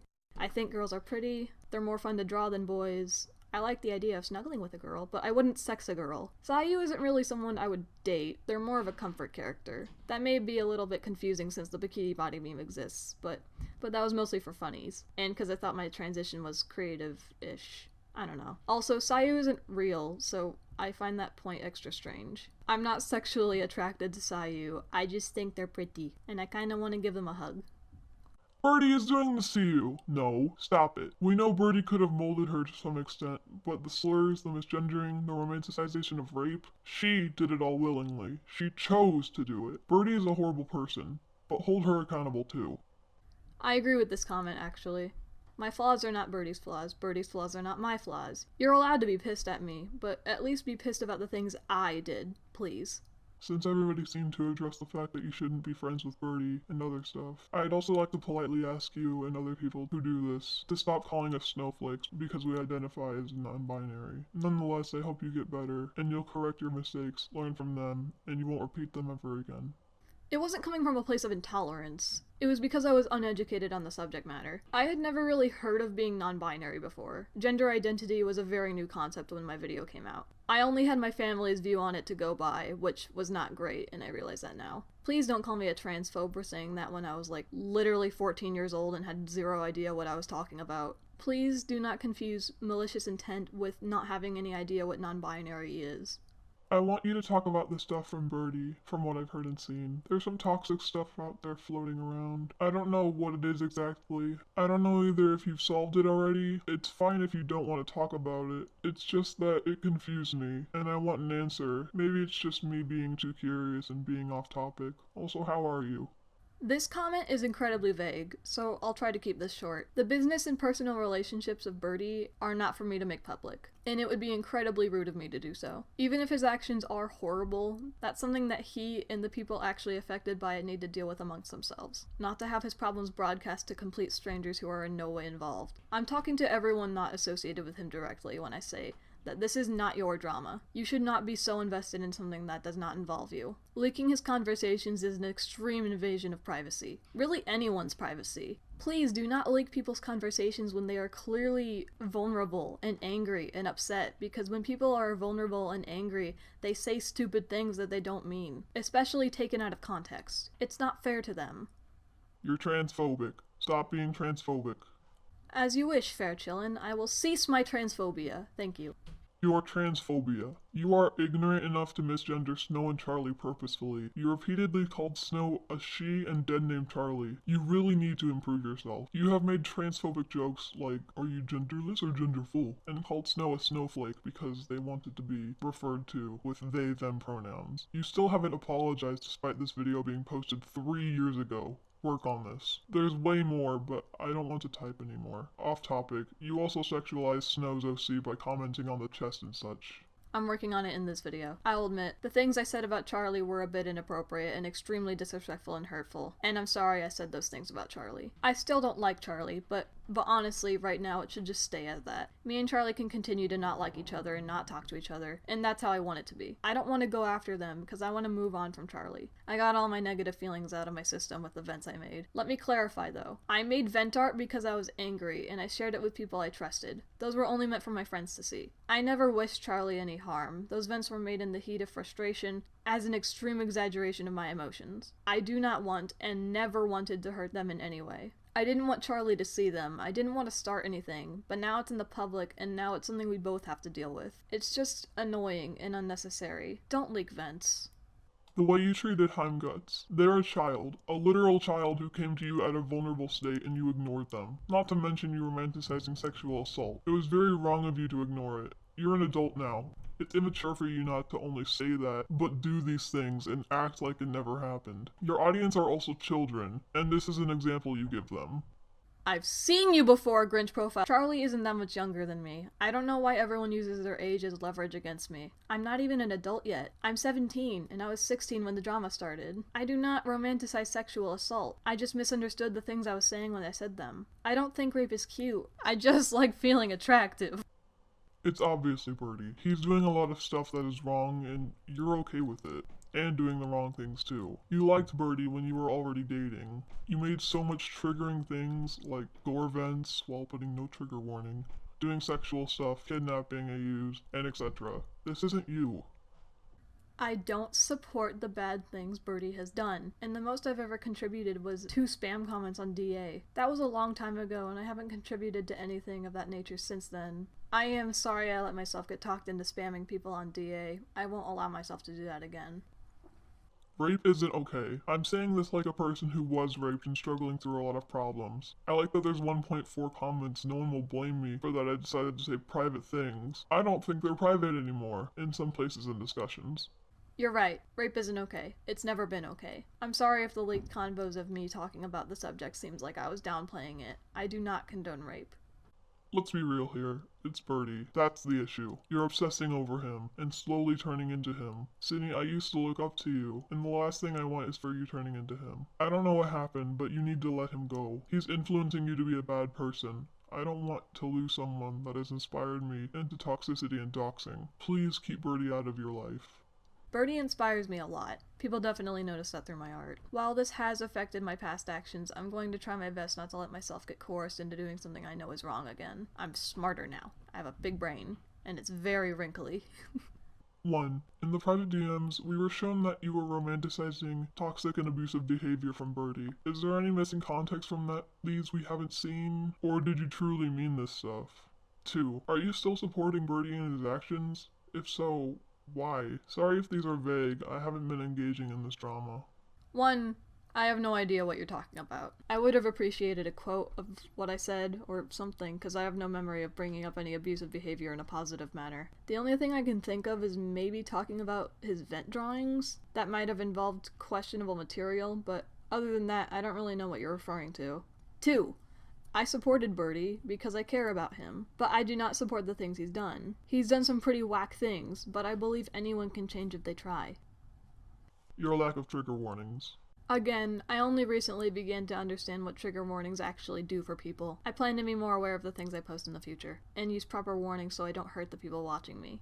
Cinny, if you do read this, I want to tell you something. I have borderline personality disorder, and you are carrying a lot of the symptoms, which, if you do have BPD, it's not a bad thing, but you will need treatment, or else you're gonna go under really badly, and I fear that you're somewhat halfway down. You need to remind yourself what exactly reality is, because right now you're kinda not 100% there, it seems. Leave your own head, please. With this, you also now are fetishizing events, dreams, and caricatures. This is going to hurt you badly. I've been in your shoes, Cinny. I know what it feels like, and I know exactly how you're thinking, so believe me when I say, you don't want him. You want the idea of him. You don't want that. You want the concept of that. And you most definitely do not want Nightmare Sans raping you. You want the meaning behind it. Live in the moment. Observe your surroundings. Tell yourself that you and the people around you are real people. Real. Everything happening is real. Never let that leave your head, or you're gonna end up apathetic, sadistic, and even disoriented, like I once have been. Please, please don't let anything or anyone else control you, or your life, because you're a real person,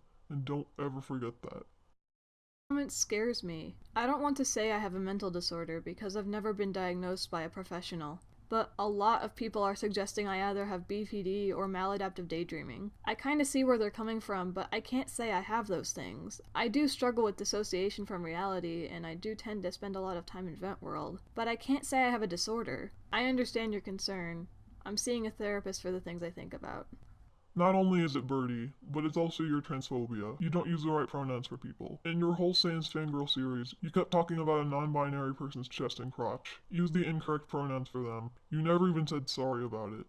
I apologize for it in this video, but it wasn't out when you wrote that, so it's not your fault for still feeling concerned. I've taken down that video because I don't want my commentary to hurt any more non-binary people, or inspire others to go harass them because of the stupid things I said. It was way too harmful to keep up.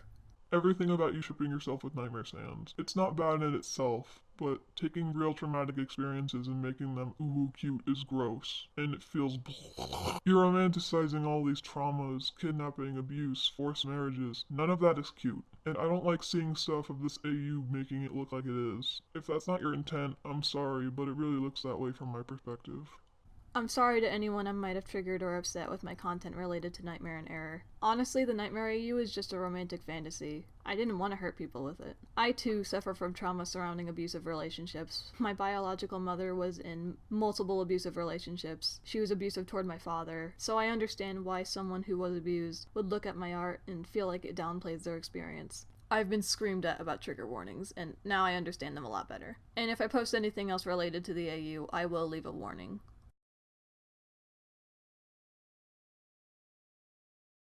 This part is probably what saddens me most about this drama. My fans have been exposed to a side of me that I never intended to broadcast. My persona has shifted quite a bit over the course of my time on YouTube, but what I portray in my videos is far from how I am in real life. In reality, I've said stupid and offensive things to try and be funny. I hate confrontation, which includes fighting with people and watching people fight. I have a series of presumably unhealthy habits and thought patterns that have led to harmful relationships in the past. I have abandonment issues, which is why I'm so desperate for any sort of companionship and why I can't stand being alone. I have obsessive tendencies and I don't really know how to deal with them yet. What I'm trying to get at with this point is I'm a human that makes mistakes, and I'm tired of being treated like a monster. Like every action I make is an elaborate scheme to manipulate my audience. I don't like to think that I'm a bad person. I don't think anyone does. I deserve to be held responsible for the things I do wrong, but there are right and wrong ways to handle situations like this. Digging up dirt on people when you find out that they're in a controversy is not helping the community in any way. Spamming people's pages is not helpful. What is helpful is talking to the people involved, and I mean all parties. I know people have talked to Harper about this situation. I know people have talked to B, but no one's talked to me. Out of all the videos that were made about me, the people who leech off the words of drama channels as if it's gospel, out of all the people who've heard of this drama, only 2 people have talked to me about it. Only 2 people asked for my side of the situation, for my story. That's not good.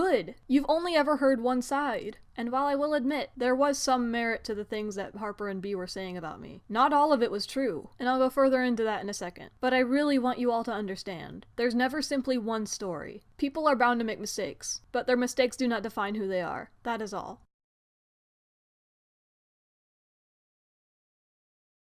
I won't lie, I did some awful things while I was in a relationship with Harper. Things I regret. Things that Harper didn't deserve. I was a lot more irritable back when we were dating, and sometimes I took it out on them. I blamed them for things that they had no control over, sometimes things that were really my fault. I stayed with them out of fear of being alone when I knew I was straight, and that wasn't fair to them. I was not a good girlfriend to them. Our relationship was extremely unhealthy, and I recognize that now that I'm away from them. I'm truly sorry for the way I acted. There are a few things I would like to defend myself on, that they weren't truthful about. While watching some of the videos made about me, I found this screenshot of Harper lying about the context of something I said. Let me note that this was something I said, but I did not tell them I was going to commit neck rope over a picture of Sans. I was reacting angrily toward her threatening me with a trigger image. Let me explain. There is one image that I kept finding all over the internet that sent me into a panic state whenever I saw it. Once upon a time, I was in a call with Harper and I told them about the image and where they could find it, assuming they just wanted to see what the fuss was about. Upon hearing this, they went to look for it and immediately sent it to me in the chat, to which I immediately started sobbing and begging them to take it away. They took it down and apologized to me, and I forgave them. I knew they most likely didn't fully understand how bad it would have triggered me, so I gave them the benefit of the doubt. Even now, I still don't really see that particular experience as malicious.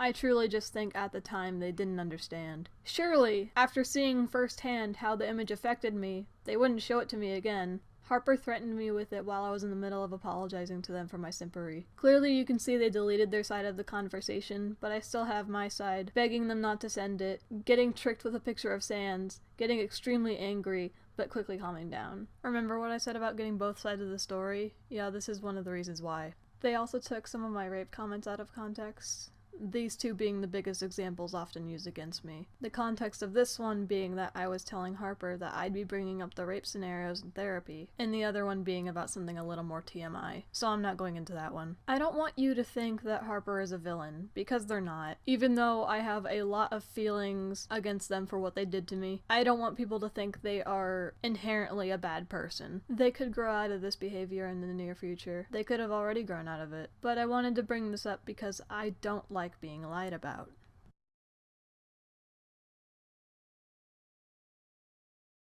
This is just misinformation being spread faster than I can diffuse it. I rebranded my channel to Scootaloo Loves Sans when I was 13. I had my channel a long while before that. Scootaloo back then acted as my persona, so I projected myself onto her a lot. I made her 13 because I was 13, and I absolutely did not care about the fact that Sans was canonically an adult, nor did I bother to age him down. Reminder that I was 13, and this never came to me as a bad idea. When I turned 14, Scootaloo turned 14.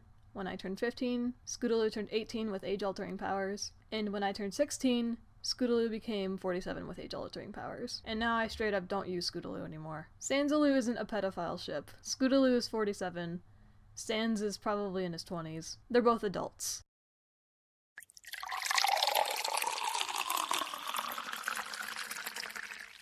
Hey, so I made a Discord server like a really long time ago, but back then I was like really depressed and I didn't know how to handle my own server, so I gave it away to someone else. Honestly, I have no idea what's going on in that server right now. Couldn't care less, to be honest. The important news is that I made a new server. There's a link in the description. You can join whenever you'd like. You can invite your friends if you'd like. All I really ask is that you read all the rules and you respect everyone in the server.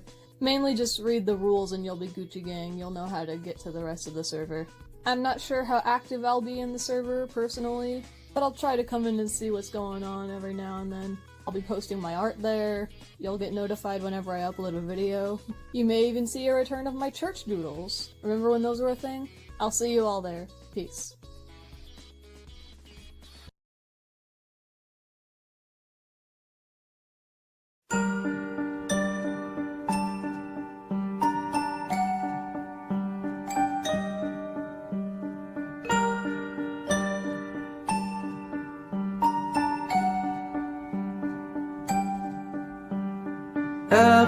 Evelyn, why do we bother to stay? Why are you running away? Don't you feel like severing? Everything's just come together. It's broken, I don't want to play. We grew up closer than anything.